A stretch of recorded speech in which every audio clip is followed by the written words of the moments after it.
If you enjoyed my reading of this audiobook and would like to contribute, you can head on over to www.patreon.com/The Expanded Universe Lives Forever. The link is also in the video's description. Star Wars: The Jedi Academy Trilogy, Volume 3, Champions of the Force, by Kevin J. Anderson. Read for you by The Expanded Universe Lives Forever. Dedication to my stepson and research buddy, Jonathan McGregor Cohen, who helped me see a galaxy far, far away through a child's sense of wonder. Acknowledgements. Much of this novel was written at the Montecito Sequoia Lodge in the redwood forests of California. Lily Mitchell, my typist, somehow kept up with all the microcassettes I dumped on her and egged me to greater speed by asking, "What happens next?" My wife, Rebecca Moesto Anderson, provided brainstorming and late-night talks to help iron out plot problems, as well as giving her personal support and love. Tom Veachitz helped me work out the background of Exar Kun and the Dark Lords of the Sith, which we've written into a 12-issue saga for Dark Horse Comics. My editor, Tom Dupree, trusted me to deliver everything on time and in good shape, and he even enjoyed the story. His assistant, Heather McConnell, kept a million things under control at once and refrained from hanging up on me whenever I called to pester her. Lucy Wilson at Lucasfilm helped make this and all my other Star Wars stories possible, and her assistant, Sue Rostioni, managed to keep the different projects from crashing headlong into each other. In our many discussions, Ralph McQuarrie provided a lot more inspiration than he will admit, including designing the temple of Exar Kun and other parts of the Jedi Academy. West End Games, as usual, provided an enormous amount of valuable reference material in all aspects of the Star Wars universe. Most of all, I owe thanks to George Lucas for creating such a wonderful universe and for letting me play in it.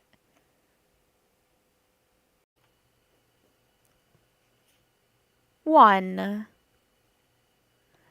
The Sun Crusher plunged into the Caradian system like an assassin's knife into an unsuspecting heart. Old beyond his years, Kip Duron sat hunched over the controls with dark eyes blazing, intent on his new target. With the might of the superweapon, as well as powerful techniques his spectral mentor Exar Kun had taught him, Kip would extinguish all threats against the New Republic.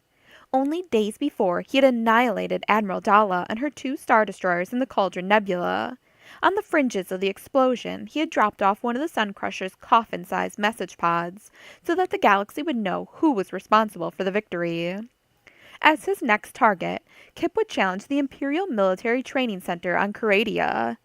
The military planet was a largish world with high gravity to toughen the muscles of potential stormtroopers. Its untamed landmasses provided an appropriate range of training environments. Arctic wastelands, trackless rainforests, splintered mountain crags, and searing desert hardpan crawling with venomous multi-legged reptiles. Caradia seemed the opposite of Kip's peaceful homeworld of Dyer, where he and his family had lived in raft colonies on the calm terraformed lakes. But that peace had been shattered years ago when Kip's parents had chosen to protest the destruction of Alderaan. Stormtroopers had crushed the colony, whisking Kip and his parents to the spice mines at Kessel, while conscripting his brother Zeth for the Stormtrooper Training Center. Now, as he orbited the military planet, Kip's face bore the tight, hardened look of a person who has been through the raging fire of his own conscience. Shadows rimmed his eyes. He did not expect to find his brother still alive after so many years, but he intended to learn the truth. And if Zeth was not there, Kip had enough power to destroy the whole Caradian solar system. A week ago, he had left Luke Skywalker for dead atop the Great Temple on Yavin 4. He had stolen design parameters of the Sun Crusher from the mind of its naive creator, Quizux, and he had blown up 5 stars to incinerate Admiral Dalla and her 2 Star Destroyers. At the last moment, Dalla had tried to flee the exploding stars, but to no avail. The shock waves had been intense enough to blank the Sun Crusher's view screens even as fire overtook Dalla's flagship, the Gorgon. Since that awesome victory, Kip's obsession had gained momentum, and he had set out on a hyperspeed course toward annihilating the Empire. The Canadian Defense Network spotted the Sun Crusher as Kip entered orbit. He decided to transmit his ultimatum before the Imperial forces tried anything stupid. He broadcast on a wide range of frequencies. Canadian Military Academy, he said, trying to deepen his voice.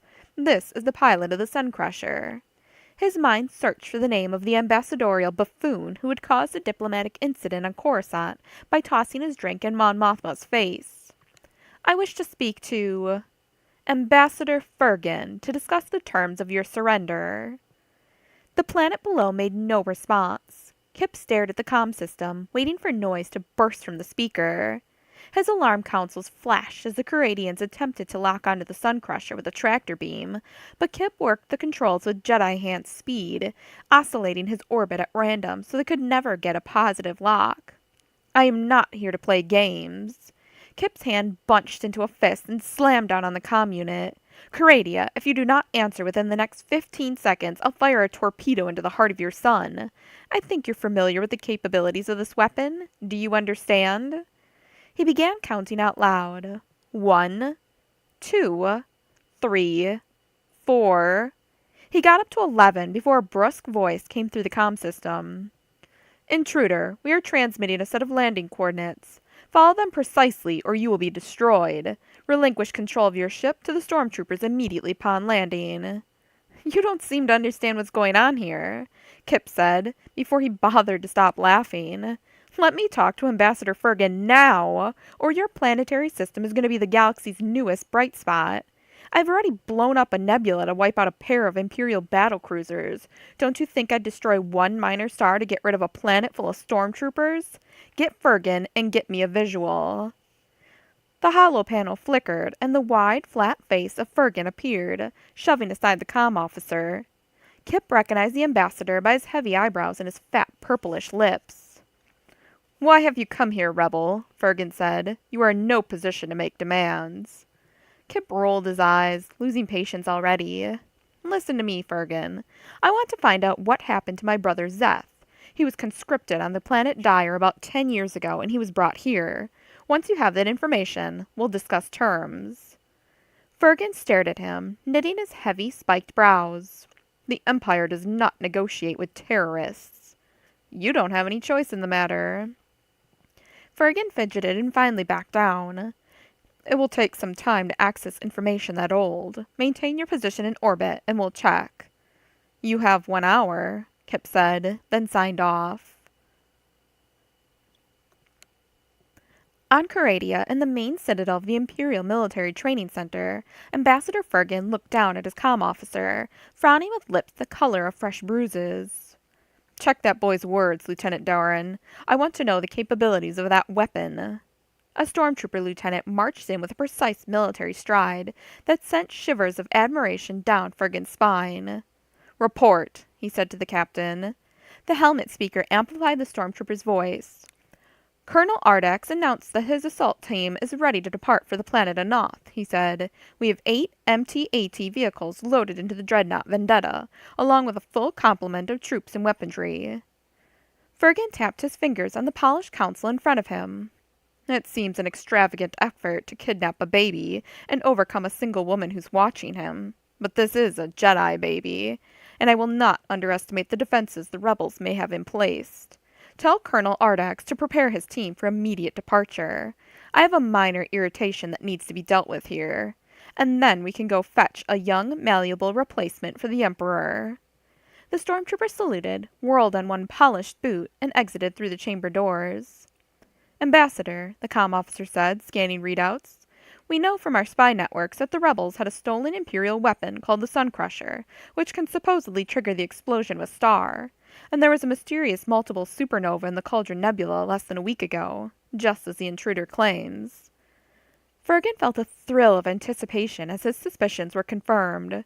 If he could get his hands on the Sun Crusher and the Jedi baby, he would have more power at his disposal than any of the squabbling warlords in the core systems. Caradia could perhaps become the center of a blossoming new empire, with Fergan at its helm as regent. While the Sun Crusher pilot is distracted and awaiting news of his brother, Fergan said, we shall mount a full-fledged assault to cripple his craft. We can't let an opportunity escape us. Kip stared at the Sun Crusher's chronometer, growing angrier with each ticking interval. If it weren't for the hope of learning news about Zeth, Kip would have launched one of his 4 remaining resonance torpedoes into Caradia's sun and backed off to watch the system explode in a white-hot supernova. With a surge of static, the Caradian comm officer's image appeared before him, contrite and businesslike. To the pilot of the Sun Crusher, "You are Kip Duran, brother of Zeth, whom we recruited on the Colony World Dire?" The officer spoke with a plodding voice, enunciating each word with unnecessary precision. "I gave you that information already. What have you learned?" The comm officer seemed to fade out of focus. "We regret that your brother did not survive initial military training. Our exercises are very strenuous, designed to discourage all but the best candidates." Kip's ears filled with a roar like rushing water. He'd expected the news, but confirmation sent despair through him. What were the circumstances of his death?" "Checking," the comm officer said. Kip waited and waited. "During a mountain survival tour, he and his team were snowed in by a sudden blizzard. He appears to have frozen to death. There is some indication he made a heroic sacrifice so other members of his team could survive. I have the full details in a file. I can upload it if you like." "Yes," Kip said, his mouth dry. "Give me everything." He recalled an image of his brother, 2 boys throwing small reed boats into the water and watching them drift toward the marshes. Then the look on Zeth's face after stormtroopers had crashed into their home and dragged him away. "This will take a moment," the comm officer said. Kip watched the data scroll across the screens. He thought of Exar Kun, the ancient Lord of the Sith, who had shown him many things that Master Skywalker refused to teach. The news of Zeth's inevitable death was like severing the remaining threads of Kip's fragile restraint. Nothing could stop him now. He would show the murderous Caradia no mercy. Kip would remove this Imperial thorn from the New Republic's side, and then move on to topple the big Imperial warlords gathering their forces near the galactic core. He waited for Zeth's files to finish uploading into the Sun Crusher's memory. It would take a long time for him to absorb all those words, to imagine every detail of his brother's life, the life they should have had together. Emerging from the thin veil of atmosphere at the limb of the planet, a battle group of 40 TIE fighters roared toward him. Another cluster of 20 came from the opposite horizon in a pincer formation. The ploy of Zeth's files had merely been a delaying tactic to keep him preoccupied as the Caradians launched an attack. Kip didn't know whether to be amused or outraged. A grim smile flicked across his face, then vanished. The TIE fighters came in, firing what must have been intended as crippling laser blasts. Kip felt the thumps of their impacts against the Sun Crusher, but his special quantum-layered armor could withstand even a turbo-laser blast from a Star Destroyer. One of the TIE pilots contacted Kip. "We have you surrounded. You cannot escape." "Sorry," Kip said. "I'm fresh out of white flags." He used his sensors to track the lead TIE fighter from which the message had come. He targeted with his defensive lasers and let loose a volley that strafed across the ship's flat solar panel. The TIE ship broke apart in a flower of white and orange flame. The other fighters retaliated from all sides. Kip targeted with his own defensive lasers, selecting 5 victims. He managed to strike 3. Using the extreme mobility of the Sun Crusher, he accelerated upward just as the surviving TIE fighters sent return fire through the expanding explosions of his first round of victims. Kip laughed out loud as 2 of the fighters hit each other in the crossfire. The wall of anger rose and strengthened in him, increasing his reservoir of power. He'd already given more warning than the Caradians deserved. Kip had stated his ultimatum, and Fergan had sent out attack ships. "That's the last mistake you'll ever make," he said. The TIE fighters continued to fire, missing more often than not. Laser bolts spanged off his armor, causing no damage. The pilots did not seem to know how to target and shoot properly. They'd probably spent all their time practicing in simulation chambers without ever fighting an actual space battle. Kip relied instead on the Force. He shot back, obliterating another ship, but decided that further fighting was not worth his time. He had a bigger target. 2 fast TIE interceptors streaked after him as he pulled out a planetary orbit and set a course for the star at the heart of the system. The only damage they could possibly do to the Sun Crusher would be to take out its tiny laser turrets. Dallas forces had once succeeded in disabling the Sun Crusher's external weaponry, but New Republic engineers had repaired it. Another breached TIE fighter spurted flash-frozen atmosphere as it exploded. Kip darted through the debris, straight toward the sun. The surviving Imperials charged after him, still firing. He paid them no heed. Over and over in his mind, he rolled images of Zeth, imagining his brother frozen and hopeless in a training exercise for an army he had never wanted to join. The only way for Kip to cauterize that memory was to purge the entire planet with fire, a fire only the Sun Crusher could unleash. He activated the firing systems for his resonance torpedoes. The high-energy projectile would be pumped out in an oval-shaped plasma discharge from the toroidal generator at the bottom of the Sun Crusher. Last time Kip had fired the torpedoes into supergiant stars in a nebula. Caradia's sun was an unremarkable yellow sun, but even so, the Sun Crusher could ignite a chain reaction within the core. As Kip swooped in toward the blazing ball of yellow flare, flickering prominences reached out of the star's chromosphere. Boiling convection cells lifted hot knots of gas to the surface, where they cooled and sank back into the churning depths. Dark sunspots stood out like blemishes. He sighted on one of the black spots as if it were a bullseye. Kip primed the resonance torpedo and spared a moment to glance back. His TIE pursuers had split off, unwilling to come so close to the glaring sun. Fail-safe warning systems flashed in front of Kip, but he disregarded them. When the control system winked green, he depressed the firing buttons and shot a sizzling green-blue ellipsoid deep into Caradia's sun. Its targeting mechanisms would find the core and set up an irrevocable instability. Kip leaned back in the comfortable pilot seat with a sigh of relief and determination. He had passed the point of no return. He should have felt elated, knowing it was only a matter of time before the military academy was finally extinguished, but that knowledge could not wash away the grief he felt for the loss of his brother. Alarms screamed through the citadel of the military training center. Stormtroopers ran along flagstone halls, taking emergency positions at strategic points as they had been drilled, but they didn't know quite what to do. Ambassador Fergan's face held a comical expression of shock. His bulging eyes looked as if they might pop out of their sockets. His lips scraped together as he fought for words. "But how could all of our TIE fighters miss?" "They didn't miss, sir," Comm Officer Doran said. "The Sun Crusher seems to have impenetrable armor, better than any shielding we've ever encountered. Kip Duran has reached our sun. Although our readings are scrambled from coronial discharges, it appears that he has launched some sort of high-energy projectile." The comm officer swallowed. "I think we know what that means, sir." "If the danger is real," Fergan said. "Sir," Doran wrestled with rising agitation, "we have to assume it's real. The New Republic was pointedly uneasy about being in possession of such a weapon. The stars in the Cauldron Nebula did explode." Kip Duran's voice broke over the intercoms. "Caradia, I warned you, but you chose to trick me instead. Now accept what you brought upon yourselves. According to my calculations, it'll take 2 hours before the core of your sun reaches a critical configuration." He paused for a beat. "You have that amount of time to evacuate your planet." Fergan slammed his fist down on the table. "Sir," Doran said, "what are we going to do? Should I organize an evacuation?" Fergan leaned over to flick a switch, toggling to the hangar bay in the lower staging area of the Citadel. "Colonel Ardax, muster your forces immediately. Get them aboard the Dreadnought Vendetta. We will launch our Anoth assault team within the hour, and I will accompany them." "Yes, sir," the reply came. Fergan turned to his comm officer. "Are you certain that boy's brother is dead? Nothing we can use for leverage?" Doran blinked. "I don't know, sir. You told me to delay him, so I made up a story and sent a fake file. Do you want me to check?" "Of course I want you to check!" Fergan bellowed. "If we can use the brother as a hostage, perhaps we can force that boy to neutralize the effects of the Sun Crusher weapon."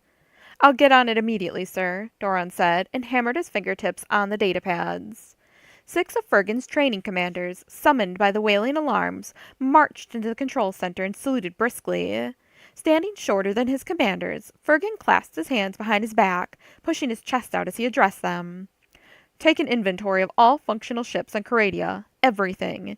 We need to download the data cores from our computers and take as many personnel as possible.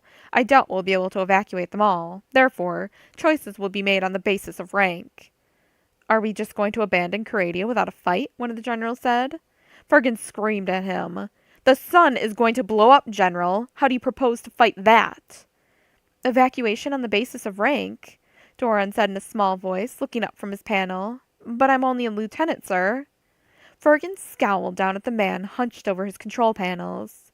Then that gives you all the more incentive to find that kid's brother and force him to rescind that torpedo.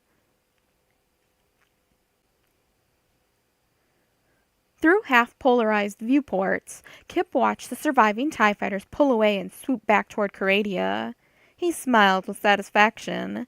It would be good to watch the Coradians' panicked scramble as they tried to grab everything of value on an entire planet.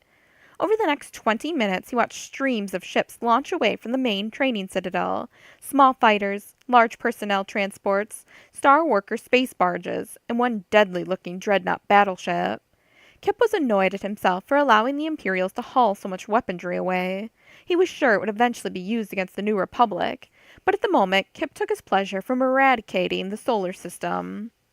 "You can't escape," he whispered. "A few might get away, but you can't all escape." He glanced at his chronometer.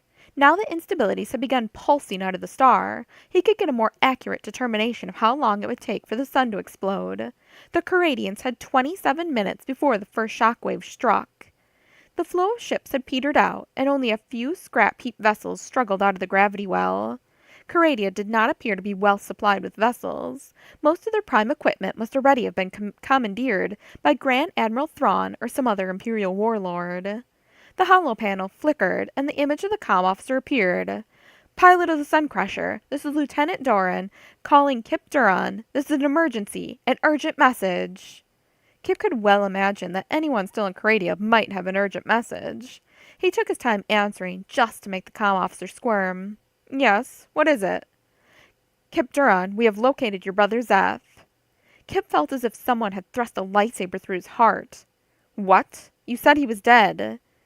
"We checked thoroughly and found him in our files after all. He is stationed here in the Citadel, and he has not managed to find transport off Coradia. I've summoned him to my comm station. He'll be here in a moment." "How can that be?" Kip demanded. "You said he died in training. I have the files you sent me." "Falsified information," Lieutenant Doran said bluntly. Kip squeezed his eyes shut as hot tears sprang to fill his vision. Sudden, overwhelming joy at knowing Zeth was still alive. Anger at having committed the most fundamental mistake of all. Believing what the Imperials told him. He snapped a glance at the chronometer. 21 minutes until the explosion. Kip wrenched the Sun Crusher's controls and shot back toward the planet like a laser blast. He doubted he had enough time to rescue his brother, but he had to try. He stared at the time display ticking away. His vision burned, and he felt a jolt go through him every time a number ticked down. It took 5 minutes to get back to Coradia. He orbited around the massive planet in a tight arc, crossing over the line from night into day. He set course for the small cluster of fortresses and buildings that made up the Imperial Training Center. Lieutenant Doran appeared again in the small holographic field, dragging a white armored stormtrooper into view. "Kip Duran, please respond." "I'm here," Kip said. "I'm coming to get you." The comm officer turned to the stormtrooper. 2112, remove your helmet." Hesitantly, as if he had not done so in a long time, the stormtrooper tugged off his helmet. He stood blinking in the unfiltered light as if he had rarely looked at the world through his own eyes. Kip saw a heart-rending image that reminded him of the face he saw when he looked in a reflection plate. "State your name," Doran said. The stormtrooper blinked in confusion. Kip wondered if he was drugged. 2112, he said. "Not your service number, your name." The young man paused for a long time, as if pawing through rusty, unused memories, until he came out with a word that sounded more like a question than an answer. "Zeth? Zeth Duran." Kip didn't need to hear him speak his name, though. He remembered the tanned, wiry boy who swam in the lakes of Dyer, who could catch fish with a small hand net. "Zeth," he whispered. "I'm coming." The comm officer waved his hands. "You can't make it in time," he said. "You must stop the Sun Crusher torpedo, reverse the chain reaction. That's our only hope."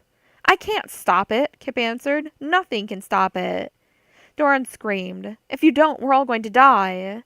"Then you're going to die," Kip said. "You all deserve it. Except for Zeth. I'm going to come for him." He plowed like thunder through the high atmosphere of Coradia.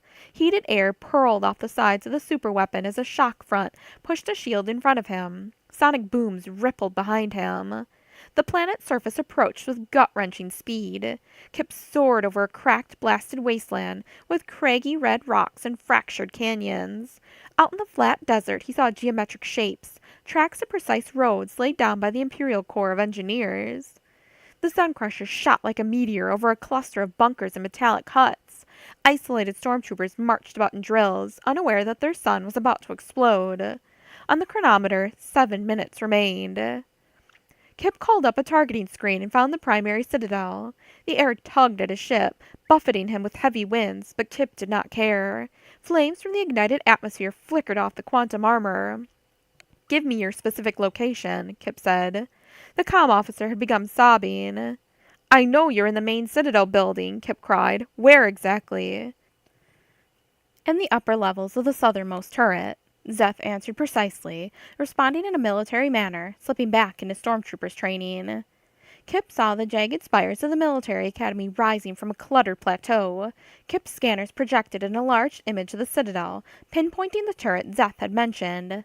5 minutes remained. "Zeth, get ready. I'm coming in." "To rescue us both," Doran said. Kip felt a twinge inside. He wanted to leave the comm officer who had lied to him, who had made him despair and forced him into the decision to destroy Coradia. He wanted to let the lieutenant die in a burst of incinerating solar flame, but that man could help him, for now. "Get yourselves into an open area. I'm going to be there in less than a minute. You can't get up to the roof in time, so I'm going to blast it off." Doran nodded. Zeth finally overcame his own confusion and said, "Kip? My brother? Kip, is that you?" The Sun Crusher streaked over the jagged minarets and pinnacles of the Coradian citadel. A mammoth wall surrounded the entire fortress. Out in the courtyard, hundreds of low-ranking refugees scrambled about in tiny flyers aiming up into the skies. Though with no hyperdrive capability, they could never outrun the fury of the supernova. Kip decelerated abruptly until he hovered over the fortress. Suddenly, the Sun Crusher lurched from side to side as automatic perimeter lasers targeted him and fired. "Shut down your defenses!" he screamed at the comm officer. He wasted time targeting and firing at the perimeter lasers. 2 of the weapon emplacements blew up in roiling smoke, but the third, a blaster cannon, scored a direct hit against the Sun Crusher.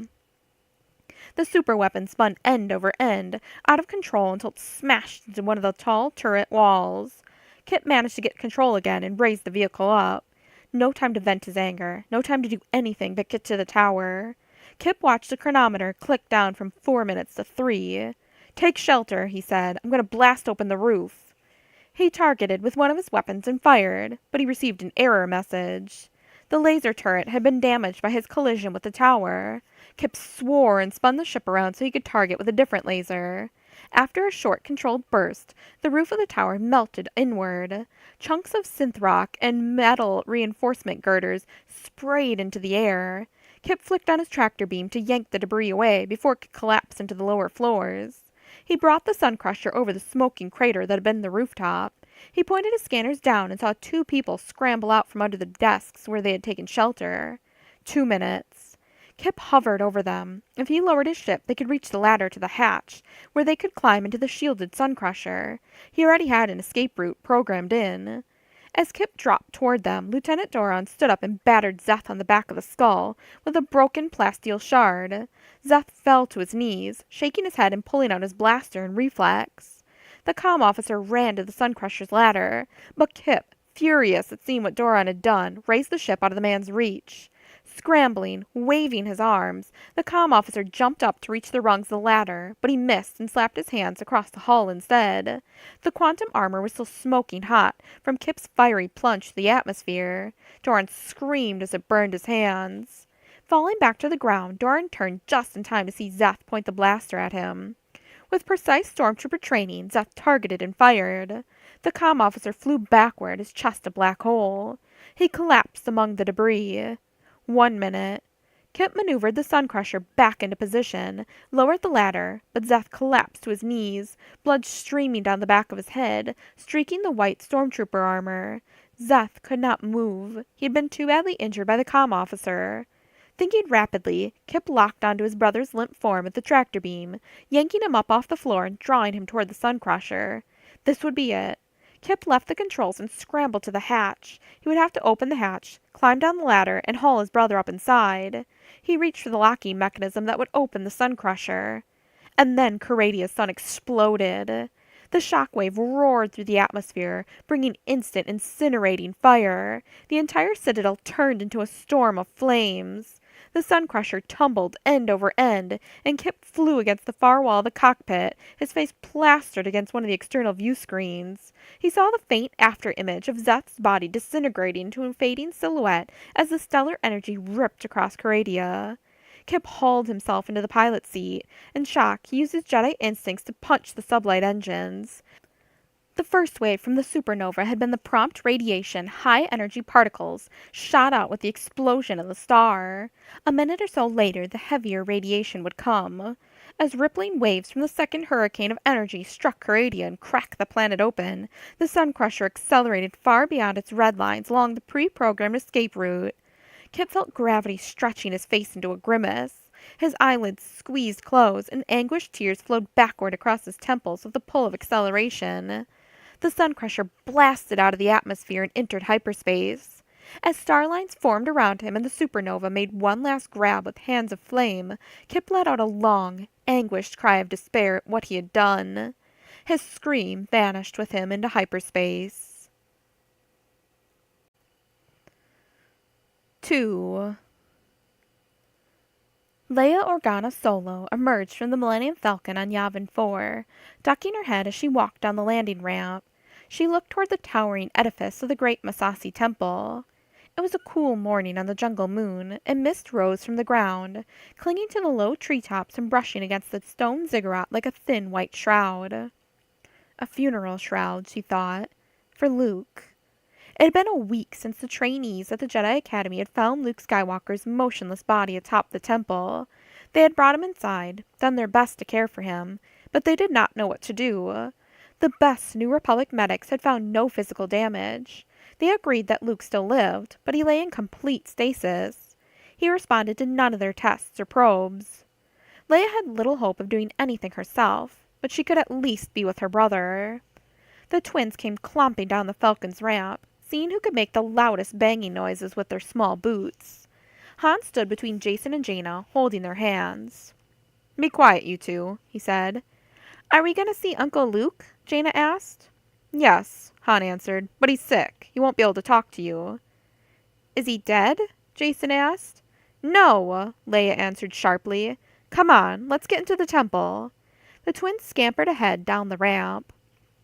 The sharp jungle smells brought warm and fresh memories to Leia as she walked across the clearing.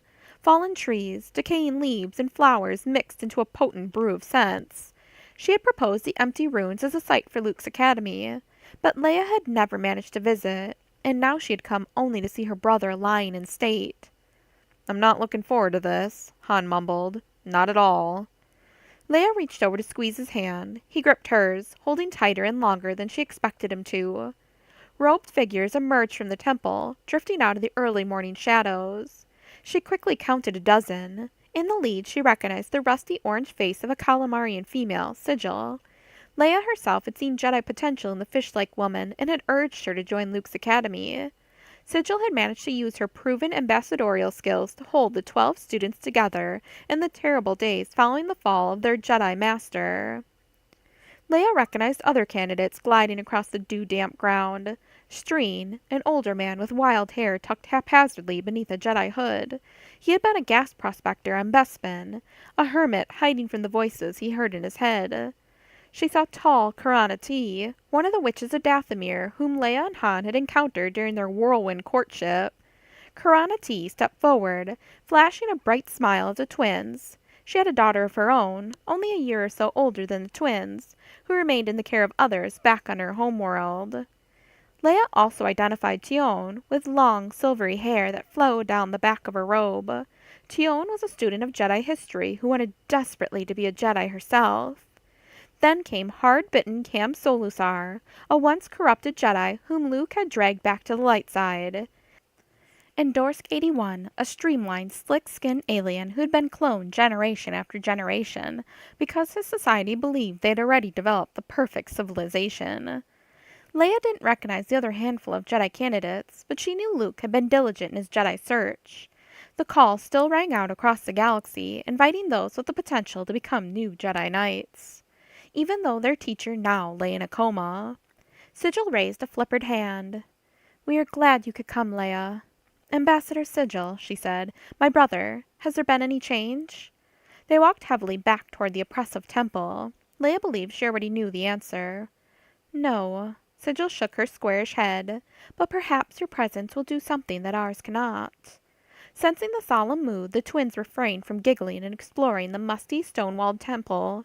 As the party entered the gloomy, ground-level hangar bay, Sigil led Leia, Han, and the twins to a turbolift. "Come on, Jason and Jaina," Han said, grabbing their hands again. "Maybe you can help Uncle Luke get better." "What can we do?" Jaina asked, her liquid brown eyes wide and hopeful. "I don't know yet, honey," he said. "If you come up with any ideas, let me know." The turbolift doors followed shut, and the platform rose to the top levels of the temple. The twins clung to each other in a sudden uneasiness. They had not recovered from their fear of turbolifts since the last time they had ridden one all the way down to the decaying bottom levels of Imperial City. But the ride was over in a moment, and they stepped out into the grand audience chamber of the great temple. Skylights spilled sunlight on a broad, polished stone promenade that led to a raised stage. Leia remembered standing on that stage years before, after the Death Star had been destroyed, presenting medals to Han, Chewbacca, Luke, and the other heroes of the Battle of Yavin. Now, though, her breath caught in her throat. Han groaned beside her, a deep, grieving tone that she had never heard him make before. On a bier, at the end of the room, lay Luke, like a body stretched out for a funeral in an echoing, empty chamber. Her heart thumped with dread. She wanted to turn around so she wouldn't have to look at him, but Leia's feet compelled her forward. She walked with a rapid step that became a run before she reached the end of the promenade. Han followed, carrying the twins, one in each arm. His eyes were red as he fought to keep tears from flowing. Leia already felt a wetness on her cheeks.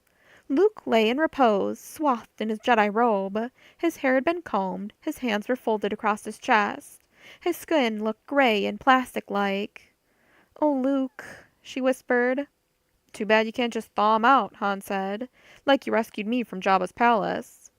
Leia reached out to touch Luke. Using her own abilities with the Force, she tried to reach deeper, to brush against his spirit, but she felt only a cold hole, an emptiness as if Luke himself had been taken away. Not dead. She had always felt she would somehow know if her brother died. "Is he sleeping?" Jason said. "Yes, in a way," she answered, not knowing what else to say. "When will he wake up?" Jaina asked. "We don't know," she said. "We don't know how to wake him up." "Maybe if I give him a kiss." Jaina clambered up to smack the motionless lips of her uncle. For an absurd moment Leia held her breath, thinking that the child's magic just might work. But Luke did not stir. "He's cold," Jaina mumbled. The little girl's shoulders slumped with disappointment when her uncle failed to wake. Han squeezed Leia's waist so hard that it hurt, but she didn't want her husband to stop holding her. "He's been unchanged for days," Sigil said behind them. "We brought his lightsaber with him. We found it beside his body on the rooftop." Sigil hesitated, then moved to stare down at Luke. "Master Skywalker told me I have an innate talent for healing with the Force. He had just begun to show me how to develop my skills. But I've tried all I know. He is not sick. There's nothing physically wrong with him. He seems frozen in a moment of time, as if his soul has left and his body is waiting for him to come back." "Or," Leia said, "waiting for us to find a way to help him return." "I don't know how," Sigil said in a thin, husky voice. "None of us knows. Yet. But perhaps working together we can figure it out." "Do you have any inkling about what really happened?" Leia asked. "Have you found any clues?" She could sense the sudden spike of Han's turmoil. Sigil looked away with her big, calamarian eyes. But Han answered with grim certainty. "It was Kip. Kip did this." "What?" Leia said, whirling to stare at him. Han answered in a tumble of words. "The last time I saw Luke, he told me he was afraid for Kip." Han swallowed hard. He told me that Kip had started dabbling in the dark side. The kid stole Mara Jade's ship and took off somewhere. I think Kip came back here and challenged Luke. But why? Leia asked. What for? Sigil nodded, as if her head were too heavy for her. We did find the stolen ship in front of the temple. It is still here, so we don't know how he flew away again, unless he fled into the jungles. Is that likely? Leia asked. Sigil shook her head. We Jedi trainees have pooled our talents and searched. We do not detect his presence on Yavin 4. He must have left on another ship somehow. But where could he get another ship? Leia asked. But suddenly she remembered astonished New Republic astronomers reporting the impossible news that an entire group of stars in the Cauldron Nebula had gone supernova at the same time. She whispered, Could Kip have resurrected the Sun Crusher from the core of Yavin? Han blinked. How could he possibly do that? Sigil hung her head gravely. If Kip Duran has managed that, then his power is far greater even than we feared. No wonder he was able to defeat Master Skywalker. Han shuddered, as if afraid to accept what he knew was true. Leia could sense his emotions like a maelstrom within him. If Kip's on the loose with the Sun Crusher, he said, then I'll have to go and stop him. Leia snapped around to look at him, thinking how Han always leaped headfirst into challenges. Are you getting delusions of grandeur again? Why does it have to be you? I'm the only one he might listen to, he said. He looked aside, staring down at Luke's cadaverous face. She saw his lips trembling. Look, if Kip doesn't listen to me, then he won't listen to anyone, and he'll be lost forever. If his power is as great as Sigil thinks, that kid is not an enemy the New Republic can afford to have. He gave one of his lopsided grins. Besides, I taught him everything he knows about flying that ship. He couldn't possibly do anything to me. It was a somber dinner with the Jedi trainees. Han used the Falcon's food synthesizers to create a repast of heavy Corellian food. Leia picked at some spiced fried strips of a woolmander that Karana T had hunted in the jungle. The twins stuffed themselves with messy fruits and berries. Dorsk 81 devoured a bland and unappealing-looking meal of heavily processed food cubes. Conversation was minimal, little more than forced pleasantries. They all feared to discuss what really preoccupied them, until Cam Solusar said in a hard-edged voice, We hoped you would bring us news, Minister Organa Solo. Give us some guidance as to what we should do here. We are Jedi students with no master. We've learned a little, but not enough to continue training on our own. Tion broke in. I'm not sure we should try to learn things we don't understand. Look what happened to Gantoris. He was consumed by some evil thing he inadvertently found. And what about Kip Duran? What if we get lured to the dark side without knowing it? Old Streen stood up and shook his head. No, he's here. Don't you hear the voices? When everyone turned to look at him, Streen sat down and hunched his shoulders, as if trying to hide under the Jedi robe. He snuffled and cleared his throat before continuing. I can hear him. He's whispering to me now. He talks to me always. I can't get away from him. Leia felt a rush of hope. Luke? You can hear Luke talking to you? No! Streen whirled at her. The Dark Man. The Dark Man. A shadow. He talked to Gantoris. He talked to Kip Duran. You shine the light, but the shadow always stays, whispering, talking. Streen placed his hands against his ears and pressed his temples. This is too dangerous, Karana T said, knitting her eyebrows. On Dathomir, I've seen what happens when a large group falls to the dark side. The evil witches on my planet made things terrible for centuries, and the galaxy was saved only because they had no space flight. If the witches had managed to spread their dark workings from star system to star system... Yes, we should all stop our Jedi exercises, Dorsk 81 said, blinking his large yellow eyes. This was a bad idea. We shouldn't have even tried. Leia slapped both her hands hard on the table. Stop this talk, she said. Luke would be ashamed to hear his students saying such things. With attitudes like that, you'll never become Jedi Knights. She fumed. Yes, there is a risk. There will always be risks. You've seen what happens to someone who isn't careful, but that simply means you must be careful. Don't be seduced by the dark side. Learn from the sacrifice that Gantoris made. Learn from how Kip Duran was tempted. Learn from the sacrifices your master made in an attempt to protect you all.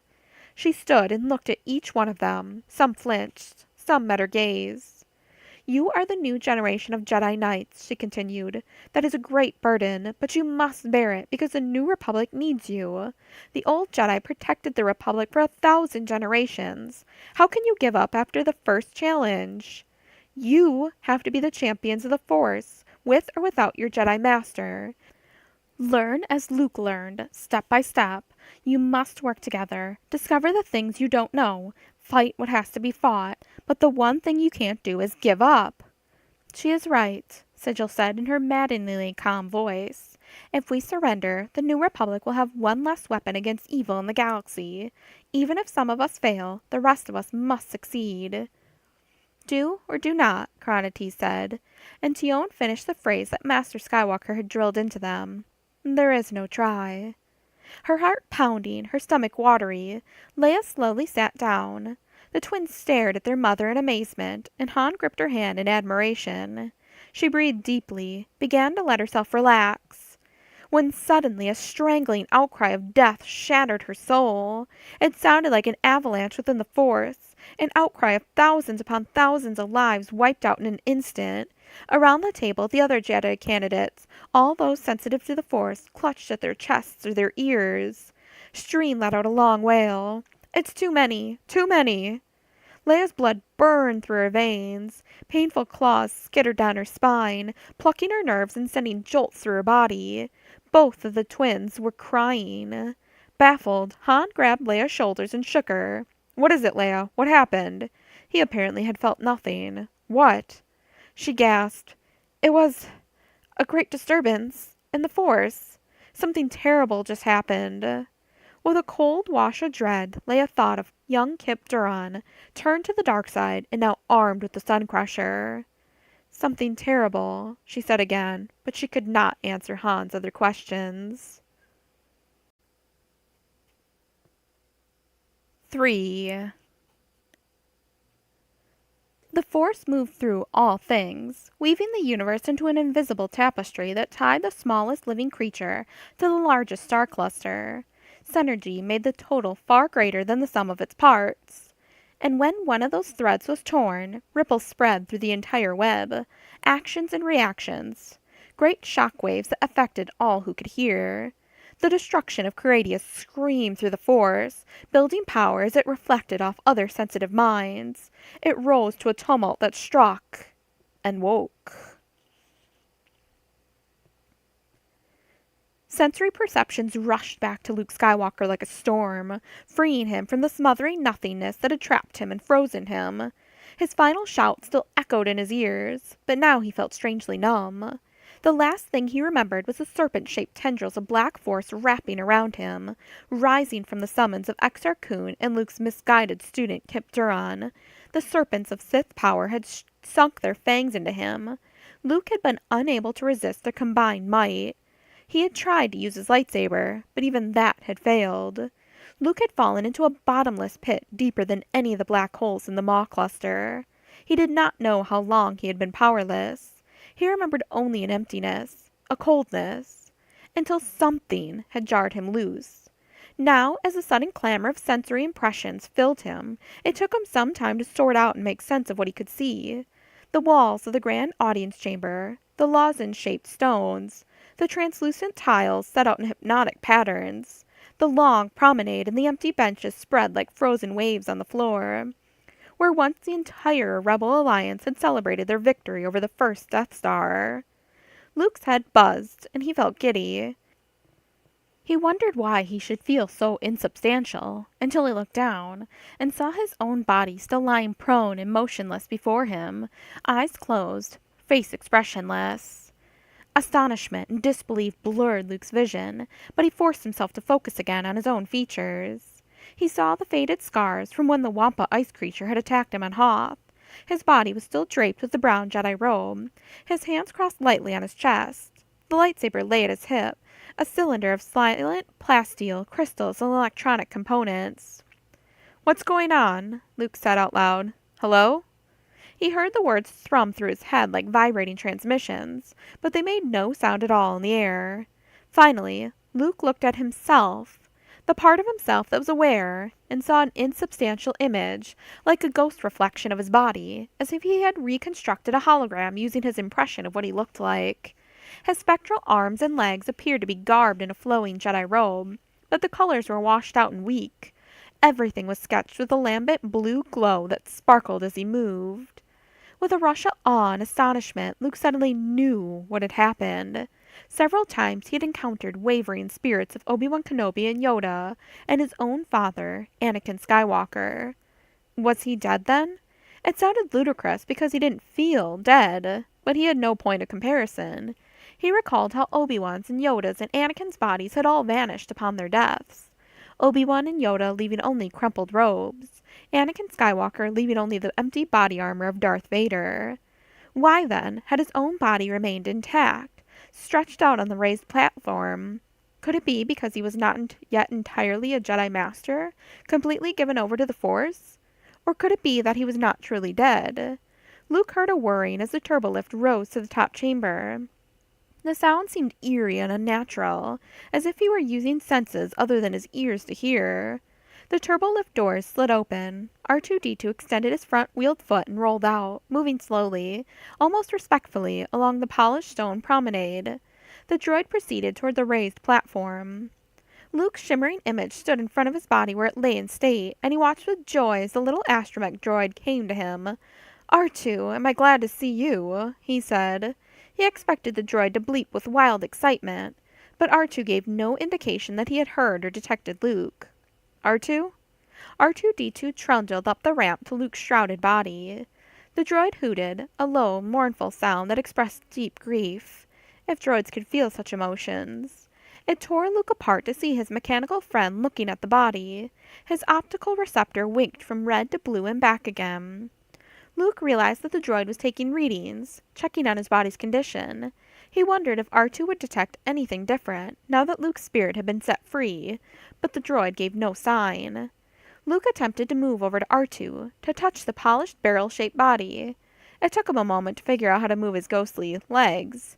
His image skimmed across the floor with a dizzying fluidity, but when he stroked R2, his hand passed directly through. He felt no contact with the plasteel of the droid's body, no sensation of the floor across his ethereal feet. Luke tried walking completely through the droid, hoping somehow to scramble R2's sensors, but R2 continued to take readings, unperturbed. The droid gave another sad hoot, as if in farewell, then spun around and whirred slowly back toward the turbolift. Luke called out, "Wait, R2!" But he held little hope the droid would hear. A quick idea came to him. Rather than using his illusionary hands, he reached out with the Force.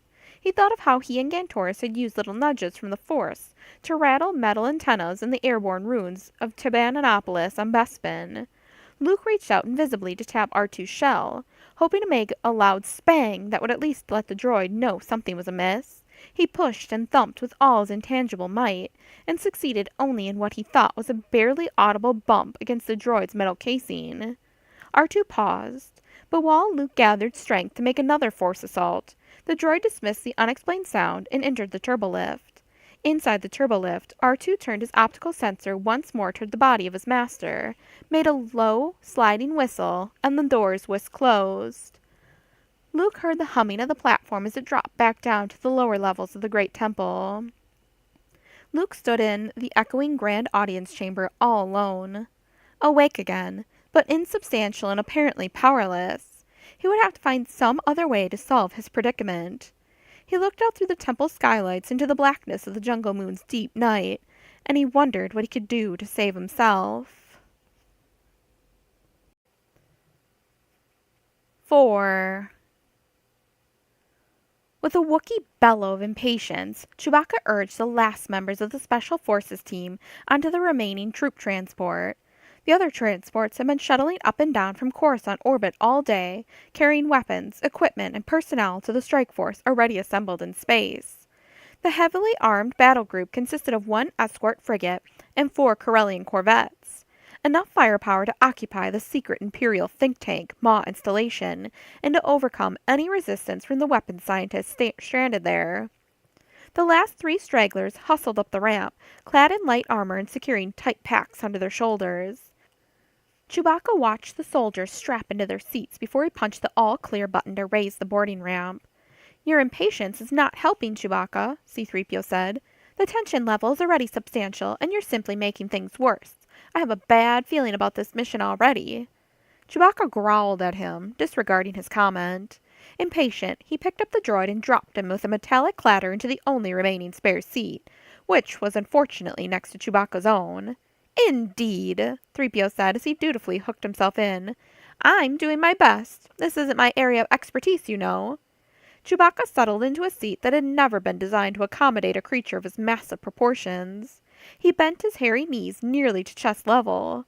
He wished he could be with Han and the Millennium Falcon, but Han and Leia had gone to see Luke Skywalker, and Chewbacca felt his stronger duty was to go rescue the Wookiee prisoners left inside Maw installation. The rest of the assault team shifted in their seats, looking around, double-checking their mental lists of equipment and procedures. Page's commandos, a crack assault troop, would be handling most of the frontline mission, with plenty of New Republic firepower to back them up. The Special Operations Commander, General Crix Medine, had given the Special Forces thorough briefings on strategy for the planned occupation. The soldiers were fully trained and competent. Chewbacca just wished the pilot would hurry up and take off. He blew out a long sigh through his rubbery lips, thinking uneasily of Han. He had waited a long time for an opportunity to rescue the tortured Wookiee slaves, though. When he, Han, and young Kip Duran had been captured by Admiral Dala at Maw installation, Chewbacca had been forced to work with captive Wookiees aboard the Star Destroyers and down in the installation itself. The Wookiees had been in prison for more than 10 years, working at hard labor, and the resistance had gone out of them. The thought of their ruined lives made Chewbacca's blood boil. Not long ago, with 3PO's dubious abilities as translator, Chewbacca had addressed the New Republic Council. He urged them to occupy the installation and rescue the Wookiee prisoners, as well as to keep the new weapon designs from falling into Imperial hands. Seeing Mon Mothma's support, the Council had agreed. With a mechanical whir and a thump of metal against metal, the landing struts of the transport drew up inside the hull.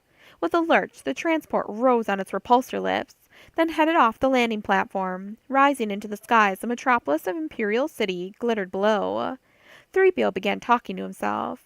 Chewbacca marveled at how sophisticated the droid's electronic brain must be to consistently find so many things to complain about. "I simply don't understand why Mistress Leia ordered me to go with you. I am always happy to serve in any capacity, naturally, but I could have assisted greatly in watching the children while she visited Master Luke on Yavin 4. I've been doing a good job of taking care of the twins, haven't I?" Chewbacca grunted. 3PO continued. "True, we misplaced them at the holographic zoo for extinct animals, but that was only one time, and it all turned out right in the end." He swiveled his golden head. As the acceleration increased, Chewbacca closed his eyes and growled at him to be quiet. 3PO ignored him. "It would have been nice to see R2-D2 again at Master Luke's Jedi Academy. I haven't spoken to my counterpart in a long time." 3PO did not slow down as he changed subjects. "I really don't know what use I'm expected to be on this military mission. I've never been very skilled at combat. I don't like combat. I don't like excitement in any form, though I seem to have encountered enough of it." Inertia pushed Chewbacca back against his uncomfortably small seat as the transport accelerated toward the congregation of battleships in orbit around Coruscant. 3PO continued and continued. "Of course, I understand that I am technically supposed to help sift through the data in the Maw installation computers, and I suppose I could be of some use translating the languages of alien scientists. But certainly there must be some other droid better qualified for that type of work.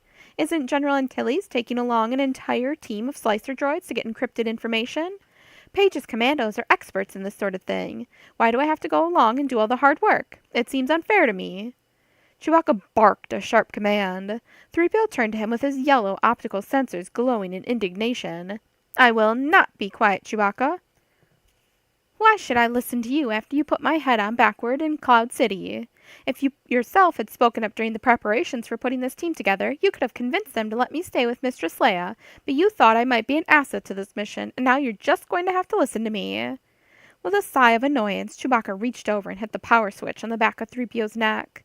The droid fell silent, his words slurring to a stop as he slumped forward. On the troop transport, Page's commandos, noted for their intense training, cold efficiency, and utter professionalism, took a moment to applaud Chewbacca's action. On the command bridge of the escort frigate Yavaris, General Wedge Antilles looked across space. Sunlight reflected off the metal hulls of his fleet. He had asked for command of this mission because he wanted to return to where Queezooks had spent so much of her life, to where the secrets of her lost memory might lie hidden. The Yavaris was a powerful ship, despite its fragile appearance caused by the thin spine that separated its two primary components. At the frigate's aft end, a boxy construction contained sublight and hyperdrive engines, and the power reactors that drove not only the engines but also 12 turbo laser batteries and 12 laser cannons. On the other end of the connecting rod, separated from the engines, was a much larger command section, hanging down in an angular structure that contained the command bridge, crew quarters, scanners, and cargo bays that carried two full X-Wing fighter squadrons for the assault. The escort frigate held a crew of about 900 seasoned soldiers, while the rest of his fleet, 4 Corellian corvettes, carried 100 on each vessel. Wedge brushed his dark hair away from his forehead and set his square jaw. The last of the troop transports had docked on the frigate, bringing the remainder of the hand-picked raiders. Han Solo had reported that Maw installation was no longer protected by Admiral Dalla's Star Destroyers, which had been lured out of the black hole cluster to wreak havoc across the galaxy. The precious weapons information and scientists inside the installation were undefended. Probably. Wedge was prepared for surprises, especially from a congregation of Imperial weapons designers. On the command bridge of the Yavaris, Wedge toggled on the intercom. "Prepare to depart," he said. The 4 corvettes folded around the escort frigate in a diamond formation. Ahead, Wedge saw throbbing blue-white light as banks of heavy engines pulsed to life. The corvette's huge engines were twice as large as the living compartments in the hammerhead-shaped control section. Princess Leia had been riding a corvette when Vader's Star Destroyer had captured her, demanding that she return the stolen Death Star plans so long ago. He watched the light-embroidered night side of Coruscant veer away from the fleet as they angled up out of orbit, past metallic docking stations and heavy parabolic mirrors that directed magnified sunlight to warm the higher frozen latitudes. He wished Qui had stayed with him to watch the departure, but she was down in her quarters, reviewing information tapes, studying. Since her memory would not come back of its own accord, Qui intended to fill the gaps with the missing information as quickly as possible. She also had a deep revulsion toward watching a planet from orbit. It had taken Wedge much quiet encouraging before she finally told him that the sight reminded her of her youth, when she had been held hostage aboard an orbital training sphere under the harsh tutelage of Moff Tarkin. Qui had been forced to watch as Victory-class Star Destroyers obliterated the honeycomb settlements of her people whenever students failed their examinations. Thinking of the terrible things the Empire had done to the delicate and lovely Qui made Wedge clench his teeth. He turned to the bridge crew. "Ready for hyperspace?" "Course set, sir," the navigation officer answered. Wedge vowed to do what he could to fill in Qui's life with joy. Once they had conquered Maw installation. "Move out," he said. Inside windowless quarters in the protected lower decks of the Yavaris, Queezook stared in the tutorial screen and blinked her indigo eyes. She skimmed file after file, absorbing the information as enthusiastically as a Tatooine desert sponge grabbed droplets of moisture. A small portrait hollow of Wedge sat inside a cube atop her work table. She glanced at it frequently, reminding herself what he looked like, who he was, how much he meant to her. None of her memories were certain after Kip Duran's assault on her mind. She had initially forgotten Wedge himself, forgotten the times they had spent together. He had desperately told her everything, showed her pictures, taken her out to the same places that the two of them had visited on the planet Ithor. He had reminded her of the reconstruction site of the Cathedral of Winds they had visited on Vortex. Some of these things caused elusive images to flicker in the back of her mind, enough that she knew they had once been there, but she could not grasp them anymore. Other things Wedge told her exploded back into her thoughts with full clarity, enough to bring stinging tears. Whenever that happened, Wedge was there to hold her in his arms and comfort her. "No matter what it takes," he had said, "I'll help you to remember. And if we can't find all your past again, then I'll help you make new memories to fill those spaces." He brushed her hand, and she nodded. Qui reviewed the tapes of her speech before the New Republic Council, where she had insisted that they dispose of the Sun Crusher and stop trying to analyze it. The council members had grudgingly agreed to mothball the project by plunging it into the core of a gas giant planet.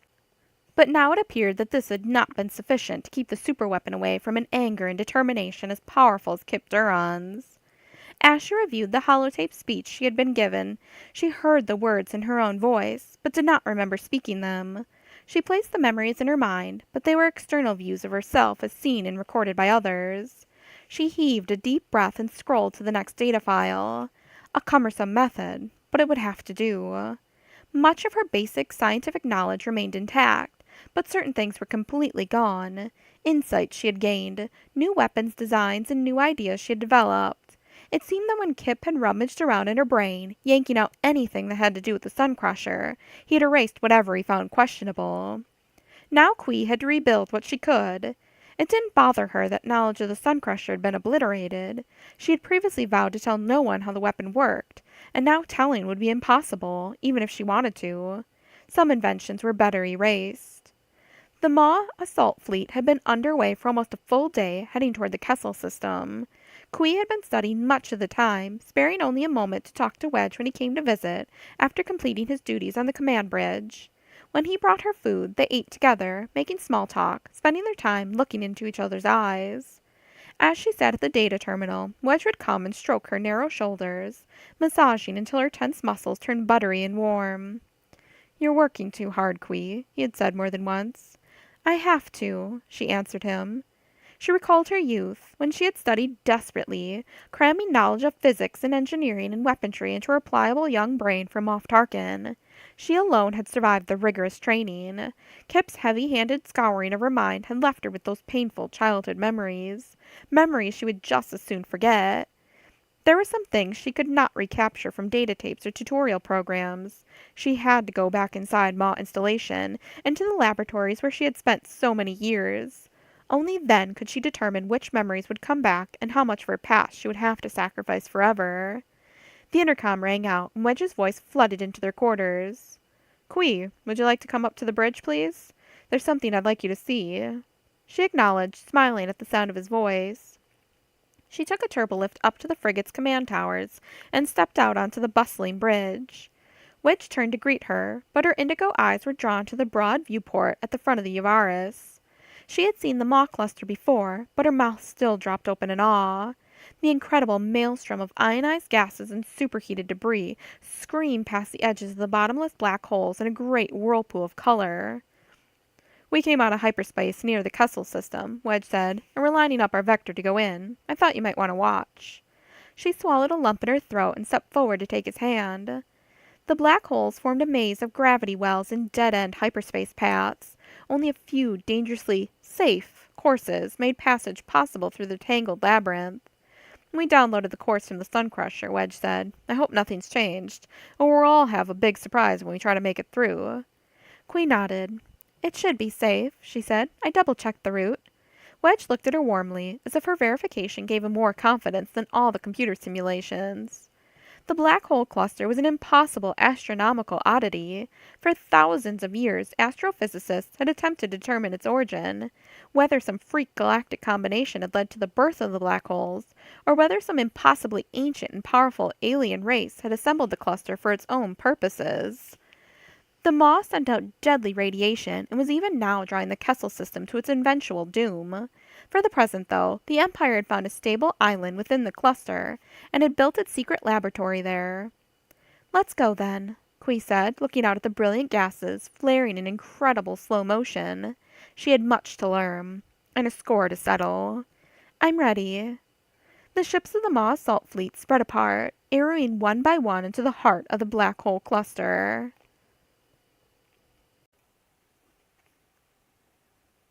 5. One wing of the rebuilt imperial palace had been converted into a creche for the water-loving Calamarian people, humid quarters for those brought by Admiral Akbar and trained as a specialized starship mechanics. The creche had been built of smooth plasteel and hard metal, fashioned to look like a reef within the towering palace. Some of the round portholes looked out upon the glittering skyline of Imperial City, while others gazed in on an enclosed water tank that circulated around the rooms like a trapped river. A loud venting of mist from the humidity generator startled Turpin out of a nervous contemplation. He looked around his quarters wildly, swiveling his circular eyes, but he saw nothing in the shadows, only a jewel-bright light shining through the water windows. He watched as a gray-green glurpfish oozed its way along the channel, filtering microorganisms from the brine. No sound intruded other than steam generators and bubbling aerators in the wall tanks. Turpin had heard nothing in his mind, felt no compulsion from his imperial masters on Caradia for more than a day, and he didn't know whether to be frightened or hopeful. Fergan usually taunted and jabbed him regularly, just to remind him of his constant presence. Now Turpin felt alone. Rumors flew around the imperial palace. Distress signals had been detected from Caradia, and then all contact had broken off. New Republic scouts had been dispatched to inspect the area. If Caradia had somehow been destroyed, then perhaps the imperial hold on his brain had been severed. Turpin could finally be free. He had been taken prisoner during the vicious imperial occupation of the waterworld, Calamari. Like many of his people, Turpin had been dragged to a labor camp and forced to work at the starship construction facilities. But Turpin had been damned to undergo a special kind of training. Taken off to the imperial military planet of Caradia, he had suffered weeks of torture and conditioning as xenosurgeons removed portions of his brain and replaced them with vat-grown organic circuits that allowed Fergan to use Turpin as a perfectly disguised puppet. The poorly stitched scars on his swollen head had served as badges of his ordeal once he was released. Many Calamarians had also been severely tortured during the occupation, and no one suspected Turpin of treachery. For years he had tried to resist his imperial masters, but half of his brain was not his own, and the imperial controllers could manipulate him at will. He had sabotaged Admiral Akbar's expanded B-Wing fighter so that it crashed on Vortex, destroyed the precious Cathedral of Winds in disgracing Akbar. Turpin had planted a tracer on another B-Wing, which had allowed him to obtain the location of the secret planet Anoth, where baby Anakin Solo lived in isolation, protected from prying eyes and minds. Turpin had passed that crucial information to a greedy Ambassador Fergan.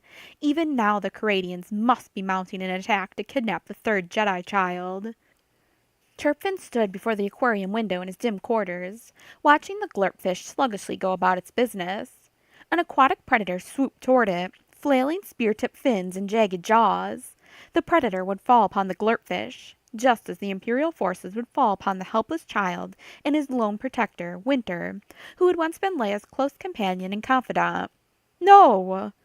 Turpin smashed his flipper hands against the thick glass. The vibration startled the fanged predator, and it shot away in search of other prey. The protoplasmic glurpfish, unaware of what had just happened, continued on its way, sifting the water for microscopic food.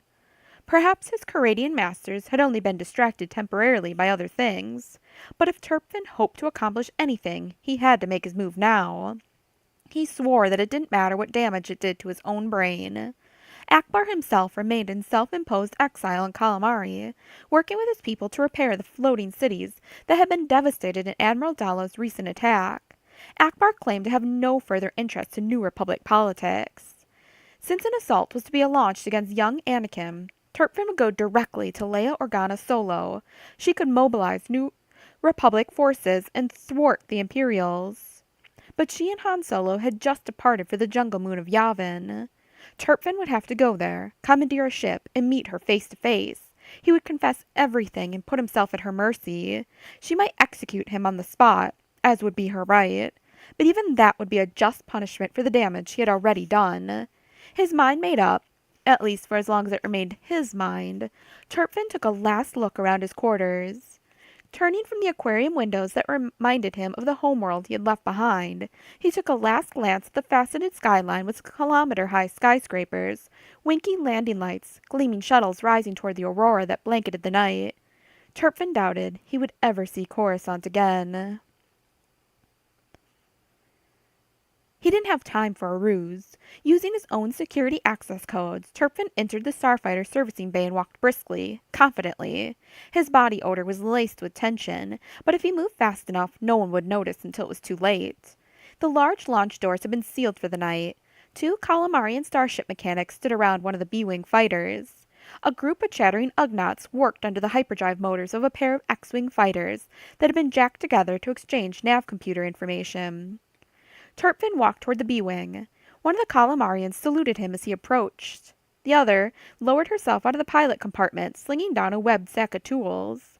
From his own terminal, Turpin had already checked the status of this fighter, knew it was ready to launch. He didn't have to ask the question, but it distracted them. Repairs completed as planned? Yes, sir, the male Calamarian said. What are you doing up so late? Just attending to some personal business, he said, and reached into a pocket of his flight suit. He whipped out a blaster pistol set to stun. He fired in a sweeping arc, catching both Calamarians with blue ripples. The male slumped to the ground without a sound. The female dangled on the rung, unconscious as she thumped against the side of the B-wing. Finally, her elbow went slack, and she dropped to the hard floor in a tumble. Over by the X-Wings, the Ugnaughts stopped chattering and stood up in amazement. Then they began squealing. 3 ran to the comm alarm next to the controls of the launch doors. Turpin took aim and squeezed the firing button again, cutting the Ugnaughts down. The others raised their stubby hands in surrender, but Turpin could not risk taking captives, so he stunned them as well. Moving purposefully, he hurried across the slick-plated floor to the controls of the launch door. From the enameled badge on his left breast, he withdrew a disguised slicer chip the Imperials had provided months ago, in case he should need to make a quick escape. Now, though, Turpin used the Imperial technology for the benefit of the New Republic. Turpin jammed the small wafer into the input slot and punched 3 buttons in succession. The electronics hummed, scanning the information in the chip. The slicer chip convinced the controls that Turpin had the appropriate override codes, that he had authorization from both Admiral Akbar and Mon Mothma. With a groan and a thud, the heavy launch doors split apart. The night winds whistled outside the hangar bay, gusting into the chamber and bringing the chill air. Turpin strode to the repaired B-wing, slid his broad hand under the arms of the fallen male Calamarian, and dragged him across the slick floor. He dumped the mechanic beside the slumped bodies of the stunned Ugnaughts. When Turpin moved the female mechanic, she moaned softly. Her arm hung at an awkward angle, broken in the fall. Turpin hesitated a moment in guilty misery, but the accidental injury couldn't be helped. A few hours in a Bacta tank would patch her up just fine. By then, Turpin would be on his way to Yavin 4. He clambered into the pilot seat of the B-wing and powered up the controls. All the lights winked green. He sealed the hatch. With the speed of the B-wing's engines, he could make it to the Yavin system in record time. He had to. Turpin raised the awkward-looking craft on its repulsor lifts and maneuvered toward the open launch doors.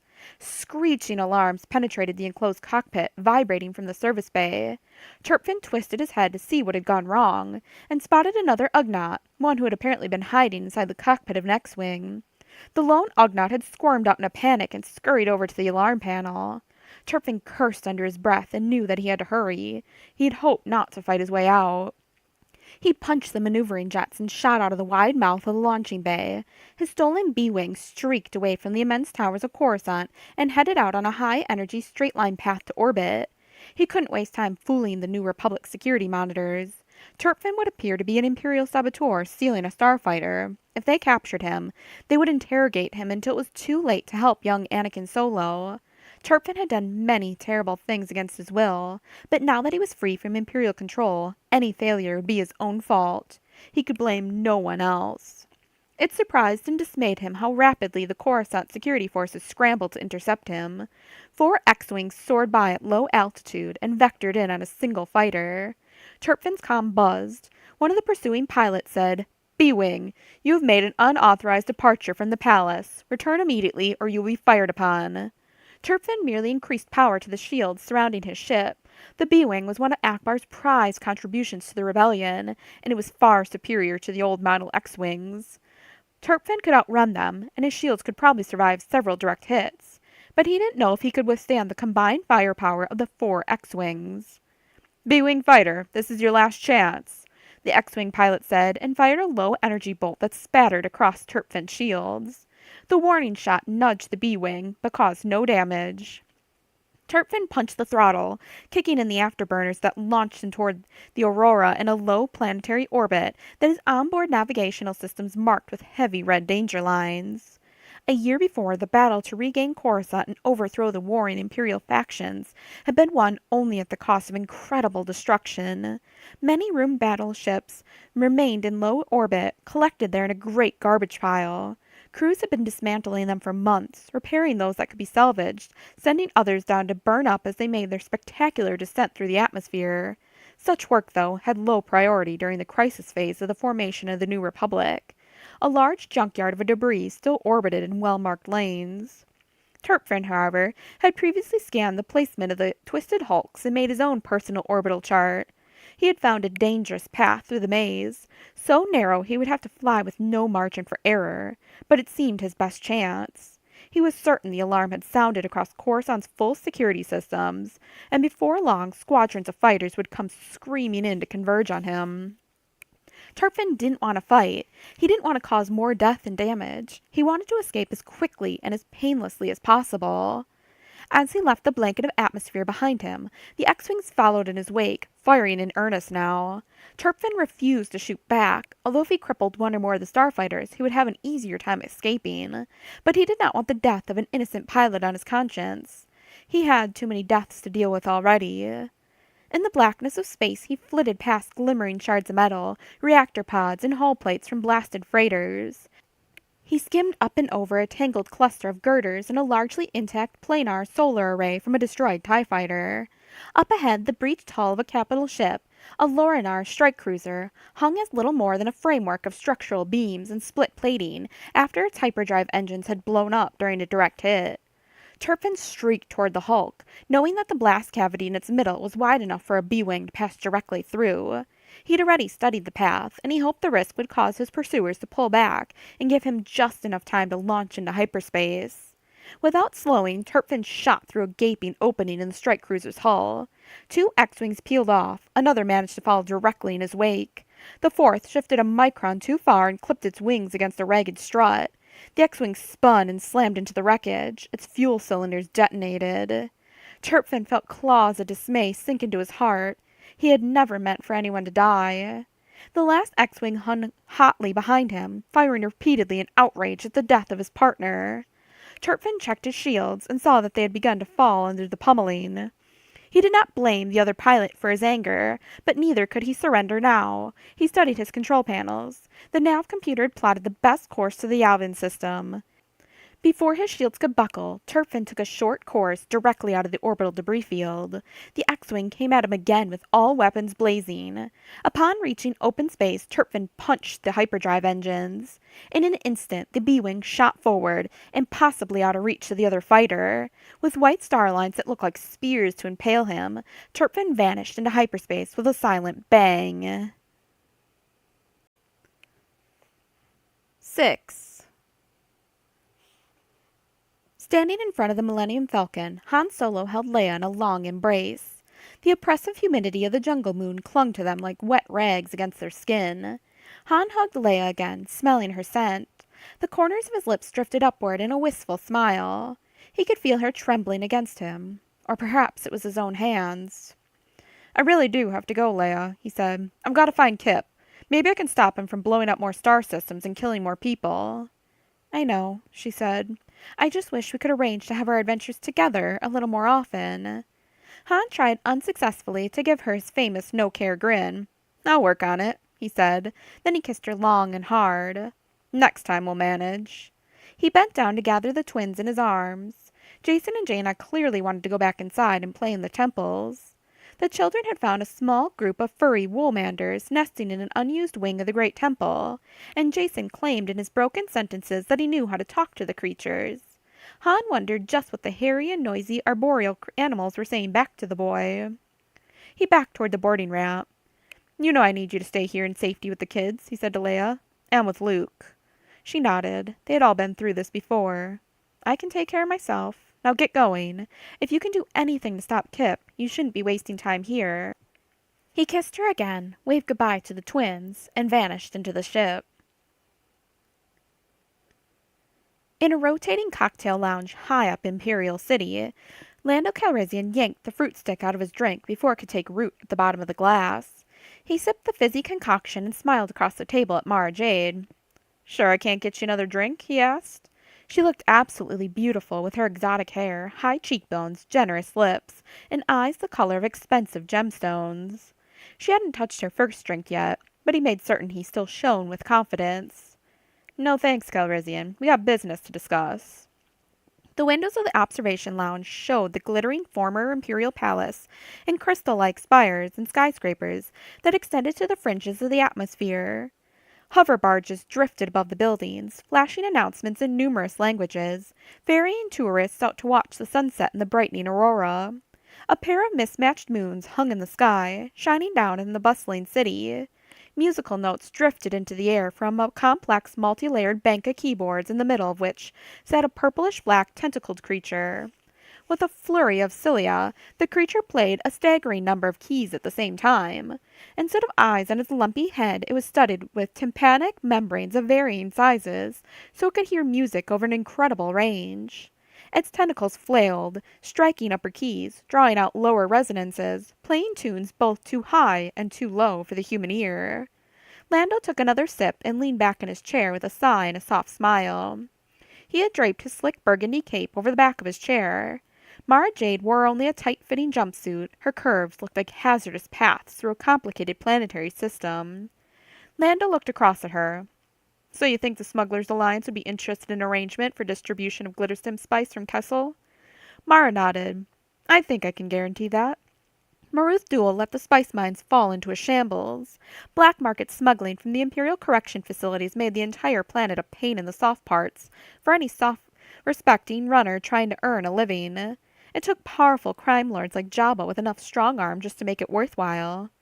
"I'll make it worthwhile," Lando said, folding his hands together on the tabletop. "I received a 1,000,000 credit reward from the Duchess of Dargle, and I can invest it to bring the systems up to a more sophisticated level." "What exactly are your plans?" Mara asked, leaning closer to him. Lando responded by leaning over the table himself, bringing his large brown eyes close to hers. His pulse raced. She frowned and sat up straight again, still waiting for him to answer. Rebuffed, Lando looked for words. I don't have any great fondness for the prison where Duel centered his operations, but I think I can use it as a starting point. Dismantle most of the old correction facility, but use the buildings for a new base. And I don't plan to use slave labor either. I figure we can get worker droids. On Nyklon, I got familiar with some sophisticated mining systems. And if I use super cool devices, the infrared signatures won't attract those energy spiders that caused so much trouble before. "Droids can't handle everything," Mara said. "You're going to need some people down there. Who will you get to run a miserable operation like that?" "Miserable to humans, maybe," Lando said, locking his hands behind his back and sitting straight. "But not to some other species. In particular, I've got in mind an old friend of mine, Ian Nub, who was my co-pilot on the Falcon during the Battle of Endor. He's a Solistan, little creature who grew up living in tunnels and warrens on a tough volcanic world. He'd consider the spice mines a luxury resort." Lando shrugged at Mara's skeptical look. "Hey, I've worked with him before, and I trust him." "Sounds like you've got most of the answers, Calrissian," Mara said, "but so far it's all just talk. When are you planning to go to Kessel and get to work?" "Well, I lost my ship there. I gotta get back to Kessel to pick up the Lady Luck and start my operations." He raised his eyebrows. "Say, you wouldn't be willing to give me a lift to the system, would you?" "No," Mara Jade stood up. "I would not." "All right, then. Will you meet me on Kessel in one standard week? By then I should have a good feel for how things are going to go. We can lay down the foundation for a long and lasting relationship." He smiled at her again. "Business relationship," she said, but not quite as sharply as she might have. "You sure you won't have dinner with me?" he asked. "I've already eaten a ration bar," she said, and turned to leave. "One standard week. I'll see you on Kessel." She turned and left. Lando blew her a kiss, but she didn't see him, which was probably a good thing. At the keyboards, the tentacled musician played a mournful tune of unreciprocated emotional resonances.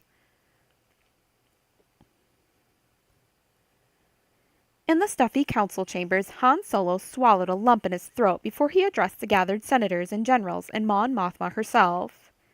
"I don't often talk to this." He tried to think of the appropriate flowery language Leia would have used in front of the politicians. "This, august assemblage. But I need some information fast." Mon Mothma sat up weakly. Nearby, a medical droid tended the silent monitoring and life support systems attached to the chief of state's body. Her skin looked grayish, as if it had already died and was waiting to fall off her bones. As she declined, she had given up all pretense of hiding her failing health.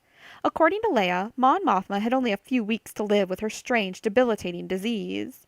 Seeing the woman now, though, Han wouldn't have laid odds she would survive even that long. "What exactly?" Mon Mothma began, then paused to heave a deep breath. Do you need to know, General Solo? Han swallowed again. He couldn't hide the truth, though he hated to admit it. Kip Duran was my friend, but he went wrong somehow. He attacked Luke Skywalker. He took the Sun Crusher and blew up the Cauldron Nebula to destroy Admiral Dalla's fleet.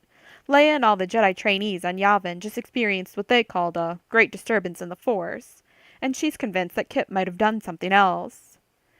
General Riken spoke in his gruff voice, looking at Han with weary eyes. Riken had been the commander of Echo Base on Hoth, and he had seen many hard times. Our scouts have just come back, General Solo. Your friend did use the Sun Crusher again. He destroyed the Caradian star system, site of the Imperial Military Academy. Han felt his throat go dry, though the news was no great surprise, considering how much Kip hated the Empire. This slaughter must stop. It goes beyond even the Emperor's atrocities. The aging tactician, General Jan Dodonna, said. The New Republic does not employ such barbarous tactics. Well, he does, interrupted Garnbil Iblis, and he has obliterated 2 crucial Imperial targets. While we may not agree with Duran's methods, his success rate is nothing short of astonishing. Mon Mothma interrupted, somehow finding the energy to speak a harsh sentence. I will not allow this young man to be betrayed. As a war hero. She paused for a deep breath and raised her clenched hand to signal that she had not yet finished. His personal crusade must stop. General Solo, can you halt Kip Duran? I've got to find him first. Give me the reconnaissance information your scouts gathered from the Cauldron Nebula and Caradia. Maybe I can track him down. If I could just talk to him face to face, I'm sure I could make the kid see sense. General Solo, you have access to everything you desire, Mon Mothma said, spreading her palms on the synthetic stone surface in front of her, as if to support herself. Do you require a military escort? No, he said. That might scare him off. I'll take the Falcon and go myself. If I'm lucky, maybe I can bring the Sun Crusher back too.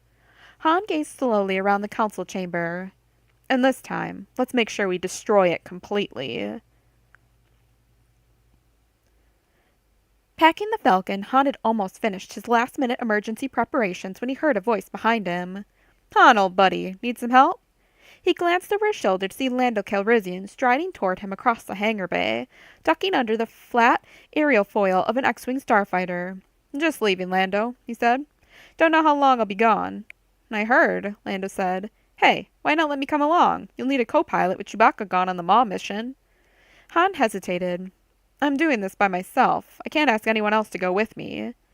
Han, you're crazy to fly the Falcon alone. You don't know what sort of hostile situations you're going to get into. Who'll be at the controls if you need to go up into the gunwale? Lando flashed his most winning smile. Gotta admit, I'm the obvious choice. Han sighed. Chewbacca would be my first choice. I miss that fuzzball, you know? At least he doesn't try to gamble the Falcon away from me. We don't do that anymore, Han, Lando said. We promised, remember? How could I forget? Han groaned. Lando had beaten him in their last round of sabacc, claiming ownership of the Falcon, and then he had given the ship back to Han, just to impress Mara Jade. But what's your take on this, you old pirate? Han said, raising his eyebrows. Why do you want to come along so bad? Han shuffled his feet on the polished floor of the landing bay. At the other end of the chamber, a sublight engine started up, blatted, then coughed as a team of mechanics scrambled over the fuselage of a dismantled A-wing. To be honest, I need to get to Kessel within a week. But I'm not going anywhere near Kessel, Han said. You don't know where you're going yet. You're looking for Kip. Point taken. What's at Kessel? Han asked. I didn't think you'd want to go back there soon after what happened last time. I sure don't. Mara Jade's going to meet me there in a week. We're partners in a new spice mining operation. He beamed, tossing his burgundy cape over his shoulder. Han tried to cover a skeptical smile. And does Mara Jade herself know about this partnership, or are you just talking big? Lando looked hurt. Of course she knows. Sort of. Besides, if you can get me to Kessel, maybe I can find the Lady Luck again, and I can stop hitching rides with people. This is getting old. That's for sure, Han said. All right, if we go near Kessel, I'll take you there, but my priority is tracking Kip. Of course, Han. That's understood, Lando said, then mumbled under his breath. Just as long as I get to Kessel within a week. 7. As a disembodied spirit, Luke Skywalker could only watch as his Jedi trainees and his sister Leia filed into the grand audience chamber. R2-D2 trundled ahead like an escort, silently coasting to a stop before the platform on which he lay.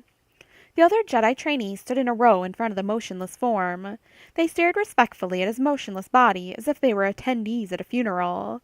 Luke could sense emotion pouring from them, grief, confusion, dismay, and deep anxiety. "Leia!" he called in his echoing, otherworldly voice. "Leia!" He screamed as loud as he could, trying to break through the other dimensional walls that restrained him. Leia flinched, but didn't seem to hear. She reached forward to grip the arm of his cold body. He heard her whisper, "I don't know if you can hear me, Luke, but I know you're not dead. I can sense you're still here. We'll find a way to help you. We'll keep trying." She squeezed his limp hand and turned away quickly. She blinked to cast away the tears welling up within her eyes. "Leia," he sighed.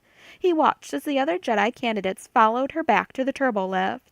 Once again he found himself all alone with his paralyzed body staring at the echoing walls of the Massassi temple. "All right," he said, looking for another solution. If R2 couldn't hear him, and if Leia or the other Jedi trainees could not identify his presence, then perhaps Luke could communicate with someone on his own plane of existence.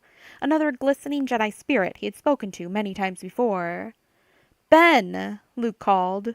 "Obi-Wan Kenobi, can you hear me?" His voice hummed through the ether.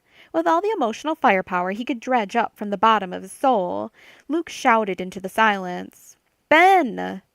Growing more concerned at hearing no answer, he called for others. "Yoda?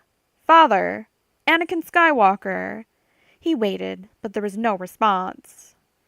Until he sensed a coldness ripple through the air like an icicle slowly melting. Words trembled from the walls. "They can't hear you, Skywalker, but I can." Luke spun around and saw a crack form in the stone walls. It grew darker as a tar-like silhouette oozed out and congealed into the shape of a cowled man whose features were distinct now that Luke could see him in the spirit plane. The stranger had long black hair, shadowed skin, and the tattoo of a black sun emblazoned on his forehead. His eyes were like chips of obsidian and just as sharp. His mouth bore a cruel scowl, the expression of one who had been betrayed and has had much time to think bitter thoughts. "Exar Kun," Luke said, and the dark spirit understood him perfectly well. "Do you enjoy having your spirit trapped away from your body, Skywalker?" Kun said in a mocking voice. "I have had 4,000 years to get accustomed to it. The first century or two are the worst." Luke glared at him. "You corrupted my students, Exar Kun. You caused the death of a Gantoris. You turned Kip Duron against me." Kun laughed. "Perhaps it was your own failings as a teacher, or their own delusions." "What makes you think I'll stay like this for thousands of years?" Luke said. "You will have no choice," Kun answered, "once I have destroyed your physical body. Trapping my own spirit inside these temples was the only way I could survive when the final Holocaust came. The Allied Jedi Knights devastated the surface of Yavin 4. They killed off the few Massassi people I had kept alive, and they destroyed my own body in the Inferno. My spirit was forced to wait, and wait, and wait, until finally you brought your Jedi students here. Students who could hear my voice once they learned how to listen." An echo of fear rang through Luke's mind, but he forced himself to sound calm and brave. "You can't harm my body, Kun. You can't touch anything physical. I've tried it myself." "Ah, but I know other ways to fight," Kun's spirit said, "and I have an endless millennia to practice. Rest assured, Skywalker, I will destroy you." As if finished with his taunting, Kun sank like smoke through the cracks in the polished flagstones, descending to the heart of the great temple. In his wake he left Luke alone, but more determined than ever to break free from his ethereal prison. He would find a way. A Jedi could always find a way. When the twins suddenly started crying on their cots beside her, Leia woke up with a feeling of dread. "It's Uncle Luke," Jaina said. "He's gonna be hurt," Jason said. Leia bolted upright and felt a series of whistling, tingling vibrations through her body, unlike anything she had ever encountered before. She sensed more than heard the howling wind, a gathering storm trapped inside the temple, centered in the grand audience chamber where Luke lay. She threw on a white robe, cinched it around her waist, and dashed into the hall. Several other Jedi trainees emerged from their quarters, also sensing an indefinable dread. The twins jumped out of their beds, and Leia called back to them. "You two stay here." She doubted they would. "R2, watch over them," she shouted to the droid, who was buzzing in confusion down the corridors, lights flashing. "Come to the Grand Audience Chamber," Leia cried to the Jedi trainees. "Hurry!" R2 spun around in the hall and returned to the children's quarters. The droid's confused bleeps and warbles followed Leia down the hall. She rode the turbolift to the top. When it stopped and opened its doors, storm winds howled around the vast open chamber. Leia stumbled out into the cyclone. Cold rivers of air gushed through the horizontal skylights high in the walls. Ice crystals sparkled as the temperature plummeted. Wind drawn in from every direction struck the center of the room and spun around, corkscrewing, picking up speed in an irresistible force. Streen! The old Bespin hermit stood on the outskirts of the storm with his brown Jedi robe flapping around him. His wild gray hair writhed around his head as if charged with static. His lips mumbled something incomprehensible, and his eyes remained closed as if he were having a nightmare. Leia knew that even powerful Jedi could not manipulate large-scale phenomenon like the weather, but they could move objects, and she realized that was what Streen did now. Not changing the weather, but simply moving the air, drawing it in from all directions, creating a self-contained but destructive tornado that struck toward Luke's body. "No!" she shouted into the starving wind. "Streen!" The cyclone struck Luke, buffeted his body, and lifted it into the air.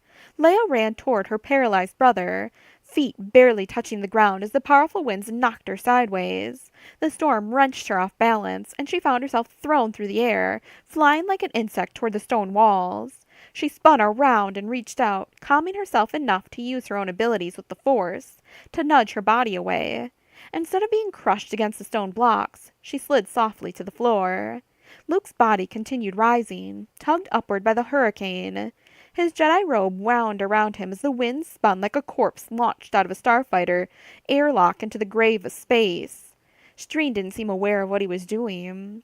Leia staggered to her feet again and jumped. This time she rode the circling air currents, flying around the fringe of the cyclone toward her helpless brother. She reached out to grab the tail of his robe, felt her fingers clutch rough fabric, and then burn as the robe was snatched away from her. She fell back to the floor. Luke had been drawn up into the tornado's mouth, rising toward the skylights. "Luke!" she cried. "Please help me!" She had no idea if he could hear her, or if he could do anything. Gathering strength in her leg muscles, she leaped into the air again. It might be possible to use her Jedi skills of levitation for a brief moment. Luke had done it several times, although she herself had never mastered the skill. Now, though, it mattered more than it ever had before. As Leia sprung upward, the wind caught her. She rose high enough to grab Luke's body. She wrapped her arms around his waist, twisted her legs around his ankles, holding him, hoping her weight would draw him down. But as they started to drop, the winds picked up in intensity, howling and roaring. Leia's skin went numb from the blinding, wintry cold. They shot toward the roof of the grand audience chamber, toward the widest skylight, where jagged icicles hung like javelins. Leia suddenly knew what Streen intended to do to them, whether consciously or unconsciously. They would be sucked out of the great temple, tossed high into the sky, and then allowed to crash thousands of feet to the spear-pointed branches of the jungle canopy. The turbolift door opened. Karana T charged out, followed by Tion and Cam Solusar. "Stop Streen!" Leia shouted. Karana T reacted instantly. She wore thin but supple red armor from the scaled hides of reptiles from Dathomir. She had been a warrior on her own world, fighting with untrained and unhoned skill in the Force, but she had also fought in physical combat as well. Karana T launched herself forward on long, muscular legs, ducking her head as she charged into the cyclonic wind that surrounded Streen. The old hermit stood entranced, spinning slowly around with his arms dangling at his sides and his fingertips spread apart, as if trying to catch something. Karana T staggered as she hit the wind, but she wrenched her head aside, spread her legs, and dug the toes of her bare feet against the stone floor for traction. She shoved forward into the wind and finally shattered through into the dead zone of the storm. She tackled Streen to the flagstone floor and locked his arms behind his back. Streen cried out, then blinked his eyes open. He looked wildly around in confusion. Instantly the wind stopped blowing. The air fell still. High up at the ceiling of the grand audience chamber, Leia and Luke plunged toward the unforgiving flagstones below. Luke fell like a doll, and Leia tried to remember how to use her levitation skills, but her mind went blank with panic.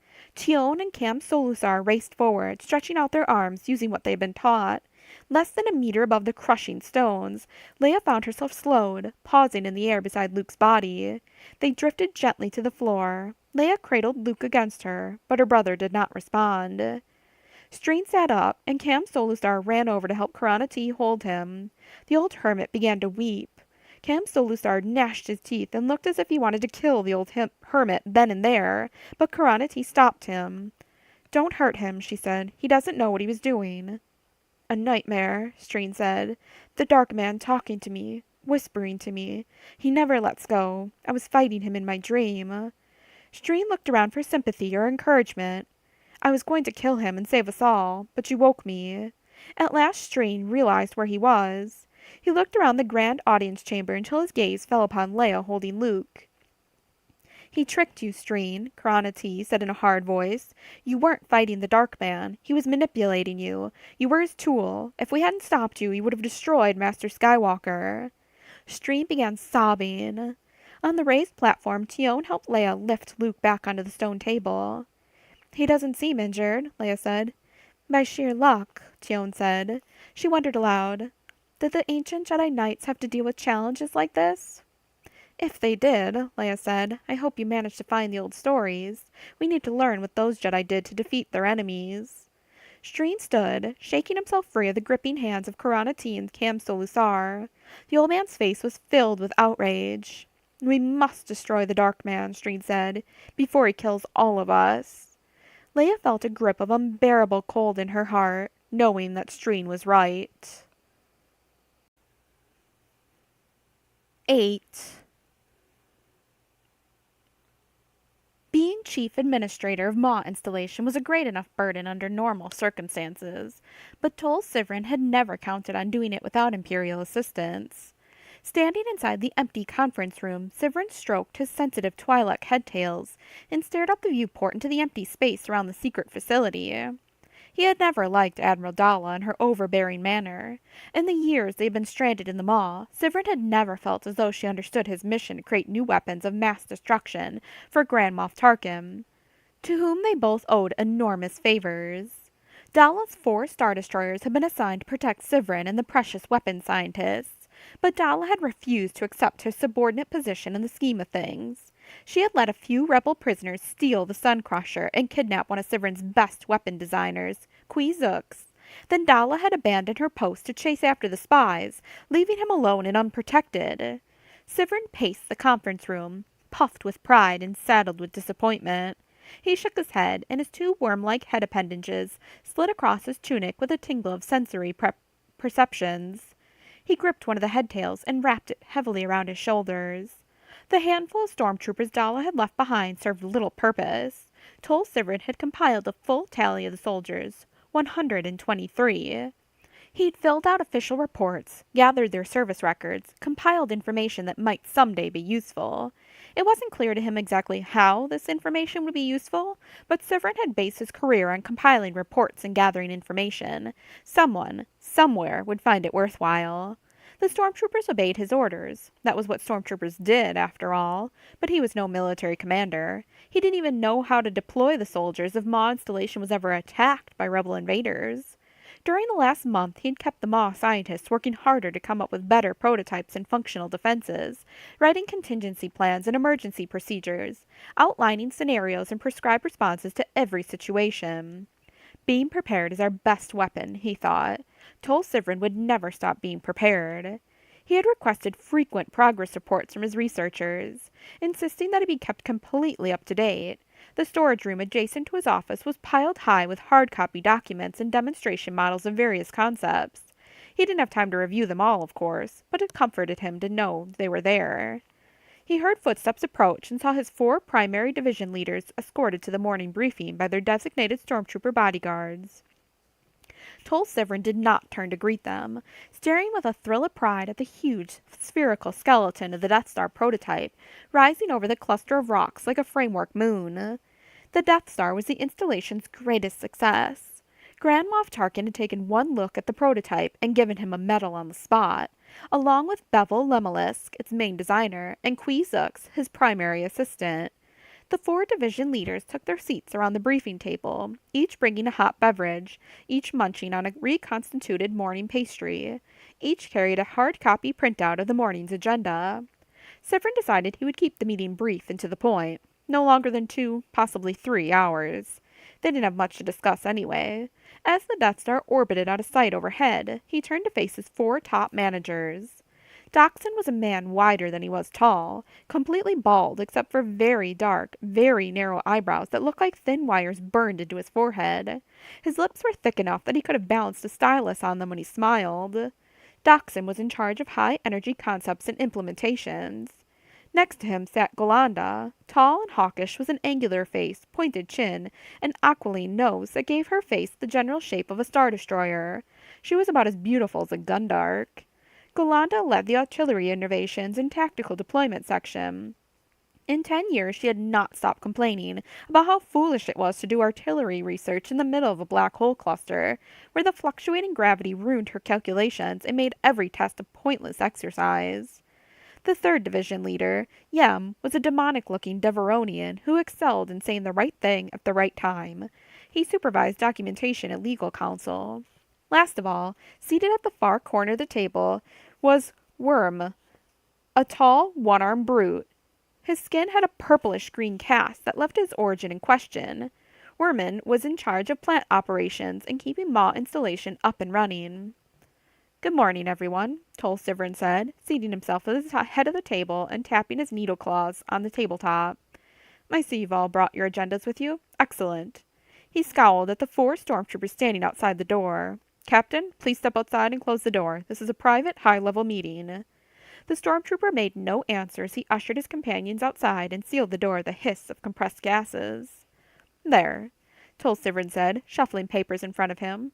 "I'd like each of you to report on recent activities in your division. After we've discussed the possible implications of anything new, we can then brainstorm strategies. I take it our revised emergency plans have been distributed to all members of this facility?" Sivrin looked at Yem, the paperwork person. The Deveronian smiled pleasantly and nodded. The horns on his head bobbed up and down. "Yes, Director. Everyone has received a copy of the full 365-page hard-copy document with instructions to read it diligently." "Good," Sivrin said, checking off the first item on his agenda. "We'll leave time at the end of the meeting for new business, but I'd like to move right along. I still have a lot of reports to review. Worman, would you like to begin?" The one-armed plant operations division leader rumbled through a detailed report on their supplies, their power consumption rates, the expected duration of fuel cells in the power reactor. Worman's only concern was that they were running low on spare parts, and he doubted they would ever receive another shipment from the outside. Tol Sivrin duly noted that in his log pad. Next, Doxson slurped his hot beverage and gave a report of a new weapon his scientists had been testing. "It's a metal crystal phase shifter," Doxson said. "MCPS for short." Tol Sivrin said, tapping his chin with a long claw. "We'll have to think of a catchier name before we present it to the Imperials." "It's just a working acronym," Doxson said, embarrassed. "We've constructed a functioning model, though our results have been inconsistent. The tests have given us reason to hope for a successful, larger-scale implementation." "And what exactly does it do?" Tol Sivrin asked. Doxson scowled at him. "Director, I've filed several reports over the past 7 weeks. Haven't you read them?"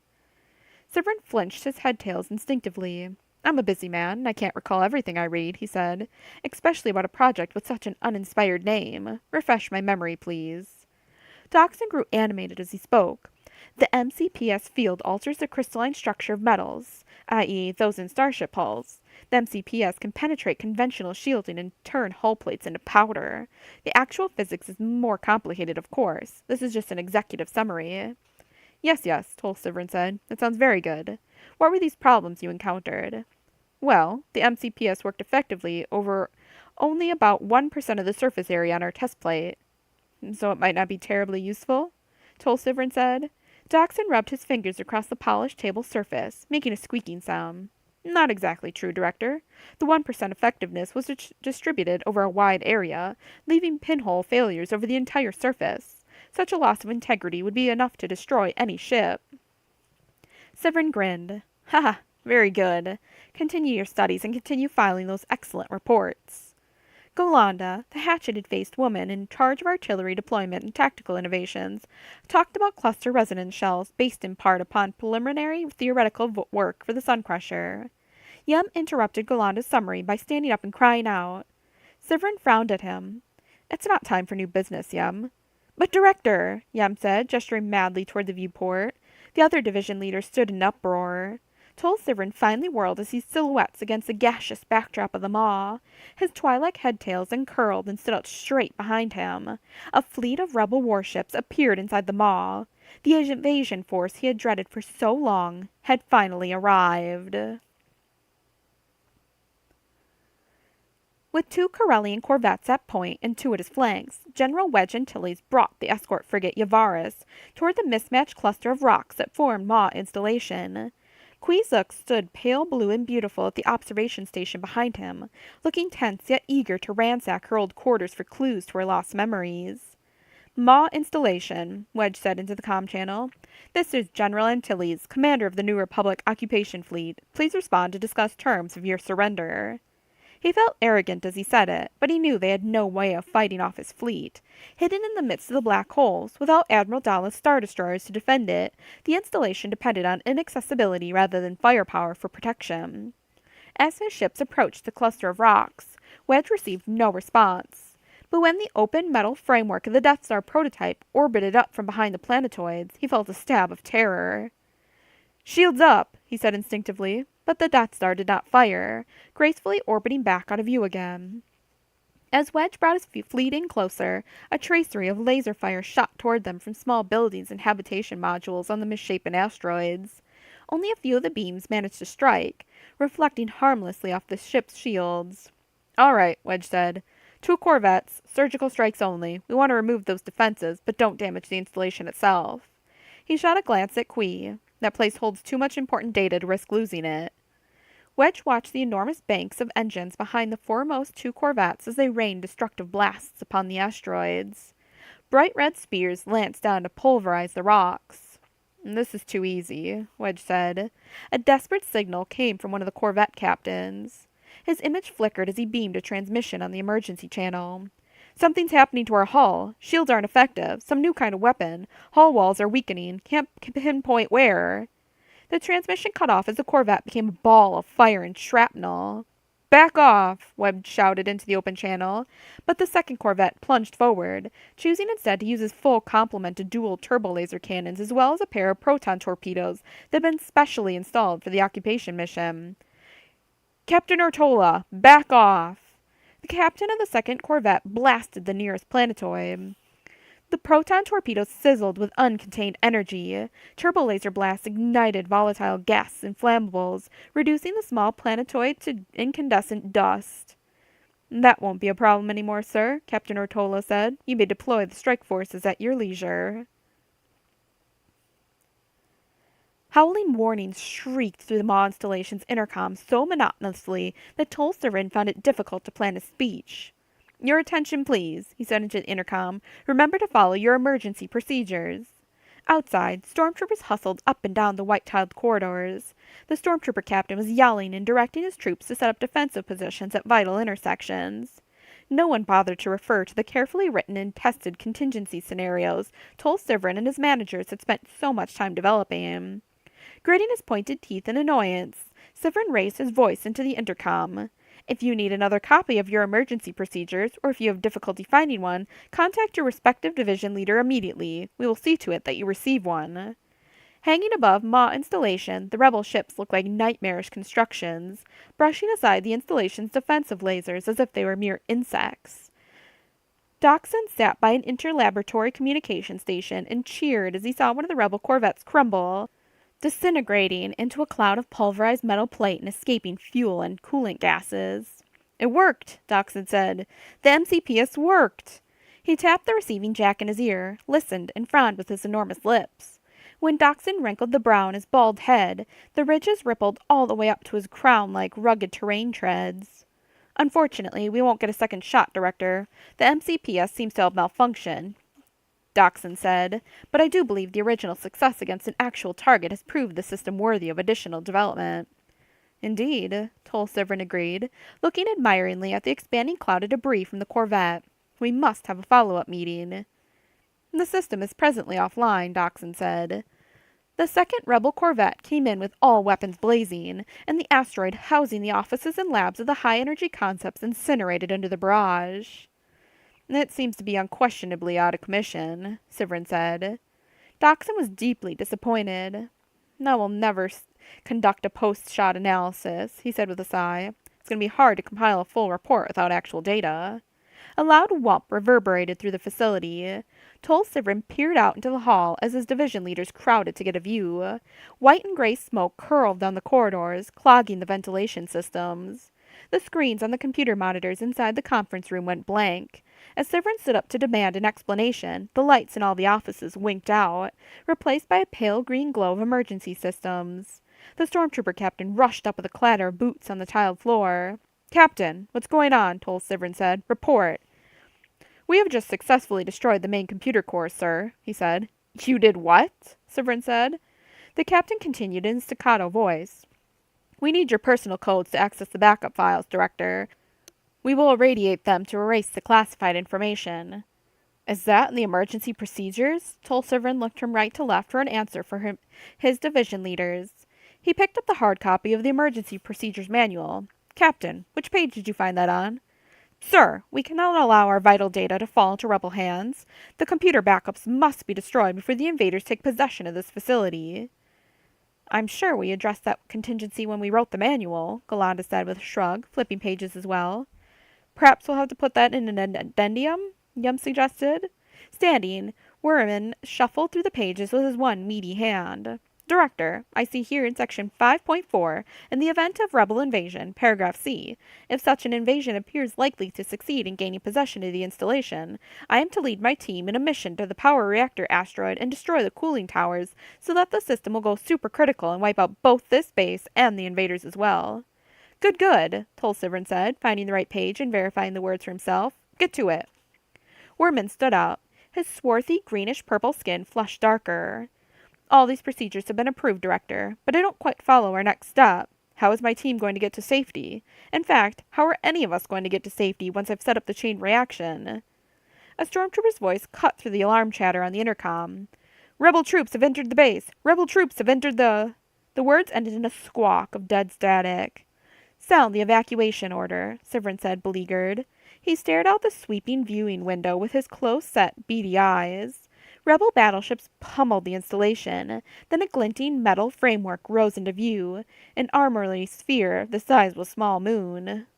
"Just go and take care of the reactors, Werman," Tolsivrin said. "We'll fall back and evacuate to the Death Star prototype. We can swing by and pick you up, then make our escape.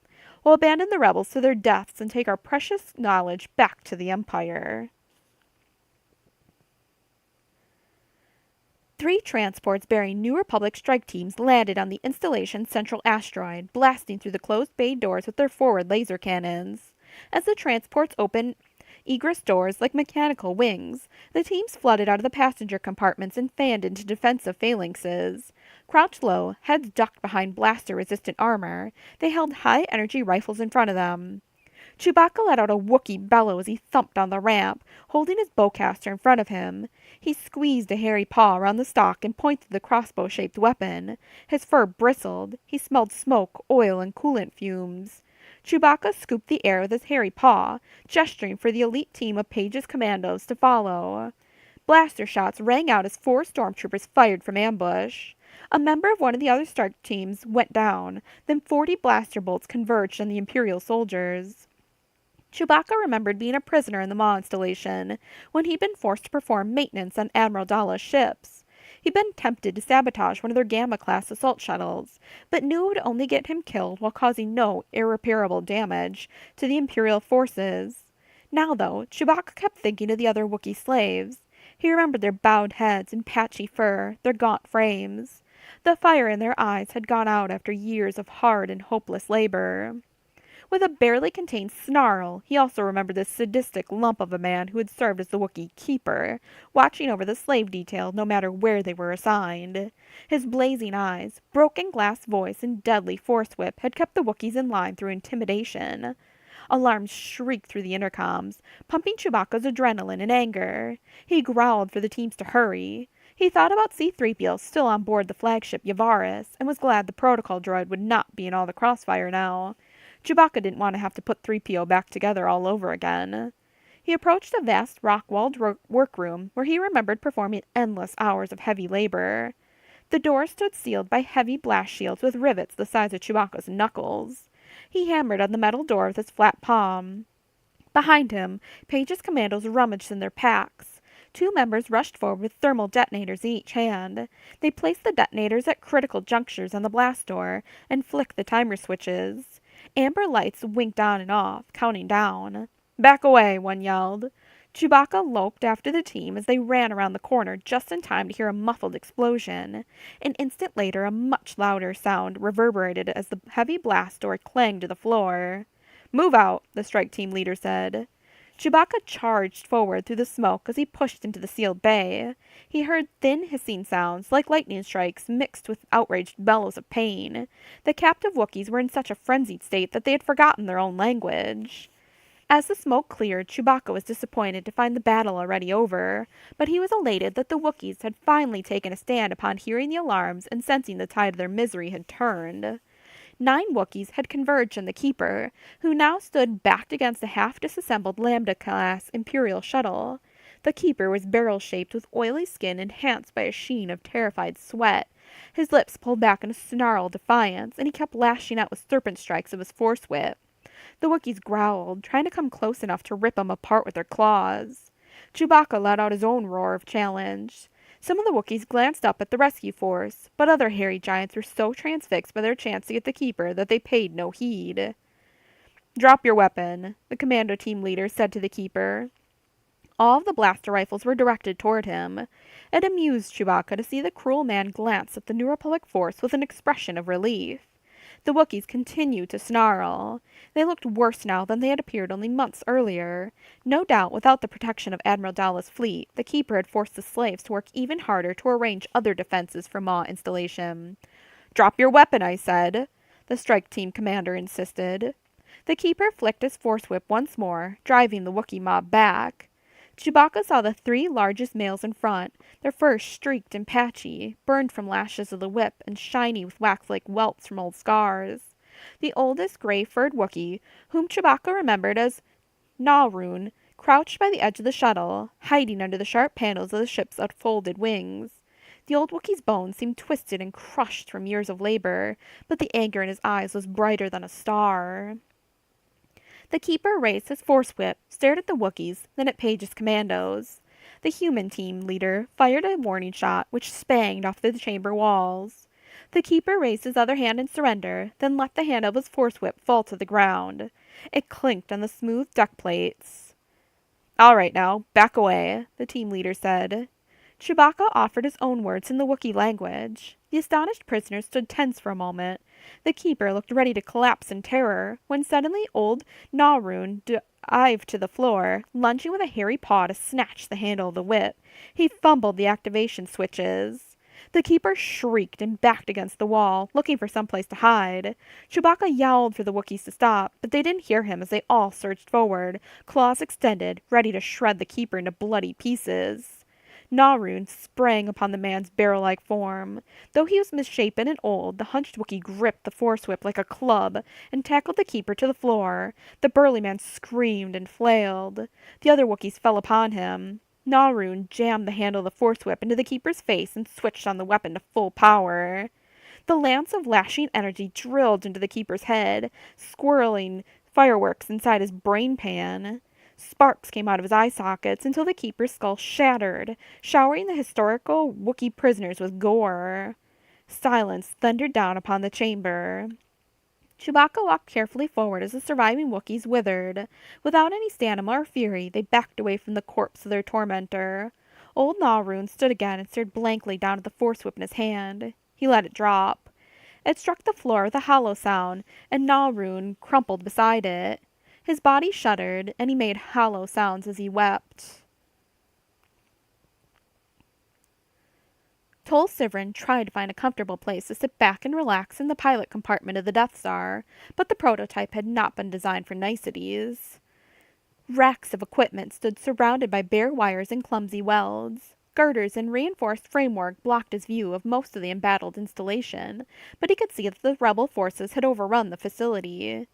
At the outer perimeter of the clustered planetoids, the tangled cooling towers and radiation vanes of the power reactor suddenly glowed bright and began to collapse. Werman's gruff voice came over the radio. Director Sivrin, our explosions have destroyed the coolant systems. The power reactor will soon go supercritical. I don't think the attackers can stop it. Maw installation is doomed. Very well, Werman, Severin said, dismayed at the loss of capital equipment. But what could he do, after all? His Imperial Guardians had deserted him. He and his division leaders had done quite a creditable job of putting up a fight. Without any military help, they couldn't be expected to succeed against a well-armed strike force, could they? Besides, they were following established procedure. No one could fault them for that. Sivrin looked at the stormtrooper captain and at the other 3 division leaders. The rest of the Maw scientists and stormtrooper contingents had taken refuge inside the prototypes, supply and control rooms. I have not had a chance to read the complete technical readouts of this battle station prototype, Tol Sivrin looked around. Does anyone know how to fly this vessel? Golanda looked at Doxon, who in turn looked at Yem. The stormtrooper captain said, I have had some experience flying attack vehicles, sir. Perhaps I can interpret the controls. Good, Captain, Tol Sivrin said. He stood up from his command chair. Do you need to sit here? No need, sir. I can handle it from the pilot station. The captain went over to a bolted-together row of controls. They must have detected Werman's explosions, Doxon said, watching the rebel attack ships clustered around the reactor planetoid. 2 more shuttles descended as teams were deployed down to the power station. The combined rebel firepower would block all rescue attempts. Now, how are we supposed to get Werman? Sivrin said. Yem began to flip through the emergency procedures manual again. I don't think we addressed that contingency either. Tol Sivrin's headtails thrashed in extreme annoyance. That's not very good, is it? He scowled, trying to figure out how he could adapt on the spot. Twi'leks were good at adapting. Sivrin had managed to adapt when he left his home planet of Ryloth. He'd adapted when Moff Tarkin had assigned him as director of the think tank. Now he would adapt his plans again to make the best of a situation that was growing worse by the minute. All right, so there's no time to rescue Werman. Change our plans. Our duty is to the Empire. We must take this Death Star prototype and make a rapid retreat. Werman himself had seen the rebel strike teams coming down to retake the reactor planetoid, and he had contacted Tol Sivrin again with a more frantic tenor in his voice. Director, what can I do to assist you? How are you planning to rescue us?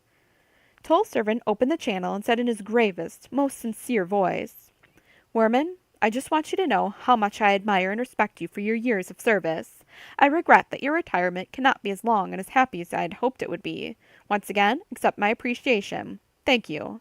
He signed off, then turned to the stormtrooper captain. We need to get out of here now.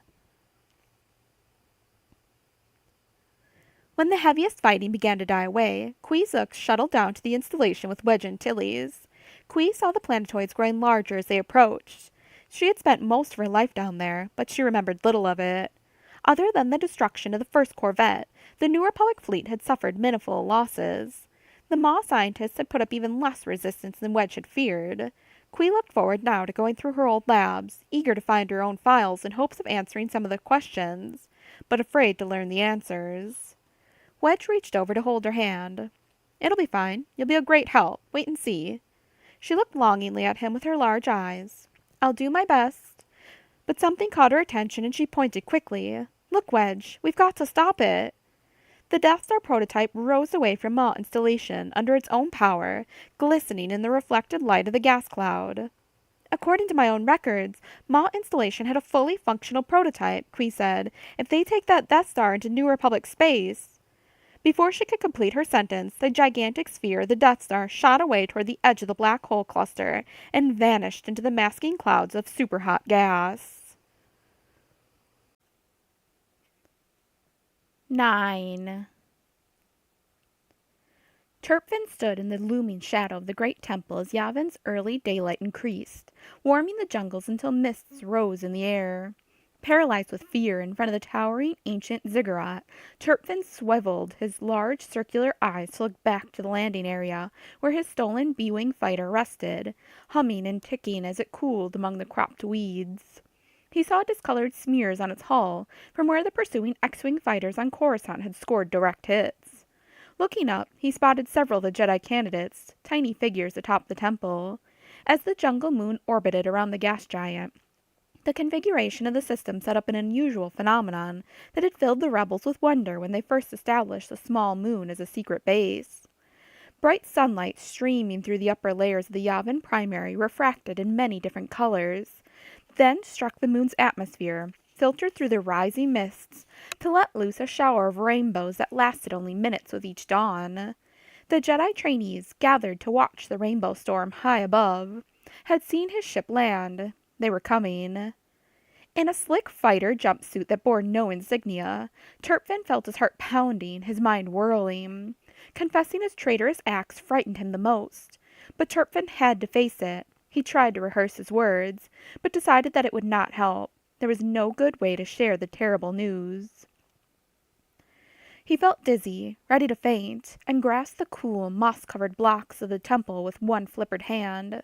He feared that Coradia had somehow found him again, that Firkin was sinking his clutches into the organic components that had been substituted for parts of Turpin's brain. No, it was his mind now. He had not felt the tug from his Imperial controllers for over a day now. He'd forgotten what it was like to think his own thoughts, and he had tested the new freedom with growing wonder. He fantasized about overthrowing the Empire, about throttling bug-eyed Ambassador Fergan, and during these thoughts no shadowy presence squashed his mind. He felt so free. He realized the faintness was just his numbing fright. The feeling passed, and Turpin stood straight again as he heard footsteps approach. The first to emerge into the bright daylight was Minister of State Leia Organa Solo herself. She must have run to the turbolift, expecting that the B-wing fighter carried some emergency message from Coruscant. Her hair looked mussed and windblown, and shadows haunted her eyes. Her face wore a concerned frown, as if something else already troubled her. Turpin felt the cold despair increase within him. She would be even more agonized after he told her that the Imperials knew the location of her son Anakin. Leia stopped and looked gravely at him, sizing him up. Her brows drew together in thought, and then she said his name. "I know you. Turpin, right? Why have you come here?" Turpin knew that his battered bulbous head and the lumpy mappings of scars made him recognizable even to humans. Behind Leia came several Jedi students Turpin did not recognize, until he saw Ambassador Sigil. The female Calamarian's large round eyes seemed to bore into his soul. "Minister Organa Solo," Turpin said in a quavering voice. Then he collapsed to his knees, partly in abject misery, and partly because his legs refused to support him any longer. "Your son Anakin is in grave danger." He hung his scarred head. Before she could fire up laser-sharp questions, Turpin confessed everything. Leia stared down at Turpin's scarred head and felt as if she were being strangled. Luke and Akbar's intricate security and secrecy about Anoth had been breached. The Empire knew where to find her baby son. Leia understood little about the defenses on the sheltered, hellish world. Now her servant and friend Winter was the only protection baby Anakin had. "Please, Minister Organa Solo, we must go to Anoth at once," Turpin said. "We must send them a message. Evacuate your child before an Imperial strike squad can reach him. While I was under Fergan's influence, I transmitted Anoth's coordinates to Coradia, but I did not keep a copy of them. I destroyed that information. You must take us there yourself. I will do whatever I can to help, but we must move quickly." Leia made ready to leap into action, ready to do anything necessary to save her son. But a paralyzing realization brought her up short. "I can't contact Anoth. Even I don't know where the planet is." Turpin stared at her, but she couldn't read expressions on his angular aquatic face. She continued, "It was kept secret from me, too. The only ones who knew were Winter, and she's on Anoth, and Akbar, who's now hiding on Calamari, and Luke, who's in a coma. I don't know how to get there." She studied herself, trying to recall how fast-thinking she'd been in her younger days. On the first Death Star she had taken charge during Han and Luke's ill-planned rescue. She had known what to do then. She had acted quickly and without hesitation. But now she had 3 children to care for, and her new priorities seemed to scramble her single-mindedness. Han had already departed to search for Kip Duron and the Sun Crusher. She'd been left here with the twins, supposedly to keep them safe. She couldn't just leave now. Ambassador Sigil seemed to sense her thoughts. You must go, Leia. Go save your son. Your twin children will be safe here. The Jedi students will protect them. As if suddenly freed of something she hadn't known was binding her, Leia felt plans plunge into her conscious mind. Relaxing, she became cool and decisive. All right, Turpin, you're coming with me. We'll go to Calamari as fast as we can. We'll find Akbar, and he can take us to Winter and Anakin. She looked at the traitor with a complex mixture of anger and hope, pity and sorrow. He turned away. No. What if the Imperials activate me again? What if I am forced to commit some new sabotage? I'll keep my eyes peeled, she said in a hard voice, but I want you to come see Akbar. She thought of the Calamarian admiral's misery, how he had gone to hide in the wilderness of his planet so others would not have to look at his shame. You're going to explain to him that he wasn't at fault in the vortex crash. Turpin worked his way back to his feet. He wobbled on them, but finally stood firm. Minister Organa Solo, he said. His voice sounded as if he had swallowed something unpleasant. I am sorry. She shot a look at him, but she felt adrenaline pumping through her, a need to be on the move, to do anything possible. Hesitation could mean the loss of everything. Apologize when this is all over, she said. Right now, I need your help. 10. The Millennium Falcon emerged from hyperspace near the coordinates of the destroyed Caradium star system. Han Solo polarized the segmented viewport to look out at the rubble that had recently been a group of planets and a burning sun. Now he saw only a slash of still glowing gases, a sea of radiation from the supernova. The sheer destruction was on a scale greater than even than when he had emerged from hyperspace to find Alderaan reduced to broken debris. Back before he had even met Leia, before he had thrown his lot in with the rebellion, and before he had believed in the Force. Caradia's exploded star had spewed stellar material in a thick band along the ecliptic, vast curtains of roiling gases that glowed and crackled with intense energy across the spectrum. A shockwave plowed through space, where it would dissipate over thousands of years. Under his high-resolution scanners, Han spotted a few twisted cinders, burned-out lumps of worlds that had been the outer planets in the system. Now they shone like embers in a dying fire. Lando Calrissian sat beside him, his mouth open in amazement. Boy, that kid sure knows how to cause damage. Han nodded. His throat felt dry and raw. It felt strange not to have Chewbacca in the co-pilot's seat. He hoped his Wookiee friend was having an easier time on his mission than Han was. The Falcon's sensor banks barely coped with the overloading energies that pulsed to the wreckage of the Caradian system. X-rays and gamma rays hammered against his shields. But Han saw no sign of Kip. Han, what do you think we'll find with all the static? If you're real sharp and real lucky, you might detect an ion trace from the Sun Crusher's sublight engines. But in the middle of a supernova, you'll never pick up the track. Odds are.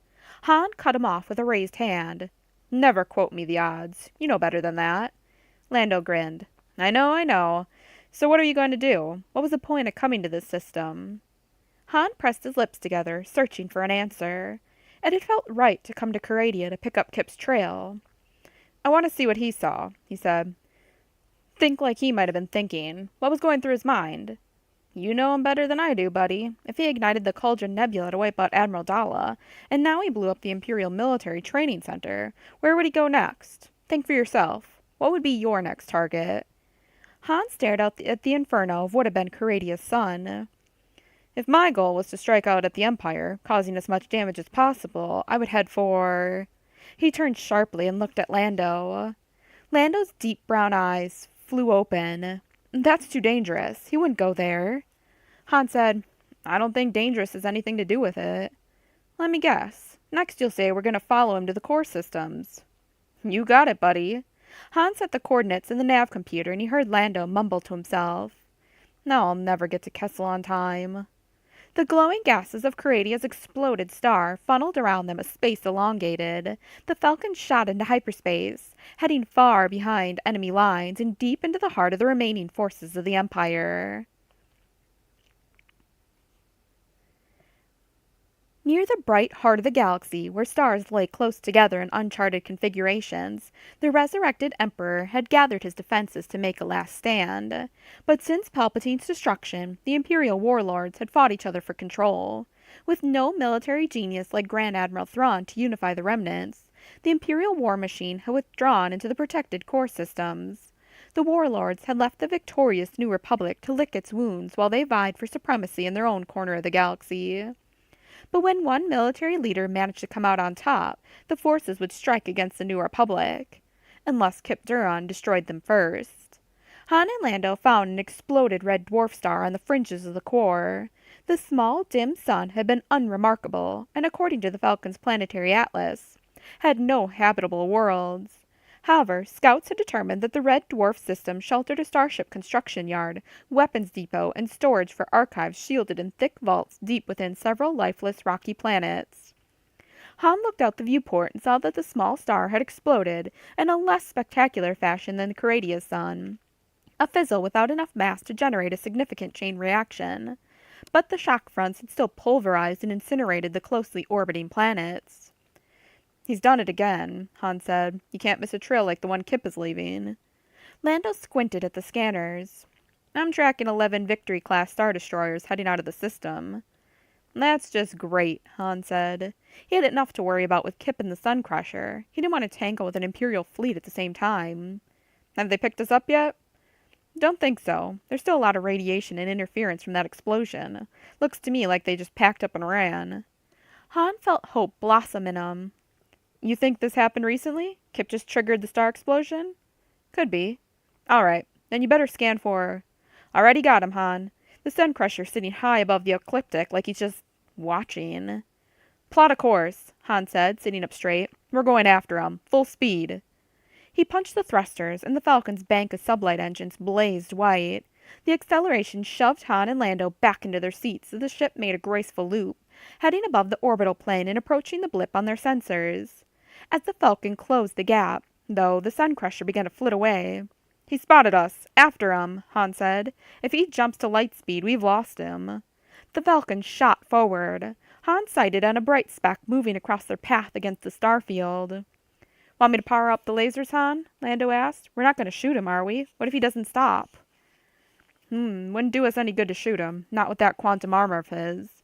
Han opened a comm channel. "Kip, it's me, Han Solo. Kid, we gotta talk to you." In answer, the Sun Crusher winked as it changed course and increased speed. "Punch it," Han said. "Let's go." "We're already pushing the red lines," Lando said. "She'll hold together," Han answered, then bent to the comm system again. "Hey, Kip, listen to me." The Sun Crusher arced around and began to grow larger in the viewport. Han?" Lando said. "He's coming right at us." Han felt exhilarated, glad that Kip was turning around to talk with them. "I think he's going to ram us," Lando said. Han blinked in disbelief. He bent over the transmitter. "Kip, don't do this. Kip! It's me, Han!" The Sun Crusher hurtled past them, swerving at the last moment to fire a burst of lasers from the defensive weapons mounted on its hull. Han heard the blasts thump against the Falcon, but they caused no damage. "Must have been a warning," Lando said. "Yeah, some warning," Han answered. "Kip, why don't—" The young man's brittle voice finally came at them. "Han, leave me alone. Go away. I've got work to do." Kip, that's what I'd like to talk with you about," Han said, suddenly at a loss for words. The Sun Crusher hurtled toward them as if for another strafing run. As the small craft rushed past, Han worked the controls and yanked out with the Millennium Falcon's tractor beam, latching onto the small superweapon. "Hey, I caught him," Han said in surprise. The momentum of the Sun Crusher was enough to jerk the Falcon around, but the tractor beams held. Han pumped up the power, increasing his invisible grip. Finally, both ships came to a relative dead standstill high above the orbital plane of the exploded red dwarf star. "All right, Han," Kip said. "If this is the way you want it, I can't let you stop me." The comm system fell silent. "I don't like the sound of that," Lando said. Kip's voice returned. "One of these resonance torpedoes is enough to make a whole star blow up. I'm sure it'll make short work of a piece of junk like the Falcon." Han looked out at the crystalline shape of the Sun Crusher. The toroidal projector glowed a crackling blue and green, powering up to launch one of its projectiles at point-blank range. "I've got a bad feeling about this," Han said. 11. The mid-morning light shone through open skylights into the temple's grand audience chamber. Golden sunbeams dappled the polished flagstones, reflecting onto the rough-hewn walls. From the raised platform behind his motionless body, the spirit of Luke Skywalker watched as Sigil led the young twins on another visit. Sigil held the twins' hands, gliding forward with fluid steps. This morning she wore her bluish ambassadorial garment instead of her drab Jedi robe. Behind the Calamarian ambassador came a guilt-ridden Streen beside muscular and supple Karana T. R2-D2 hovered close to Luke's body, like a sentry rolling back and forth. The astromech droid had taken it upon himself to guard the Jedi Master after the devastating storm. Luke found the little droid's loyalty deeply touching, though not surprising. Han and Leia's twin children stared wide-eyed at Luke, and his spirit watched them back longingly. Unable to communicate, he felt trapped. What would Obi-Wan have done in such a situation? He believed the Force would give him an answer, if he knew where to look. "You see, children, your Uncle Luke is safe. We rescued him last night. Your mother helped. We all helped. We're still trying to find some way to wake him up." "I am awake," Luke shouted into the empty spirit plane. "I've got to find a way to communicate that to you." The twins stared at the motionless body. "He is awake," Jason said. "He's right there." The little boy tilted his dark eyes up to gaze directly at Luke's spirit. With a jolt, Luke stared back at Jason. "You can see me, Jason? Can you understand me?" Both Jaina and Jason nodded their heads. Sigil wrapped her hands around their shoulders and steered them away. "Of course he is, children." Thrilled and suddenly hopeful, Luke started to drift after them. But Streen came to the platform and threw himself to his knees, looking so stricken that waves of confusion rippled from him like a physical blow to Luke. "Master Skywalker, I am deeply sorry," Streen said. "I listened to the voices in my head. The dark man tricked me. He will never do that again." Streen looked up, his eyes unfocused, flicking from side to side. He seemed to stare at Luke as well. "Can you see me too, Streen? Can you hear me?" Luke thought fast, wondering if his abilities had changed. "The dark man came to me," Streen said, "but I sense you're here too, Master Skywalker. I will never doubt you." Karana T squeezed Streen's shoulder. Luke's mind raced. Exar Kun could communicate with the others, if only in subtle ways, and now Luke knew that was possible for him too. He could already speak to the twins. Elation swept over him. He began to make plans as the other Jedi candidates filed out of the echoing room. Now he was confident he could save himself, perhaps with the help of his Jedi students, his new generation of Jedi Knights. From the stone walls behind him, an otherworldly voice said, "How touching. Your clumsy students still imagine they can save you, but I know more than they do. My training wasn't limited by cowardice as yours was." Exar Kun stood black and wavering. "Gantoris was mine, and he is destroyed. Kip Duron remains under my tutelage. Streen is already mine. The others will also begin to hear my voice."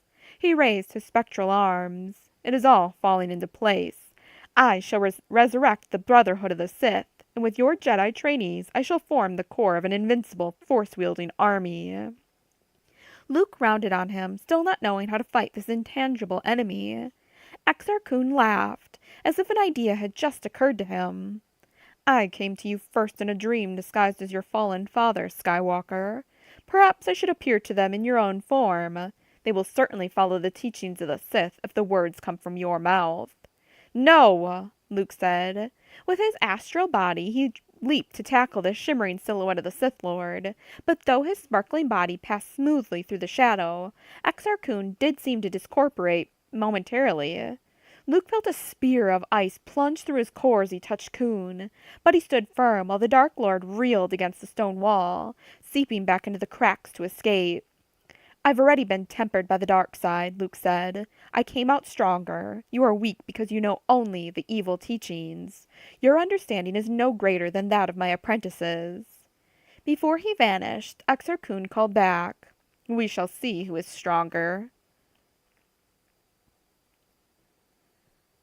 The sun had set behind the giant ball of Yavin.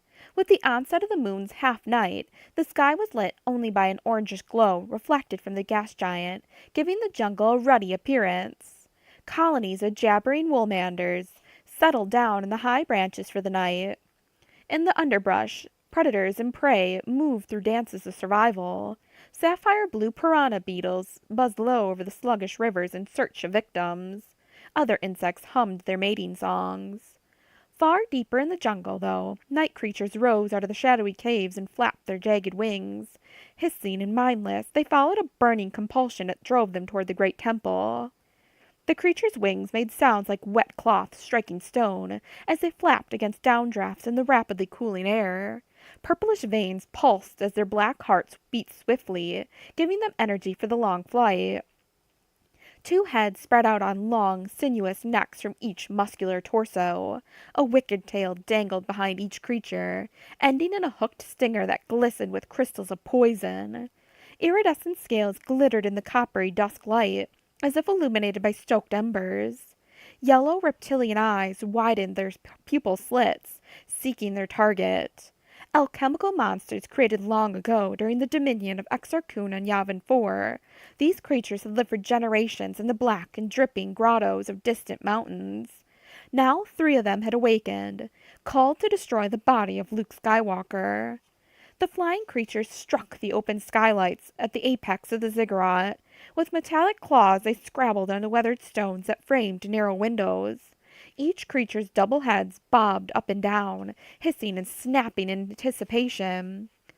Folding their bat-like wings against them, they squirmed through the skylights into the open chamber. Moving together, the creatures descended toward Luke's helpless body, long talons extended.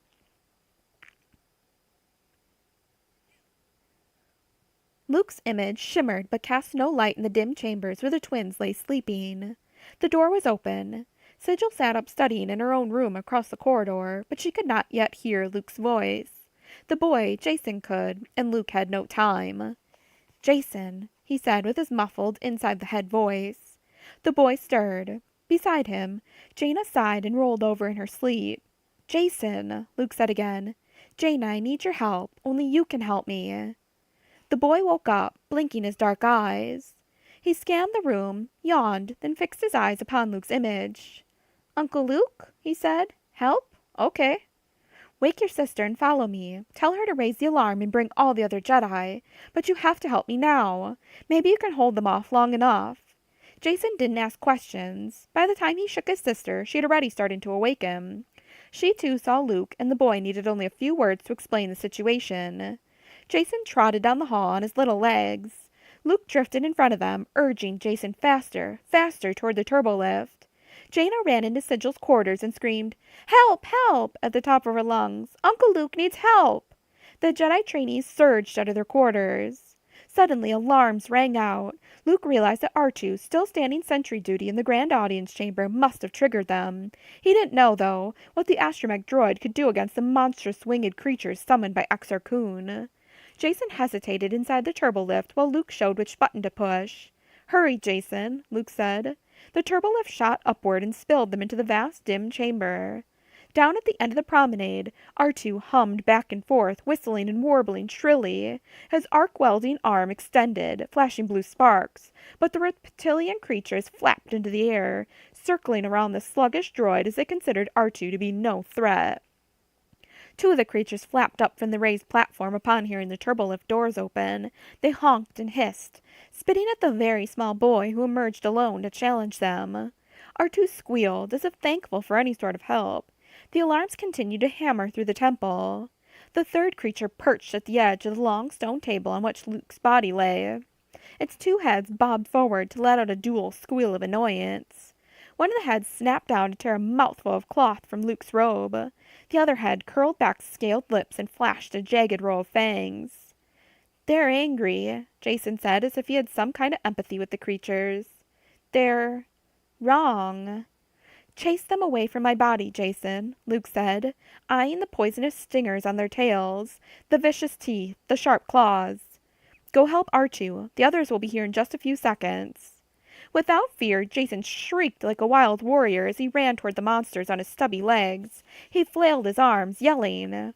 Two of the creatures squawked and swooped into the air, then flapped their leathery wings to dive at him. R2 whistled a warning. Jason ducked at the last moment. The creatures dragged their hooked metallic claws on the flagstone floor, sending up showers of sparks. The boy didn't slow. He ran toward the last of the reptilian creatures, who stared hungrily down at Luke's soft, closed eyelids. Jason reached the raised platform. The third creature rose into the air, thrashing with its scorpion tail and snapping with both heads full of clacking fangs. Unable to fight for himself, Luke paralleled the boy as Jason struggled up onto the raised platform. Grim and determined, the boy stood guard by his uncle's motionless form. R2 came up beside Jason, his welding arm still crackling. Then Luke saw what to do, if it was possible, if he could manage to use his skills in such a way. Next to his robed body lay a black cylinder studded with power buttons. Jason, Luke said, take my lightsaber. The three flying creatures circled the chamber, croaking at each other as if receiving instructions from the Exarchun. Without hesitation, the boy picked up the lightsaber handle. It was as long as his small forearm. Don't know how, Jason said to Luke. I'll show you, Luke said. Let me guide you. Let me fight with you. Talons extended, the three flying creatures plunged toward the boy, squealing with bloodlust in their eyes. Jason held the smooth handle in front of him and pushed the activation button. With a loud snap hiss, the lightsaber's deadly shaft blazed in the dimness. The little boy planted his feet apart, raised the glowing blade, and prepared to defend the Jedi Master, Luke Skywalker. Sigil scooped Jaina up in her arms and ran down the halls as Dorsk 81 and Tion joined her at the turbo lift. They rose to the highest level, ready to battle for their master, as they had done against the Unleashed Storm. But even Sigil's greatest fears did not prepare her for the astonishing sight that greeted her as she entered the grand audience chamber. Little Jason held the lightsaber in his hand with all the grace and confidence of a master swordsman. The trio of flying creatures came at him, jabbing with their dripping stingers, snapping with long teeth, reaching with hooked claws. But Jason pirouetted with the energy blade, wielding the lightsaber as if it were an extension of his arm. The blade crackled and hummed through the air. R2-D2, agitated, buzzed back and forth, doing his best to keep the creatures from coming too close to Master Skywalker's body. Jason continued to fight. One of the lizard creatures darted in with gnashing fangs, but Jason deftly cleaved off a head with one smooth stroke. He left only a smoking neck stump as the other head of the two-headed monster writhed and flailed and splat. The creature crashed to the floor and flopped its leathery wings against the flagstones. The remaining two monsters struck with their scorpion stingers. The little boy swung the lightsaber, neatly slicing off one pointed stinger, then rolled out of the way as gouts of black poison spurted from the amputated end. The evil liquid burned on the ancient Masasi stones like acid, boiling with greasy gray and purple smoke. Maddened with pain, the injured thing flapped in the air until it grappled against its companion, rending with claws and snapping with two heads full of tearing teeth. It struck with the useless stump of its stinger, but the stronger creature stabbed with its own stinger, leaving a burning hole in the torso of its attacker, a hole that continued to burn and sizzle as the poison ate deeper and deeper. The stronger flying lizard latched its jaws onto the scaly throat of the other. When its victim had ceased its struggles, the survivor released its claws, flapping higher as the dead carcass fell with a thud onto the floor. R2 came forward to zap the limp creature, making certain it was dead. Sigil, Tion, and Dorsk 81 froze on the threshold of the turbolift, watching the impossible tableau. We've got to help him, Dorsk 81 said. How? Tion asked. We have no weapons. Sigil assessed the furious battle. Perhaps Jason doesn't need our help. Jaina snatched her hand free from Sigil's grip and scrambled down the promenade, even as the others hesitated for a fraction of a second. Sigil ran after her. The last of the reptiles shrieked through double throats, infuriated by the attack of its companion. It dived down in an unstoppable plunge. Jason stepped back to meet it, holding the lightsaber poised at his shoulder, waiting for the right moment. Coolly, as the creature came in with dripping fangs and outstretched claws, Jason swung in a clean arc with grace and skill, perfectly in command of his reflexes. The glowing blade struck and severed both throats in one sizzling flash. The carcass of the creature, reflexively convulsing its wings, crashed into Jason and drove him to the floor. R2 rolled forward to help, bleeping. "He is all right," Jaina called, finally reaching the raised platform. "Jason!" "Jaina!" Sigil shouted, catching up with her. The tip of the lightsaber appeared, smoking and blazing through the carcass as Jason cut his way free of the stiff wings. Sigil assisted him.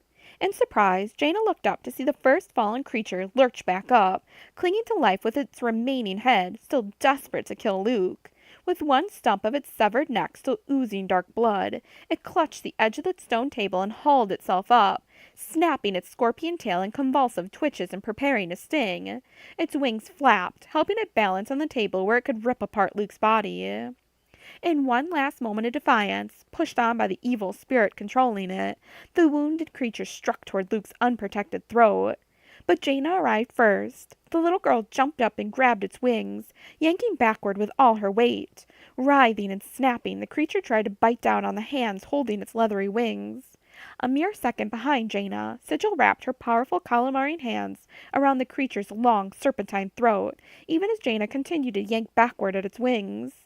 Sigil let out a high grunt as she wrung its neck, crushing a succession of vertebrae as if they were dry twigs. The thing slumped down across the table, finally dead. Jaina panted and slid into a squat. Jason climbed to his feet and looked around as if confused. He blinked his eyes sleepily, then, with a deft movement of one small finger, deactivated the lightsaber. The humming sound of the blade vanished into the sudden silence of the chamber. The turbolift opened, and the remaining Jedi trainees rushed out, drawing up short as they saw the carnage. Tion reached the raised platform. Her silvery hair flowed behind her like a comet's tail. She bent over Luke's body, and with an expression of disgust, gripped the still oozing reptilian carcass of the last slain creature and flung it away from the Jedi Master. Sigil rushed to Jason just as he calmly replaced the lightsaber beside Luke's motionless form. She grabbed him, hugged him, and then stared in awe at the little boy. Only moments ago, this not-quite-3-year-old child had fought like a legendary lightsaber duelist. Dorsk 81 and the other Jedi trainees came forward. "He fought as well as a master," Dorsk 81 said. "It reminded me of the duel between Gantoris and Master Skywalker." "Uncle Luke was with me," Jason said. "He showed me. He's here." Sigil blinked her large round eyes. "What do you mean?" Tion asked. "Can you see him now?" Dorsk 81 said. "Yes, he's right there." Jaina pointed to thin air. "He says he's proud of us." She giggled. Jason giggled too, but he looked exhausted, covered with dark ichor. He slumped down on Sigil's lap. The Jedi trainees looked at each other, then gazed at the open air above Luke's prone body. R2 whistled in confusion. "What else does he say?" Sigil said. Jason and Jaina both sat still for a moment, as if listening. "Exar Kun, he's making the trouble," Jason said. Jaina finished. "Stop Exar Kun, then Uncle Luke can come back." 12. Leia sat next to Turpin in uneasy silence during the entire journey from Yavin 4 to the ocean world of Calamari. Turpin said virtually nothing, crouched over the controls as if unable to bear the weight on his shoulders. The small ship descended through the cloud-swirled atmosphere of the Sapphire World toward one of the wrecked floating cities where Akbar had been overseeing heroic salvage operations. As the ship streaked toward the sunlit water, Leia saw golden trails reflected off the choppy waters. She felt an eerie sense of déjà vu, thinking of when she and Sigil had come to this planet in search of Akbar in his exile. She felt this time she was coming full circle, riding with the unwilling Calamarian traitor to redeem Akbar, but more important, to enlist the Admiral's assistance in a rescue operation to save her son. "Reef Home Salvage Team, this is," Turpin hesitated. "This is Minister of State Leia Organa Solo's ship. We must speak with Akbar. Do you have a place for us to land?" After only a moment, Akbar's own voice responded. "Leia coming to see me? She's certainly welcome here." Then Akbar added, "Turpin, is that you?" "Yes, Admiral." "I thought I recognized your voice. I would delight in seeing both of you." "I'm not so sure, sir," Turpin said. "What do you mean? Is something wrong?" Akbar replied. The Calamarian hung his scarred head, wrestling with his answer. Leia leaned over to the microphone. It's best if we explain face to face, Akbar, she said in a soft but firm voice. It still felt awkward not to address him by his rank. Turpin nodded a painful thanks to Leia. He brought the ship down in a steep dive toward the ocean surface, then pulled up with room to spare and cruised over the wave tops until they approached a cluster of floating vessels in a turmoil in the slate-gray water. Organic-looking barges with articulated crane apparatus extended down into the water. Bloated, inflated ships like enormous bellows blazed exhaust fire as their engines drove fans to pump air into the submerged hulk of Reef Home, one of the majestic Calamarian floating cities that had been sunk in Admiral Dalla's recent attack. Leia had been on Calamari trying to convince Akbar to reclaim his rank when Dalla's star destroyers had struck. Squads of TIE bombers had managed to sink Reef Home and damage several other cities. But Akbar had come out of his seclusion and rallied the Calamarian forces to victory. Now Leia watched the white froth as the hulk of the city heaved itself to the surface. Bubbles simmered around the lumpy dome of Reef Home. Figures clambered over the exposed metal, attaching grappler cables from the towering cranes on the surrounding barge ships. The bellows pumps continued to gush air into Reef Home's sealed compartments, forcing out the water that had flooded deck after deck. In the water, groups of dark figures, tentacle-faced quorum, worked at the edge of the derelict city, prying open wave doors, patching breaches in the hull, and scavenging the ocean floor to find lost possessions. As Turpin brought the ship to land on the wet expanse of the main crane barge, the domed city shouldered its way higher above the choppy ocean. Leia emerged from the small ship and stopped to catch her balance on the gently swaying deck. Cool salt spray struck her, making her gasp at the cutting wind and the iodine tang of drifting seaweed. One of the figures in the water used a jetpack to scoot away from the salvaged city, climbing a long ladder up the side of the crane barge. Leia recognized Akbar as he scrambled with enthusiasm onto the barge deck and stood dripping before them. He peeled off a thin, translucent membrane from his face and took a deep breath of fresh air. "Leia, I greet you," he said, raising a flipper hand. "We're making great progress in resurrecting Reef Home City. Our crews should have it refitted and ready for habitation within a few months." "And Turpin," he said with heartbreaking joy, as he strode to embrace his former chief starship mechanic. Turpin stood stiffly, unable to speak a word. Leia's immediate need was too great for pleasantries. "Akbar," she said, "the Imperials have learned the location of Anoth. Winter and baby Anakin are in grave danger at this very moment. You must take us to them right away. You're the only one who knows the location." Akbar stood in shock, and Turpin broke away from his embrace. "I have betrayed us, Admiral," he said. "I have betrayed us all." Working hard to appear useful and important, Ambassador Fergan stood on the control deck of the dreadnought Vendetta. As they came out of hyperspace and approached the planet Anoth, he stepped forward. "Shields up," he said. "Already done, sir," Colonel Ardax answered from the command station. Ardax wore a crisp olive-gray Imperial Navy uniform with his cap firmly planted on his short-trimmed hair. He drew in a deep breath to broaden his shoulders. Throughout the journey to Anoth, the colonel had annoyed Fergan by making decisions for himself without asking for input. Ardax was altogether too independent for Fergan's tastes. True, Fergan was merely the administrative head of the Canadian Military Academy. Former Military Academy, now that the rebel terrorist Kip Duran had destroyed it, but he was still the most important person on this entire ship. His opinion should be valued. He still thought of the roaring explosion of Caradia's star, the echoed screams of those low-ranking individuals, and all the valuable equipment he had left behind. Fergan's glorious dreams of resurrecting the Empire had dwindled to a point, but it was a laser-bright point. If he could just get his hands on the Jedi baby, there would be hope for the galaxy once more. The Vendetta passed through a broken belt of asteroids scattered along Anoth's orbit. The planet itself had shattered into 3 components. 2 large chunks in contact, scraping and creating static discharges, so that titanic lightning bolts blasted between them. Farther out circled a smaller, misshapen rock that held a breathable atmosphere in its lowlands. In a century or 2, the 3 chunks would pulverize each other into space dust, but at the moment, Anoth was a hidden and protected haven. Until now. "Looks like a rather rugged place to raise an infant," Colonel Ardax said. "It'll toughen him up," Fergan said, "an appropriate beginning to the rigorous training he will undergo if he is to be our new emperor." Ambassador Fergan, Ardax asked, raising his eyebrows, do you have any indication of exactly where we should look for this alleged stronghold? Fergan thrust out his purplish lower lip. The spy Turpin had provided the planet's coordinates, nothing more. You can't expect me to do your entire job for you, Colonel, he snapped. Use the dreadnought scanners. Yes, sir. The colonel gestured toward the technicians at the analysis and sensor panels. We'll find it, sir, a wide-eyed corporal said, staring at a screen that showed a simplified computer diagram of the Anoth system's 3 components. There's not much down there, so it shouldn't be hard to pick them out. Fergan stumped to the turbolift at the rear of the control deck. Colonel, I'm going down to inspect the MT-AT vehicles. I trust you can handle everything here without me? Yes, sir, Ardax said, a bit too emphatically. As the turbolift swallowed him, Fergan thought he had a muttered comment from the dreadnought captain, but the words were cut off by the closing metal doors. Down in the Vendetta's hangar bay and staging area, Fergan stepped into a flurry of stormtrooper activity.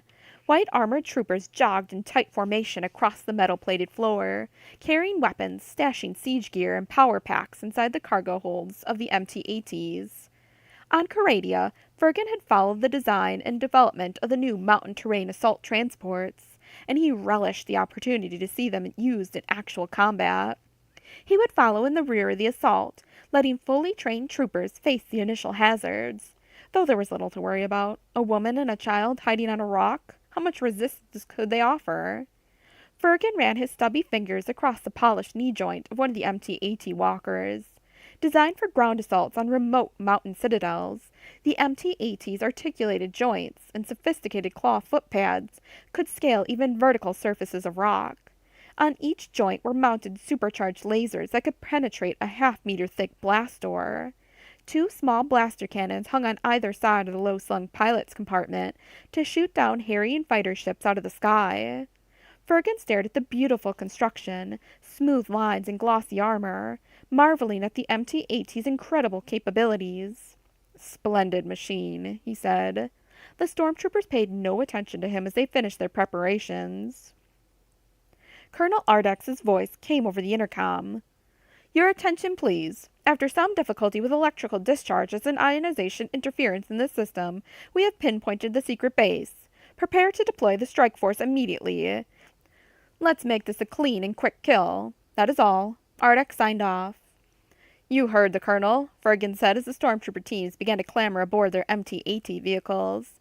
They would be dropped from orbit on a thunderous plunge to the atmosphere, encased in a thermal-resistant cocoon that could detach upon striking the surface. One trooper scrambled alone into his cockpit, hauling extra weapons, interrogation devices, and intelligence-gathering equipment. You, Fergan said, stow all that in the cargo compartment. I am riding with you. The stormtrooper looked at him in silence for a moment, his polished eye visor staring blankly. Do you have a problem with that order, Sergeant? Fergan asked. No, sir. The voice crackled through the helmet speaker. The stormtrooper methodically removed the equipment and stowed it in the under compartment. Fergan heaved himself into the second seat and strapped in.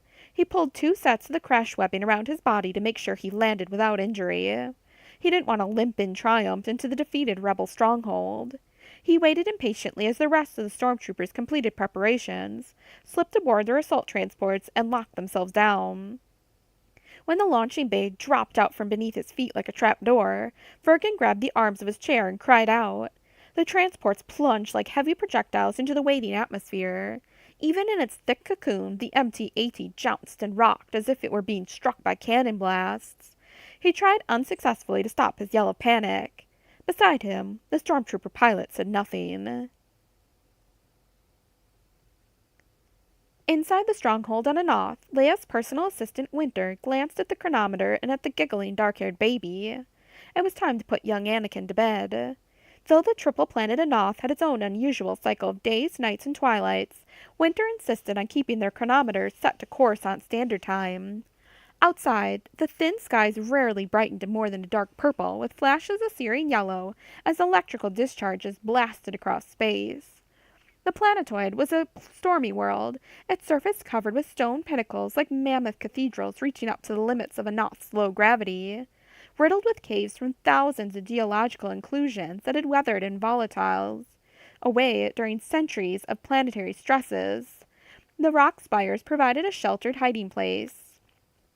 Winter picked up the baby in her arms and bounced him against her hip as she went deeper into the facility.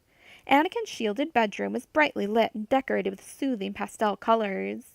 Tinkling music filled the air, a cheerful melody mixed with quiet wind and rushing water.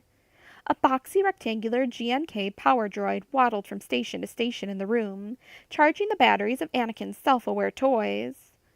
Thank you, Winter said out of habit, though the droid had only minimal interactive programming. The droid burbled a response and shuffled out in a slow walk on accordioned legs. Good evening, Master Anakin, said the caregiver droid in Anakin's chambers. An enhanced protocol model, the TDL droid was programmed to perform a majority of the functions required to care for a young child. TDL models have been marketed across the galaxy as nanny droids for busy politicians, space military personnel, and even smugglers who had children but too little time to spend with them. The TDL droid had a silvery surface with all corners and sharp edges smoothed for comfort. Because nannies and mothers were expected to need more than the usual set of hands, TDL nanny droids had 4 fully functioning arms, all of which were covered with warm synthetic flesh, as was the torso, to provide a more nurturing experience for a baby held in robot arms. Anakin cooed with pleasure to see the droid, said a word resembling its name. Winter patted the baby on the back, saying good night. Do you have a preference from the large selection of lullabies and bedtime music I have available, Mistress Winter? The droid said. Make a random selection, Winter answered. I want to get back to the operations room. Something doesn't feel right tonight.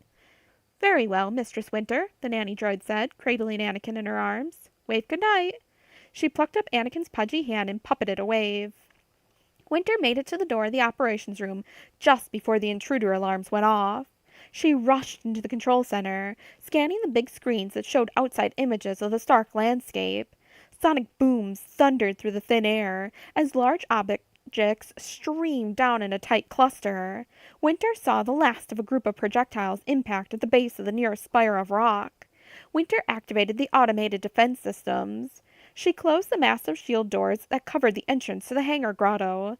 Through the rock she could feel the heavy vibration as the metal doors slammed together. She saw movement below, just out of range of the cameras. Then a long metal leg bent up on a huge articulated joint. A foot spiked with claws smashed into the rock face, creating traction with explosive bolts. Then the huge machine levered itself out of view around an outcropping. Winter enhanced the audio pickup, listening to the groaning sounds of straining machinery, pulleys, and grinding engines, the clank of treads. Working rapidly, she switched to another set of image enhancers mounted on a distant pinnacle. The picture that appeared made her gasp in amazement and fear, an extreme reaction considering her usual unemotional and inflectionless manner. The smoldering hulks of protective re-entry pods lay strewn about the landscape. The metal shells had cracked open like black vermin eggs and unleashed mechanical monstrosities, 8-legged, arachnid-like machines. Each of the heavily jointed legs moved along different axes as the clawed feet helped the ellipsoid body scuttle over rugged terrain, finding footholds in the rock and scaling the sheer peak in which Winter and Anakin hid. 8 Imperial spider walkers swarmed up the stone pinnacle, firing bright green blasts against the thick walls of the stronghold, searching for a way in. 13. The Jedi trainees gathered in the dusty, abandoned war room of the Great Temple. They had chosen it as the most fitting place to plan their battle against Exar Kun. On the 3rd level of the ancient ziggurat, the war room had once been used by the Rebel Alliance as a control center for their secret base. Here, the tactical genius General Jan Dodonna had planned the strike against the first Death Star. Sigil and the others had cleared away much of the debris that had collected in the decades since the rebels had left the base behind. Multicolored lights flickered on the control panels of the few functional sensor networks. Grime-caked viewing plates and cracked transparisteel screens made the signals refract and glitter. Atop a tactical map, the tiny hash-mark footprints of a skittering reptile were overlaid with the larger clawed prints of some predator that had chased after it. Sealed behind the protection of thick stone walls, the war room allowed no outside illumination. Newly restored glow panels in the corners made the place shine brightly, but also enhanced the shadows. Sigil looked at the group of Jedi trainees, a dozen of the best. But now they were gripped with fear and indecision, unprepared for the trial forced upon them. Some, such as Karana T, Cam Solusar, and surprisingly Streen, reacted with outrage to the long-dead Lord of the Sith. Others, particularly Dorsk 81, were filled with an unreasoning fear, afraid to challenge the dark power that had been sufficient to warp other students and defeat Master Skywalker. Sigil herself did not look forward to the fight, but she vowed to do everything she could against their unwanted enemy. "What if Exar Kun can hear our plans?" Dorsk 81 said, his large eyes shining in the harsh lights. "Even here he might be spying on us." His voice rose and his yellow olive skin mottled with panic. "The dark man can be everywhere," Streen said, leaning across the cluttered table. His frizzy gray hair still looked windblown. He fidgeted as he glanced around the room as if afraid someone were watching. "There's no other place we can go," Sigil said. "If Exar Kun can find us here, he can find us wherever we go. We must operate on the assumption that we can still fight him." She gazed at the candidates. She had taken great pains to develop her oratory skills as ambassador for Calamari. She had used her voice and her wits to great success in the past, and now she took advantage of her gift. "We have enough real problems to confront. There's no need to manufacture worse ones from our imagination." The others murmured in agreement. "Tion," Sigil said, "much of our plan depends on your knowledge of ancient Jedi lore. Tell us what you know about Exar Kun." Tion sat up in a battered and uncomfortable chair beside one of the dilapidated tactical stations. Across her lap lay the double-box musical instrument on which she played old ballads to anyone who would listen. Tion had only a small amount of Jedi potential. Master Skywalker had made that clear to her, but she would not be swayed from her resolve to become one of the new Jedi Knights. She had become enamored of Jedi legends, traveling from system to system, digging through ancient writings and folktales, compiling tales of the Jedi from thousands of years before the Dark Times. The Jedi Holocron had been a treasure trove, and Tion had spent much of her time studying it, replaying forgotten legends, clarifying details. But the Holocron was destroyed when Master Skywalker had asked the simulated gatekeeper, the ancient Jedi Master Vodo Sias Boss, to tell of his student Exar Kun, who had rebuilt the Brotherhood of the Sith. Tion flicked molten silver hair over her shoulders and looked at the other trainees with her eerie, mother-of-pearl eyes. Her lips were thin and pale, bloodless with tension. "It's very difficult to find verifiable legends from the Great Sith War. That was 4,000 years ago, and it was incredibly devastating. But apparently the old Jedi Knights were ashamed of how they had failed to protect the galaxy. Many of the records were distorted or destroyed, but I think I've pieced together enough." She swallowed, then continued. "Kun seems to have built his primary stronghold on this jungle moon. He enslaved the Masasi race to build all these temples as focal points for his power." She looked around, sizing up the Jedi trainees. "In fact, this gathering reminds me of the Great Council on the planet Deniba, when most of the old Jedi Knights met to discuss the dark tide rising through the galaxy. Master Vodo Sias Bas, who had trained Exar Kun, became a martyr when he tried to turn his student back to the light side. When Master Vodo did not succeed, the other Jedi banded together in a massive strike force such as had never before been gathered. Though Kun had enormous power, it seems that the key—" Tion tapped the side of her instrument with a glistening fingernail. "The key was that the other Jedi combined their might. They fought together as a unit where all the pieces fit together, as components in a much larger machine powered by the Force. I found only sketchy information, but it seems that in the final battle the unified Jedi wiped out most of the jungles on Yavin 4, laying waste to everything in their efforts to destroy Exar Kun. Kun drained dry the life force of all his Masasi slaves in one last gambit. The ancient Jedi succeeded in destroying much of what he had built and obliterated Kun's body, but he somehow managed to preserve his spirit within the temples. For all these years." "Then we must finish the job," Karana T said, standing up. She wore her reptilian body armor all the time now, unencumbered by a Jedi robe because she did not know when she might need to fight at a moment's notice. "I agree," Cam Solusar said. His gaunt face held the expression of a man who had long ago forgotten how to smile. "But how?" Streen said. "Thousands of Jedi could not obliterate the Dark Man. We are only 12. "Yes," Karana T said. "But this time Exar Kun doesn't have a race of enslaved people to draw upon. He has no resources but himself. Besides, Kun has already been defeated once, and he knows it." And, Sigil interjected, gesturing around the table, all of us have trained together from the beginning. Master Skywalker made us to be a team. Leia called us champions of the Force, and that is what we must be. Standing at the pinnacle of the great temple, Luke Skywalker's shimmering form could not feel the cool twilight breeze as the lumbering orange hulk of the gas giant cast fading light across the jungles. Luke watched a flock of bat-like creatures take to the air and swarm across the treetops in search of night insects. He remembered his nightmare when Exar Kun, disguised as Anakin Skywalker, had urged Luke to dabble in the dark side. Against the backdrop of history, Luke had seen the labors of the broken Massassi erecting mammoth temples, working until crushed by sheer labor. Luke had cast off that nightmare, but he had not interpreted its warning soon enough. Now he turned to see the hooded form of Kun standing black against the jungle landscape, but the sight no longer had the power to make him afraid. "You're growing bolder, Exar Kun, to keep showing yourself to me, especially when your attempts to destroy my body continue to fail."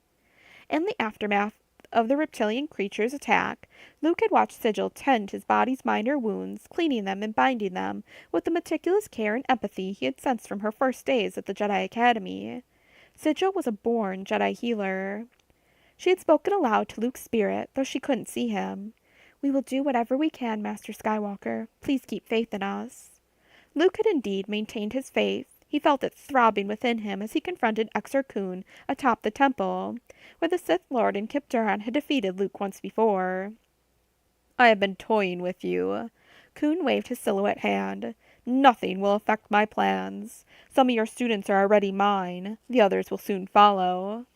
"I don't think so," Luke said with fresh certainty. "I've instructed them well. You might show them easy ways to glory, but your tricks carry a high price. I have taught them diligence, confidence in their own worth and abilities. What you offer, Exar Kun, is mere parlor magic. I have given them the true strength and meaning of the Force." "Do you think I don't know the laughable plans they make against me?" Kun said. The spirit of the Dark Lord seemed to be growing more full of bluster and threats.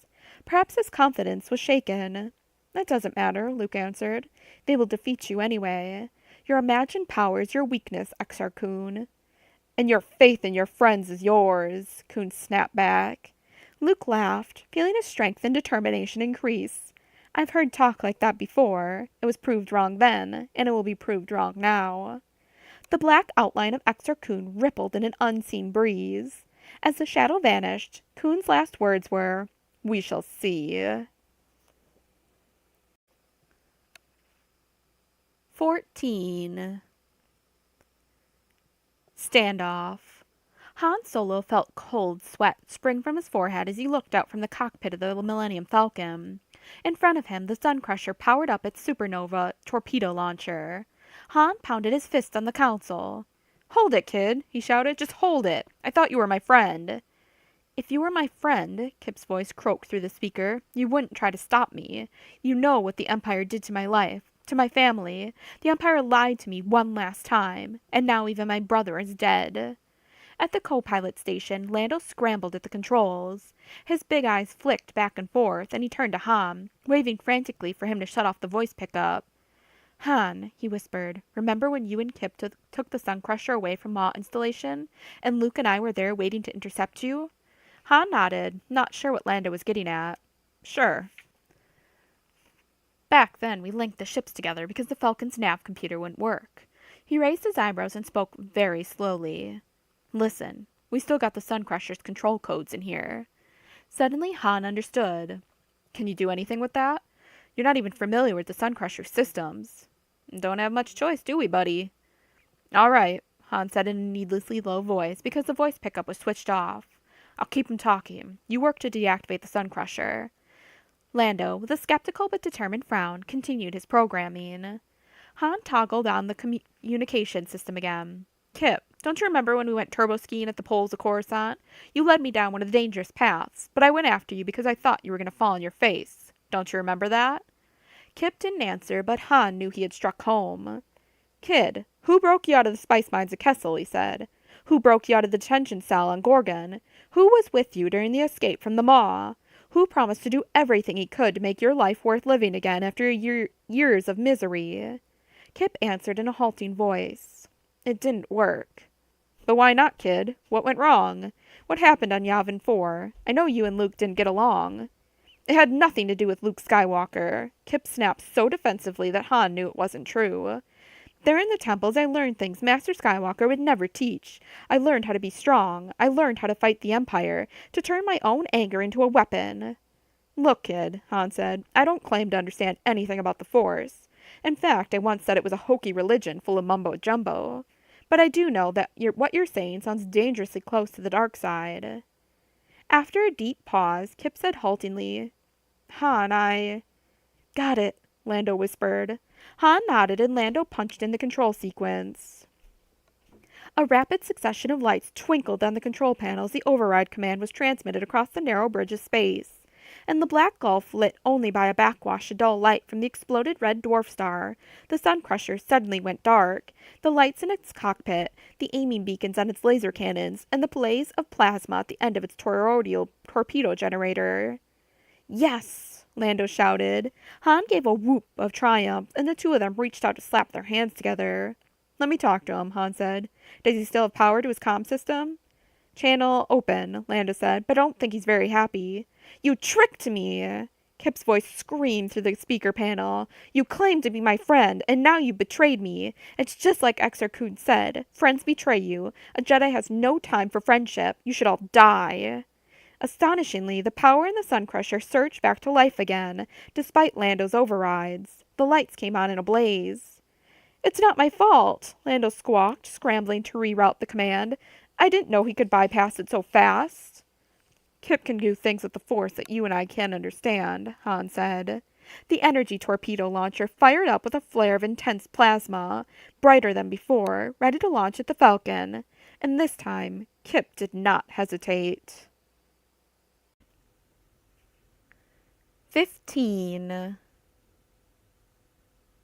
Streen dozed cross-legged on the cold flagstone floor before Master Skywalker. He folded his arms over his knees, comfortable in the many-pocketed jumpsuit he had brought with him from his lonely days as a gas prospector on Bespin. He could no longer smell the bitter, sulphurous taint of rich plumes of deep-layer gases. Now Streen had a greater mission, to guard Master Skywalker. Low slanted light from outside elongated the shadows in the grand audience chamber. 12 candles, one placed by each of the Jedi trainees, flickered around Luke's body, shedding a faint but protective glow into the motionless air. The small, bright points glittered as the darkness gathered all around. Streen muttered to himself. No, he would not listen to the dark man's words. No, he would not serve Exar Kun's purposes. No, he would not do anything to harm Master Skywalker. No! In his lap, cool and hard against his calloused hands, he held the handle of Luke's lightsaber. This time he could fight it. This time the dark man would not win. Some of the other Jedi trainees had expressed grave misgivings about letting Streen near Master Skywalker, especially armed with a lightsaber.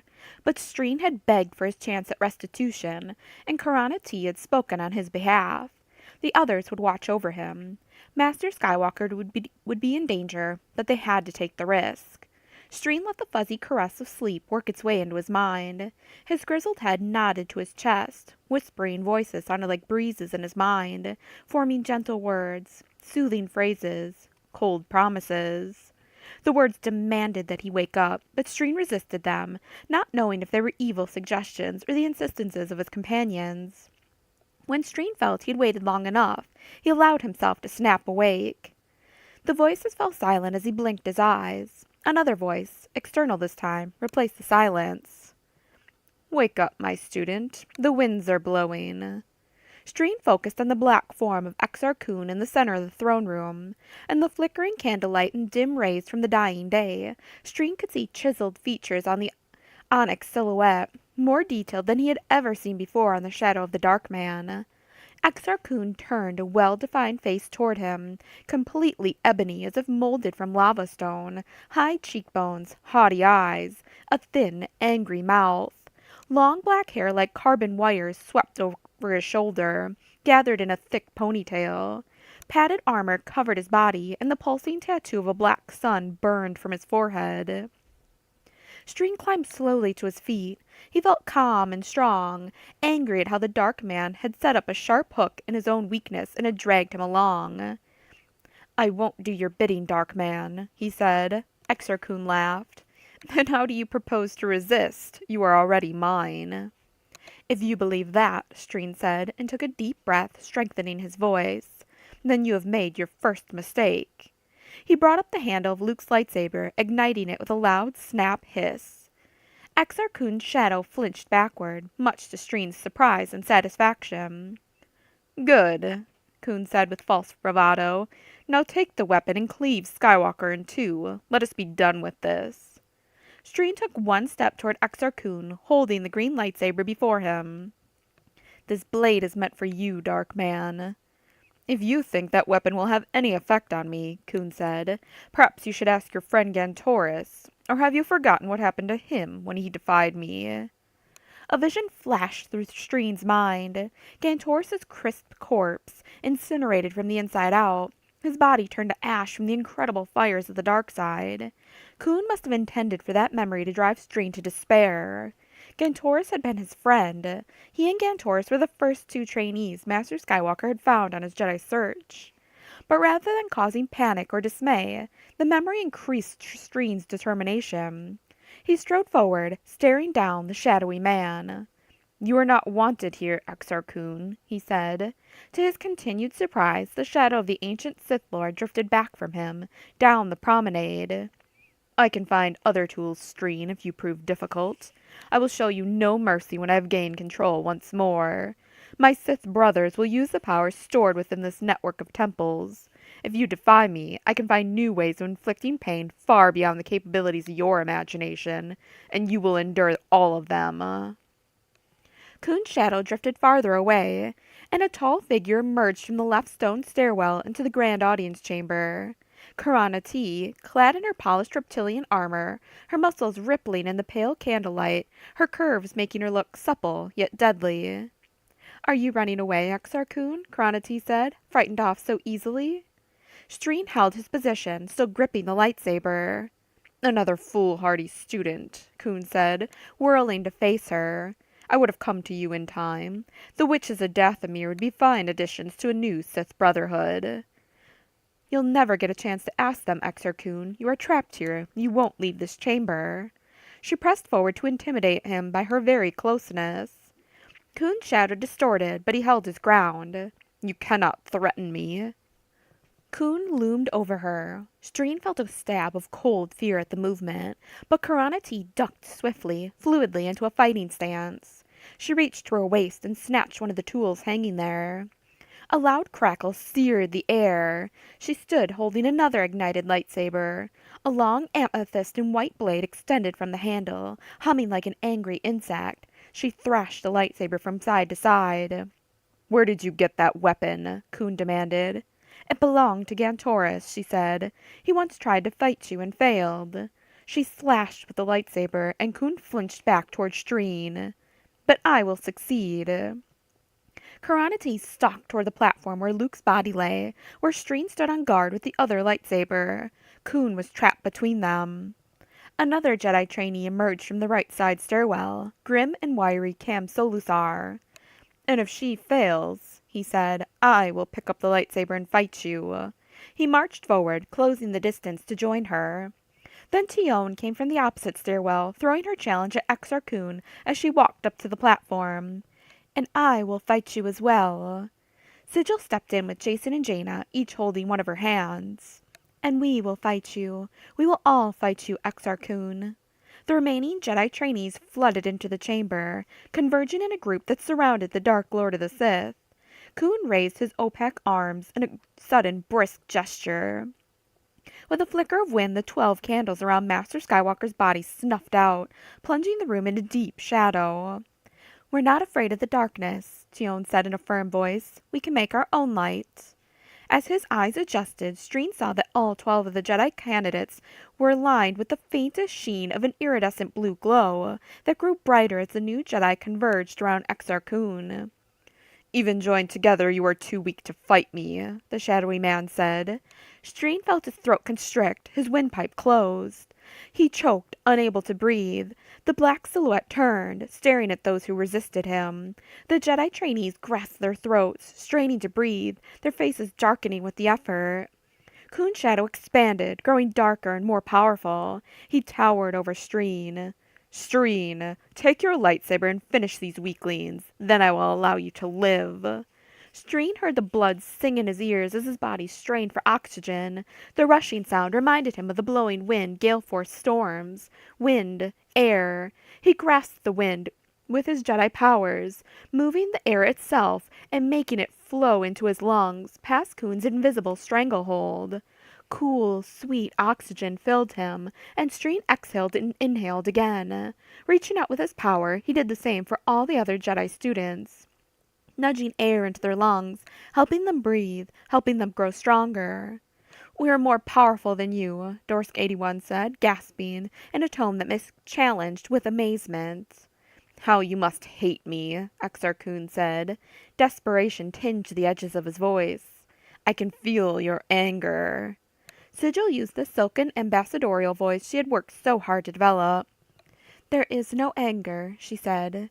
"We don't hate you, Exar Kun. You are an object lesson for us. You have taught us much about what it is to be a true Jedi. By observing you, we see that the dark side has little strength of its own. You have no power that we do not have. You merely used our own weaknesses against us." "We have seen enough of you," Cam Solusar said grimly from the edge of the circle, "and it's time for you to be vanquished." The Jedi trainees stepped closer together, cinching the circle around the trapped, shadowy form.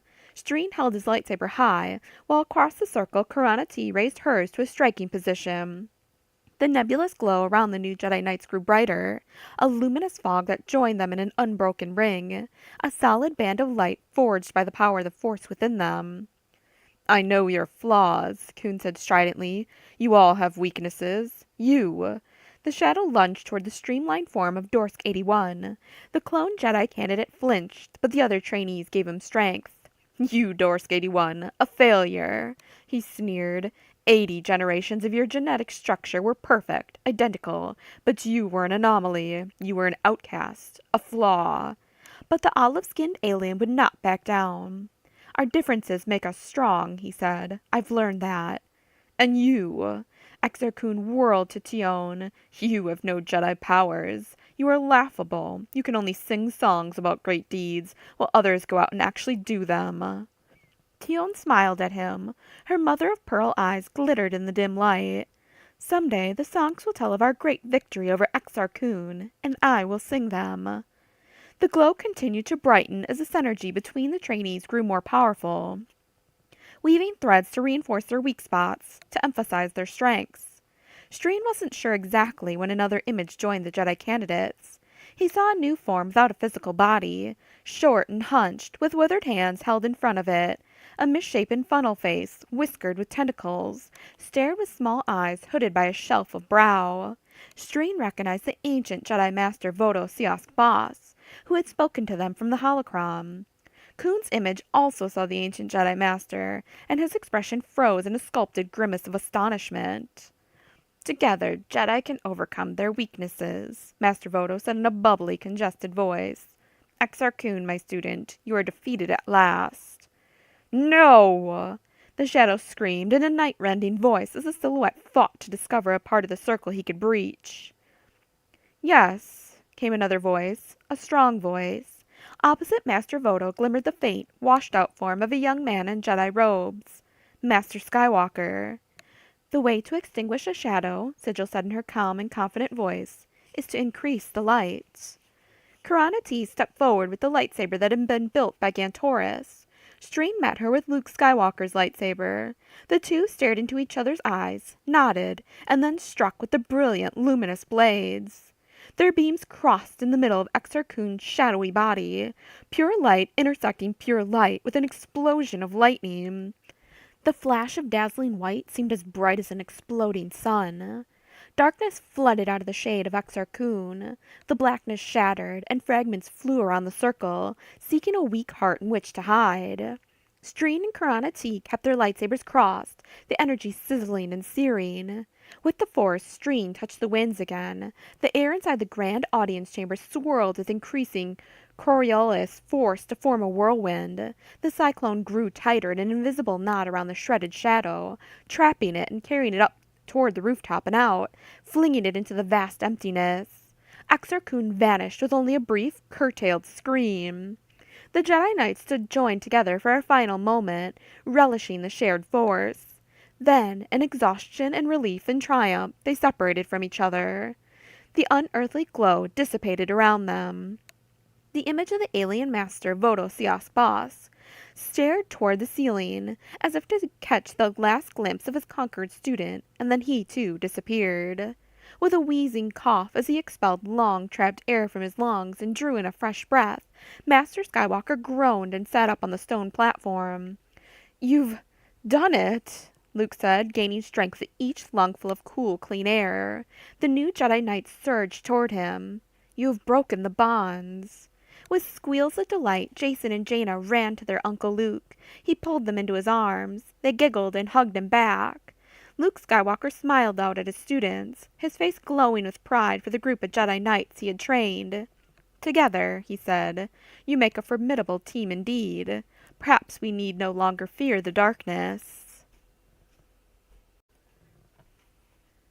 16. In the Suncrusher's pilot seat, Kip Duron crouched over the controls. He stared at the Millennium Falcon as if it were a demon ready to spring at him. His fingernails scratched down the metallic surface of the navigation panels like claws trying to dig into flesh.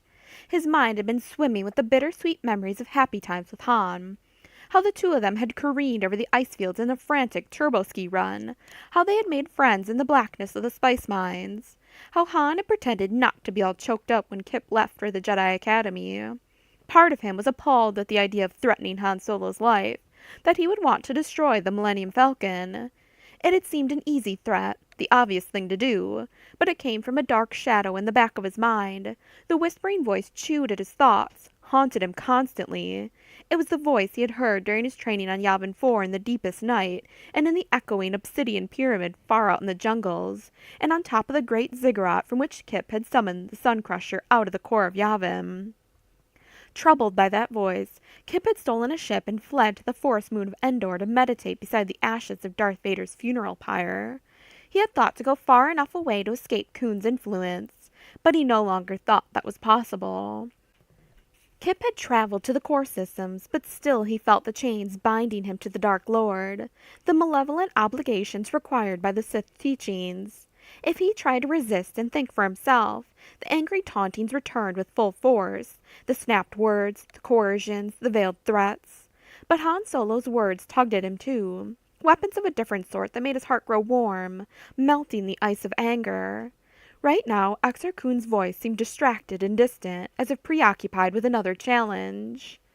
As Kip listened to Han's words, he realized that his friend, knowing little about Jedi teachings, had put his finger on the truth. He was following the dark side. Kip's weak justifications crumbled around him in a storm of excuses built on a fragile foundation of revenge. But just as he had been about to speak warmly to Han, to open up and ask his friend to come talk with him, suddenly his controls went dead. An override signal from the Falcon's computer had shut down the Suncrusher's weapon systems, its navigation controls, its life support. The black net of anger fell over him, smothering his kind intentions. In outrage, Kip found the power to send a burst of controlling thought through the integrated circuits in the Suncrusher's computer. He flushed the alien programming, wiping pathways clean and rebuilding them in an instant. He remapped the functions with a sudden mental pinpoint that made the Suncrusher whole again. The systems hummed as they returned to life, charging up. Exarchun had also been betrayed by his supposed partner, the warlord Ulic Qel-Droma. Now Han had betrayed Kip. Master Skywalker had also betrayed him by failing to teach the appropriate lessons, appropriate defenses against Exarchun. In his head, the voice of the Sith Lord shouted for him to kill Han Solo, to destroy the enemy, to let his anger flow through and be strong. It overwhelmed Kip. He squeezed his dark eyes shut, unable to watch as his hands gripped the control levers for launching the torpedo. He primed the system. The screens blinked with warning signals, which he disregarded. He needed to destroy something. He needed to kill those who had betrayed him. His fists gripped the firing handles. His thumbs rested on the launch button, squeezing, ready, squeezing. And then the haunting voice of Exar Kun rose to a wail in his mind, an utterly forlorn scream as if he were being torn out of this universe and exiled to another place entirely, where he could torment Kip Duron no more. Kip snapped backward in his control seat as if an invisible tow cable had been severed. His arms and head dangled like a puppet with suddenly snapped strings. The cool wind of freedom whistled through his mind and body. He blinked his eyes and shuddered with revulsion at what he had been about to do. The Millennium Falcon still gripped the Sun Crusher in its tractor beam. As Kip saw the battered old ship, Han Solo's prized possession, he felt a tidal wave of despair. Kip reached out to the energy torpedo controls and vehemently canceled the firing sequence. The plasma generator flickered and faded as the energy died away. Without the presence of Exar Kun inside him, Kip felt isolated, suddenly in free fall, but independent. He opened the communication channel but couldn't form words for a few moments.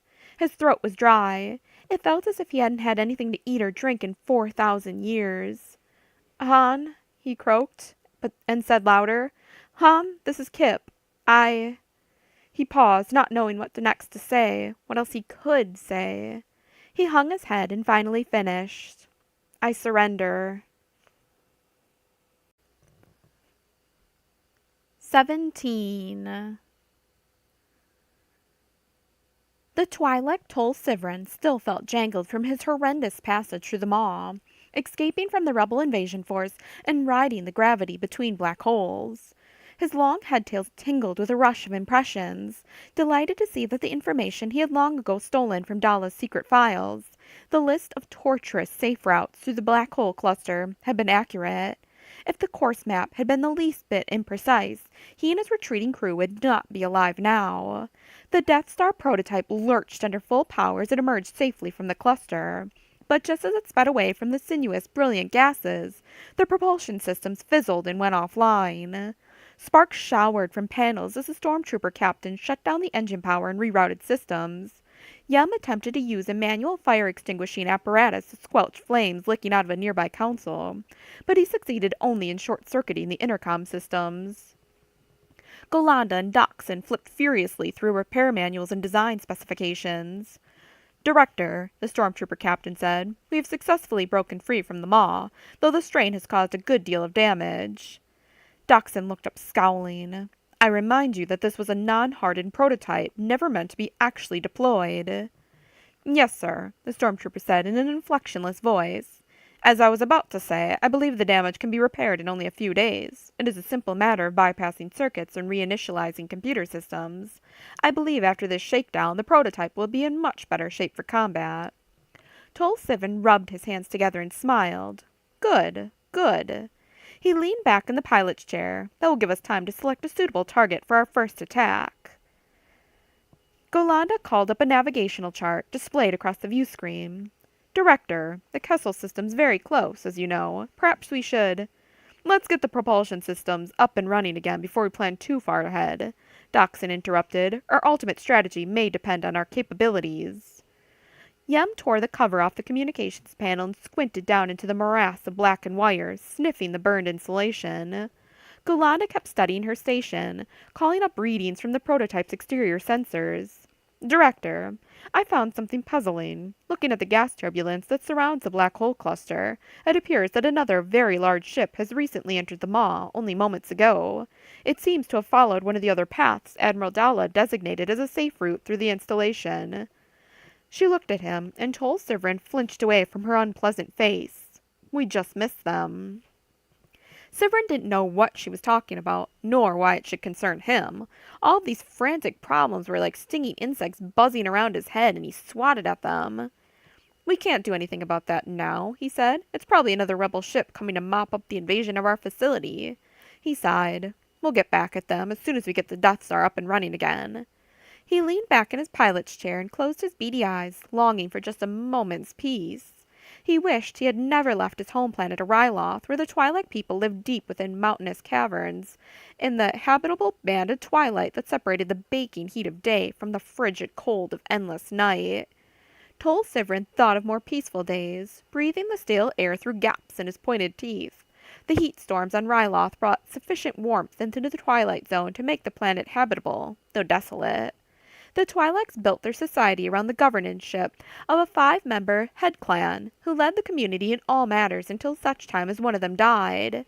At this point, the Twi'leks cast out the remaining members of the head clan to the blasted wasteland, and presumably to their deaths, while they selected a fresh group of rulers.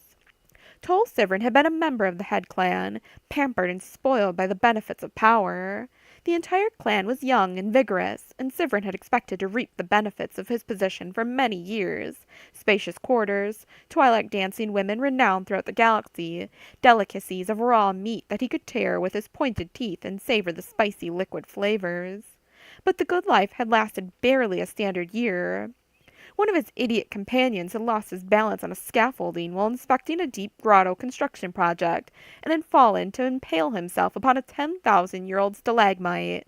According to their custom, the Twi'lek people had exiled Tol Sivrin and the other 3 members of the head clan into the blasted deserts of the Dayside to face the heat storms and the scouring wind.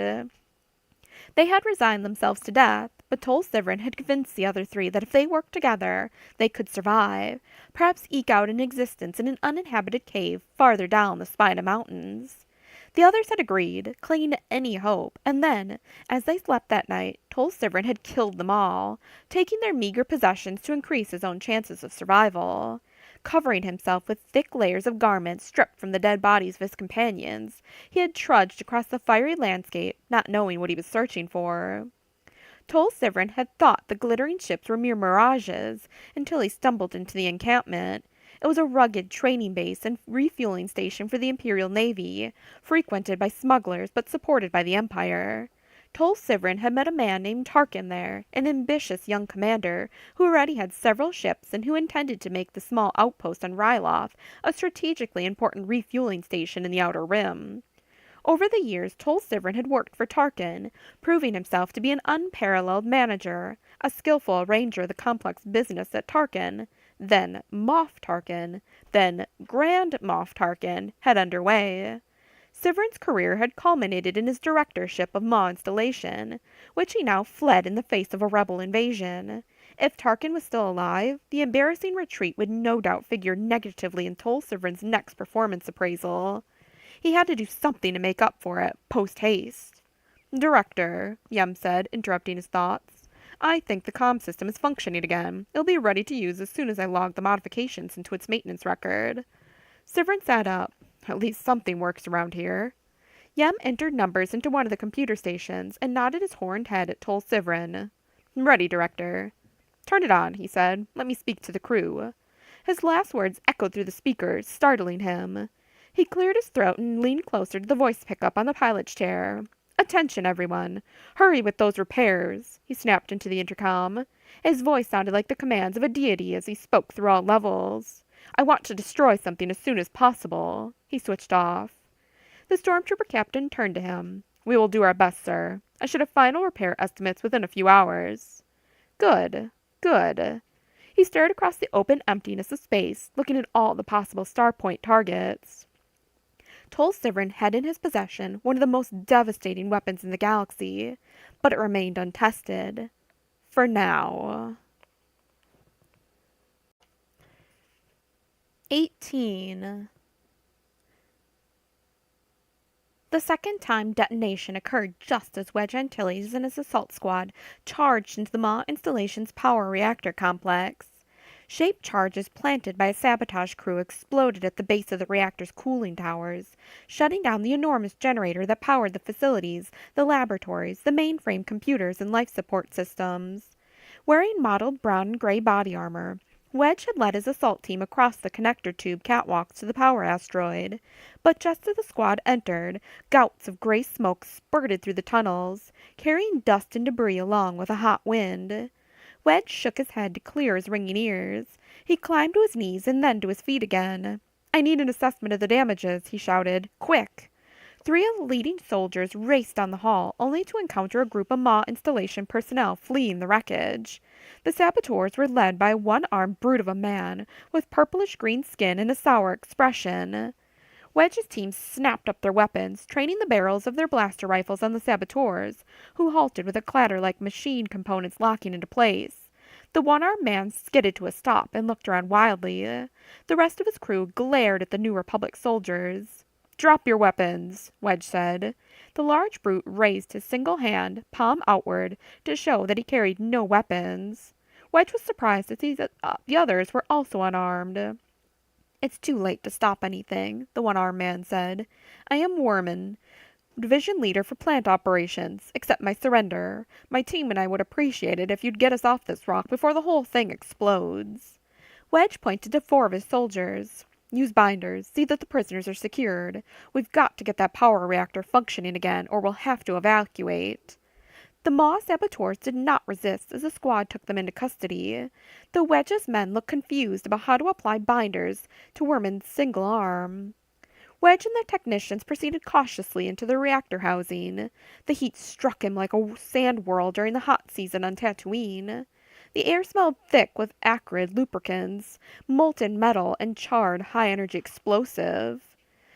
Red warning lights flooded the chamber, reflecting from whistling jets of steam like droplets of flying blood.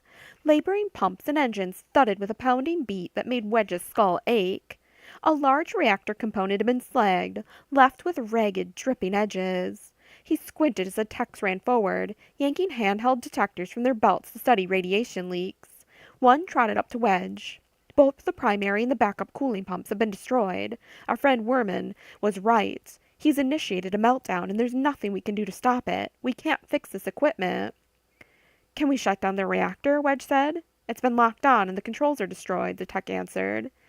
"I suppose there's a chance we could reroute and rig up temporary systems in an hour or two, but if we shut the reactor down, we also terminate power and life support to the installation." Wedge looked around the wreckage as his stomach sank. With his boot, he kicked a broken piece of plasteel shielding. It clattered howlily across the floor until the throbbing engine swallowed the sound. "I didn't lead this strike force just to let all the scientists in the Death Star get away while the whole installation is destroyed under my feet." He drew a deep breath and tapped his fingers together in an attempt to concentrate, as Kui often did, though he wasn't sure it worked. Then he yanked the comlink from his hip and gripped it, toggling on the frequency for the flagship Yavaris. "Captain," he said, "get me some engineering experts right away. We need to rig up emergency cooling pumps for the main power reactor. I know we don't have much equipment, but our hyperdrive cooling system shouldn't be too dissimilar to what this reactor uses. Take one of the corvettes offline and remove the engine pumps. We've got to get something working down here to hold us until we can remove everything of value." The 2 technicians looked up at Wedge and smiled. "That just might work, sir." Wedge ushered them back to where the prisoners were held, vowing not to let the Imperials win so easily. Kui Zooks felt like a stranger in her own house. She walked timidly into the room she had identified as her former laboratory, expecting something to jump out at her, memories to come flooding back. The illumination came on, shedding a cold white glow on the design apparatus, her computer terminals, her furniture. This place had been her home, the center of her life for more than a decade, but it looked like a foreign land to her now. She stared in amazement and sighed. C-3PO whirred as he followed her into the room. "I still don't know why I'm here, Dr. Zooks. I can assist you in assimilating the leftover data, but I am a protocol droid, not a slicer. Perhaps you should have brought my counterpart, R2-D2. He's much better at this sort of thing than I am. He's a fine model, but a bit too headstrong for a droid, if you catch my meaning." Kui ignored him as she stepped further into the room, walking on tiptoes. Her skin felt cold and clammy. The air smelled stale, empty. She trembled as she ran her fingers against the cool synthetic stone of the 6 support pillars. She caught a flash of distant memory. A ragged Han Solo tied to this pillar, barely able to hold his head upright after the deep interrogation Admiral Dawa had performed on him. Kui went over to the lab table, picked up her spectral analysis sensors, materials properties analyzers, stress and strain stimulators, and a holographic 3D design projector that glittered darkly under the bright lights. "My, this appears to be a completely adequate workspace, Dr. Zooks," 3PO said. "Spacious and clean. I'm sure you accomplished a great deal here. Believe me, I've seen far more cluttered research areas and facilities on Coruscant." 3PO, why don't you take an inventory of the equipment you see? Qui told him, just to keep the droid quiet so she could think. Pay particular attention to any demonstration models you find. Those could be significant. Qui discovered a small musical keypad lying half hidden in a pile of printouts and handwritten notes. Beside the keypad stood the milky eye of a powerless computer terminal. She switched the terminal on, but the screen demanded her password before it would allow her access to her own files. So much for that. Qui picked up the musical keypad and cradled it. The instrument felt familiar and yet alien. She touched a few of the keys and listened to the soft, high notes that issued from it. She remembered standing in the shattered debris of the Cathedral of Winds, picking up a fragment of one of the windpipes and blowing a slow, mournful melody through it. The winged Vors had snatched the flute from her, insisting there would be no more music until the cathedral itself was rebuilt. But this keypad held her own music. Qui vaguely recalled using it, but she couldn't quite picture for what. A flickering image came to mind, like a slick, wet fruit that slipped from her fingers every time she tried to grasp it. Setting the keypad down, suspecting she might never come back, she winced, drew a breath, and tapped her fingers together, trying to think. Han Solo! Yes, she had left everything untouched as she attempted to rescue Han and escape with the Sun Crusher. She let her long blue fingers dance across the musical keys. Her mind remembered no particular sequence, but her body knew. Her hands moved by habit, tapping out a quick loop of melody. She smiled. It seemed so familiar to her. When she finished the sequence of notes, her computer screen winked. Password accepted. She blinked her indigo eyes, astonished at what she had done. Error, the computer printed. Main database unavailable. Searching for backups. Files damaged. Qui suspected Tol Sivrin might have destroyed the computer core before fleeing in the Death Star prototype, but she must have left something stored within the temporary memory of her own terminal. Recovered files follow, the screen said. Qui looked through a window into her own journals, her personal notes. Her heart pounded as she scanned words she herself had typed. But it was not herself. It was another Quizux. A Qui from the past who had been brainwashed by Imperials. A Qui who had been twisted as a child and forced to perform the utter limits of her mental abilities. Taking shallow breaths, she read her daily accounts with growing uneasiness. The experiments she had performed, simulations she had run on the computer, meetings she had attended, endless progress reports she had filed for Director Sivrin. Though she remembered none of it, it appalled her to realize she had done nothing but work. Her only joy had come from completed experiments, her only moments of excitement when tests proved her designs to be reliable. Was this all my life was? Qui asked. She scrolled down, scanning day after identical day. How empty, she muttered. Excuse me, 3PO said. Did you ask for assistance? Oh, 3PO. She shook her head and found tears stinging her eyes. She heard footsteps in the outer corridor and turned as Wedge entered the lab. His face was smudged with grime, his uniform rumpled. He looked sweaty and exhausted, but she rushed to him and hugged him. He squeezed her shoulders, then ran his fingers through her feathery, pearlescent hair. Is it bad? He said.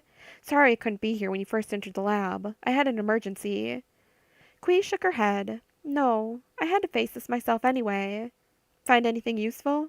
He stepped away from her, becoming the general again. We need to know how many scientists were at the installation. Most got away on the Death Star, but any information you have. Qui stiffened and looked back at her computer terminal. I'm not sure I can help you. Her voice carried a desolate, lost quality. I've been looking over my daily life. It doesn't look like I knew any of the other scientists. I had no friends here. She looked at him, widening her depthless eyes. More than 10 years of my life, and I knew no one. I worked. I thought I was dedicated. Defeating universal challenges meant a great deal to me. But I didn't even know what it was for. All I cared about was finding the next solution. How could I have been so naive? Wedge gave her an encouraging hug. He felt so warm and comforting against her. That's all over, Qui. It'll never happen to you again. You've been let out of a cage, and I'm here to help show you the rest of the universe, if you'll come along with me.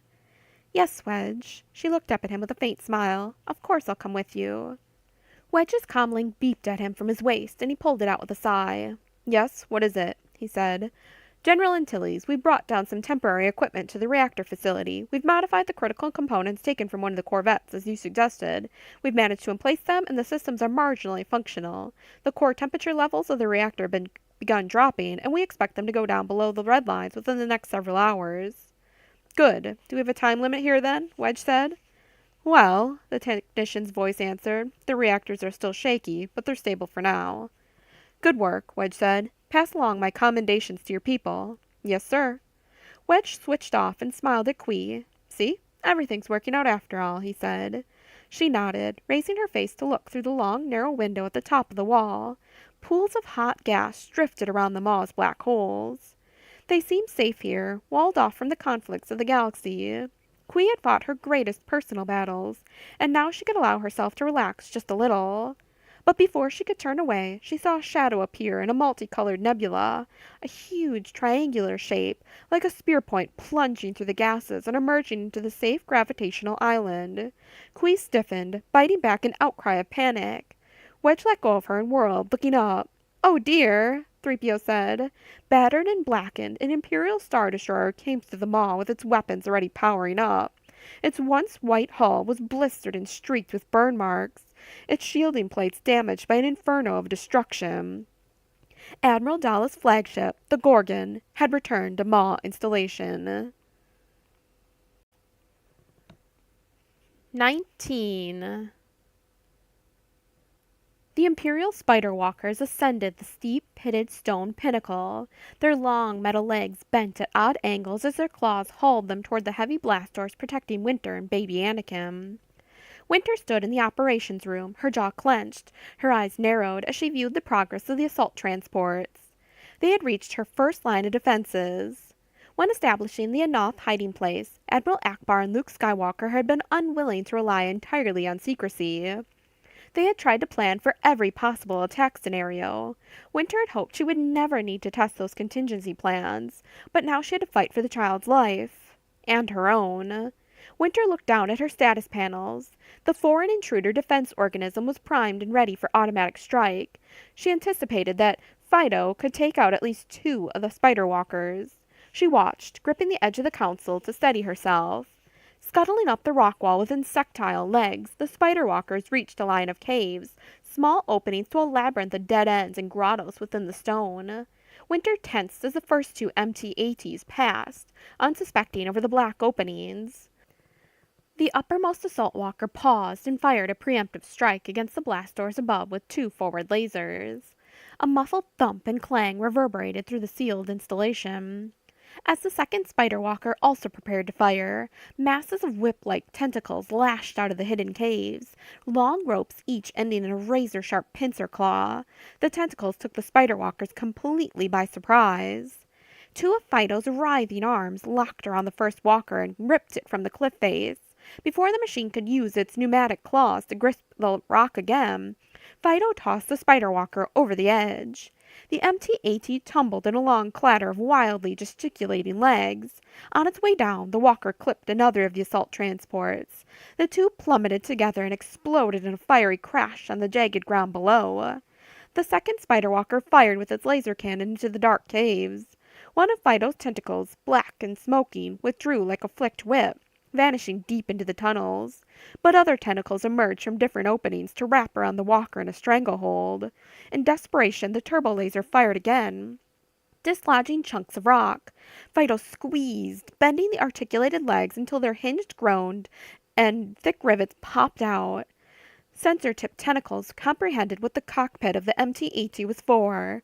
Fido's heavy plasteel claws smashed through the armored canopy, tearing open the roof and plucking out 2 stormtroopers to toss them over the precipice like gnawed bones discarded after a feast.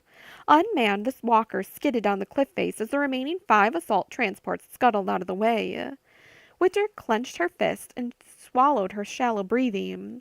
She tried to calm herself. The defending semi-organic droid had succeeded in removing 3 of the attacking machines, but the remaining 5 would almost certainly destroy Fido. Akbar had proposed modeling a guardian droid after the dreaded sea monster from Calamari, the Krakana. Calamarian scientists had designed a resilient, partially sentient machine that mimicked many of the Krakana's most fearsome traits. Its tentacles were threaded with durasteel cables, its pincers plated with razor-edged alloys. Fido's existence centered on protecting the base. The droid tentacles writhed out from the cavern, searching for more prey. Three of the remaining assault walkers hauled themselves up on either side of the catacomb openings to fire repeatedly into the caves. Unexpectedly, from an apparently empty side hole, another trio of tentacles grabbed one of the spider walkers, dragging it toward the central cluster of cave openings. Winter marveled at the tactic. Not only was Fido destroying another one of the vehicles, it was also using the empty AT as a shield. But the other walkers did not stop shooting. Stormtroopers considered each other expendable for the sake of a mission. The occupants of the captured spider walker continued to fire. Fido dragged the empty AT closer, crushing it against the rock like a thick-skinned jewel fruit. And at close range, the stormtrooper pilot powered up its low-slung, high-power blaster cannons and fired a combined blasts into the caves. The enormous explosion ripped out a vast chunk of the catacombed understructure. Flames and dust, broken rocks, and volatile gases sprayed in a plume that rose into the violet skies of a Noth. The backwash vaporized Fido's body core and simultaneously detonated the captured spider walker. Inside the operation room, Fido's diagnostic panel went blank. Winter rubbed her fingertips along the smooth surface of the screen. The first line of defense had been taken out one half of the assault troops. "Good job, Fido," she whispered. "Thank you." The multi-legged assault transports began pounding against the blast doors. The thumps of turbo-laser impacts and the screeching resistance of heavy metal filled the air. Winter knew what she had to do. She toggled on the other automatic defense systems before fleeing the operations room. With silent footsteps she hurried down to the grotto, where Admiral Akbar had recently come to visit her in his personal B-wing. Winter wished the Calamarian Admiral could be at her side right now. She knew she could always count on him, but right now she had to act for herself and young Anakin. She ruthlessly clamped down on her personal fears and forced herself to do what had to be done. No time for panic. She ran along the tunnels, leaving the metal hatches open for escape once the stormtroopers saw her. When she emerged into the landing grotto, the repeated thudding explosions from outside nearly deafened her. The blast doors buckled inward, dented and glowing cherry red as continued laser fire melted away the outer armor, chewing into the super-dense metal core. The doors bent as she watched. A split appeared in the middle. Articulated claws pushed through the opening. Laser strikes continued around the attachment bolts until the left side door twisted. The other door hung askew in its track. Whistling wind shrieked into the landing grotto as Winter stood ready to face the assault. With a whir of straining engines, the spider walkers clambered into the chamber, bristling with weapons and manned by crack stormtroopers.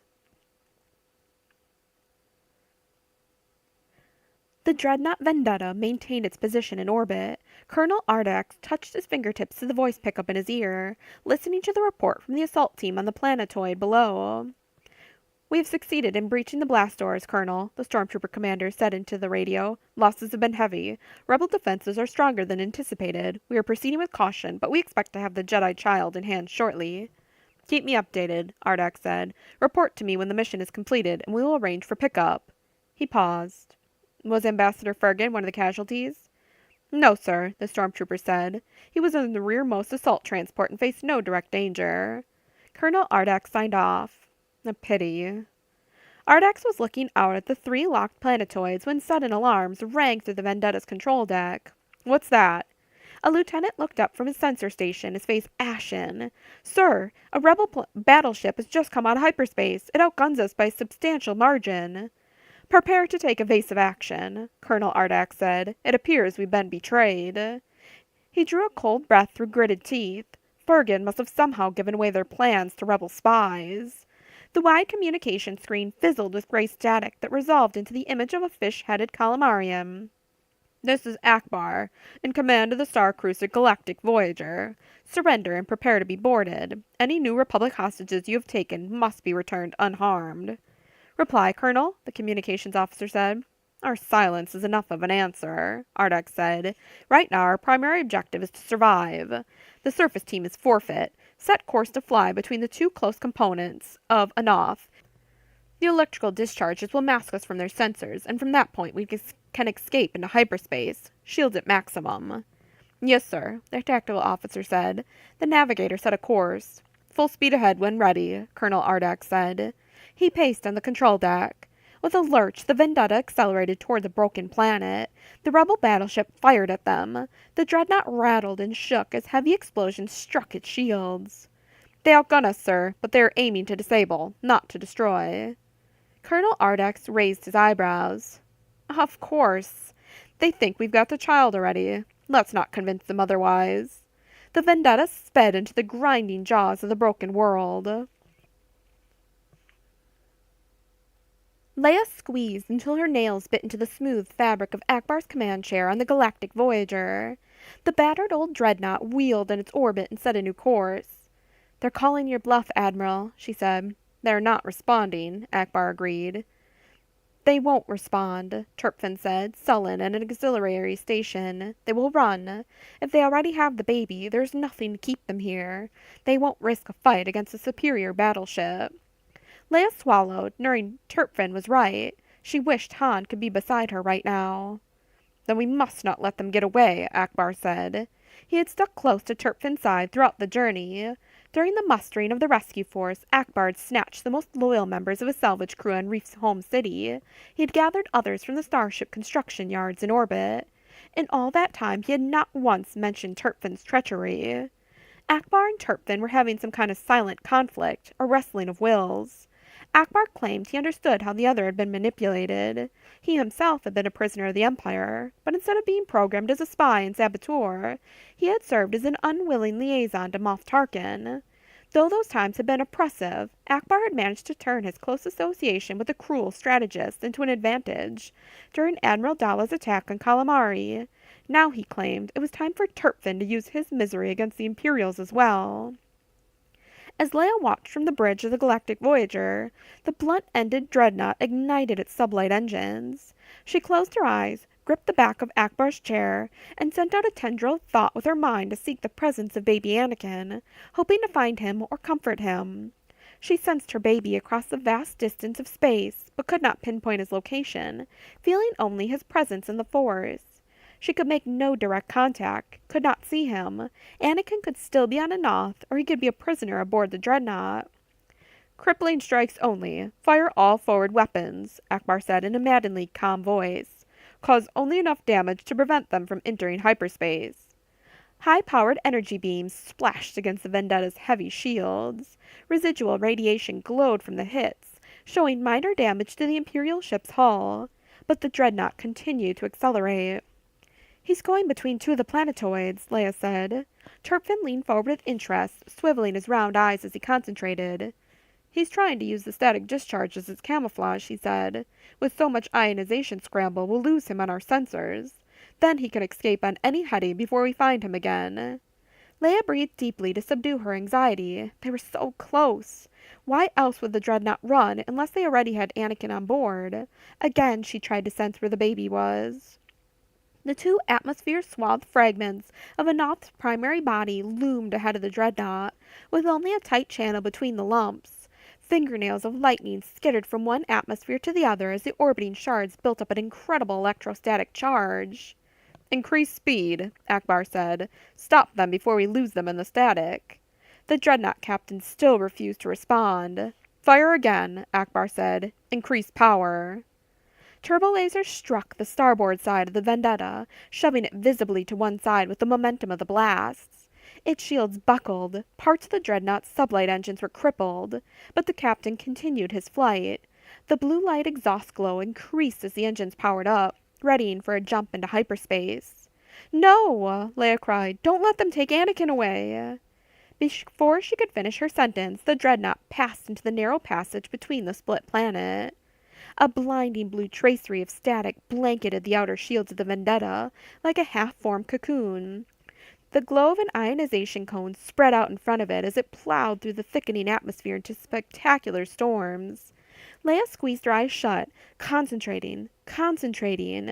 If she could establish a link between Anakin's mind and hers, she had some minuscule chance of tracking him once the dreadnought vanished into hyperspace. She sensed the people on board the Imperial battleship, but she felt no glimmer of her own son, nor of her longtime companion Winter. Leia reached out wider with her searching thoughts as the Vendetta plowed through the thick bottleneck of atmosphere. The giant armored ship was like a metal probe between a pair of fully charged batteries. The dreadnought became a short circuit across the two supercharged atmospheres. A colossal lightning bolt blasted through the atmosphere and linked across the warship like a chain of fire. A river of raw power slammed into the Vendetta from both sides, obliterating it in a hurricane of searing electricity, leaving only a burned afterimage on the screen. Akbar gasped audibly and hung his head. Turpin slumped in his chair, but Leia observed the destruction with only part of her mind. She cast across space, until at last she found the bright point that was her youngest son, Anakin. Turpin stood up as if already bound in thick chains.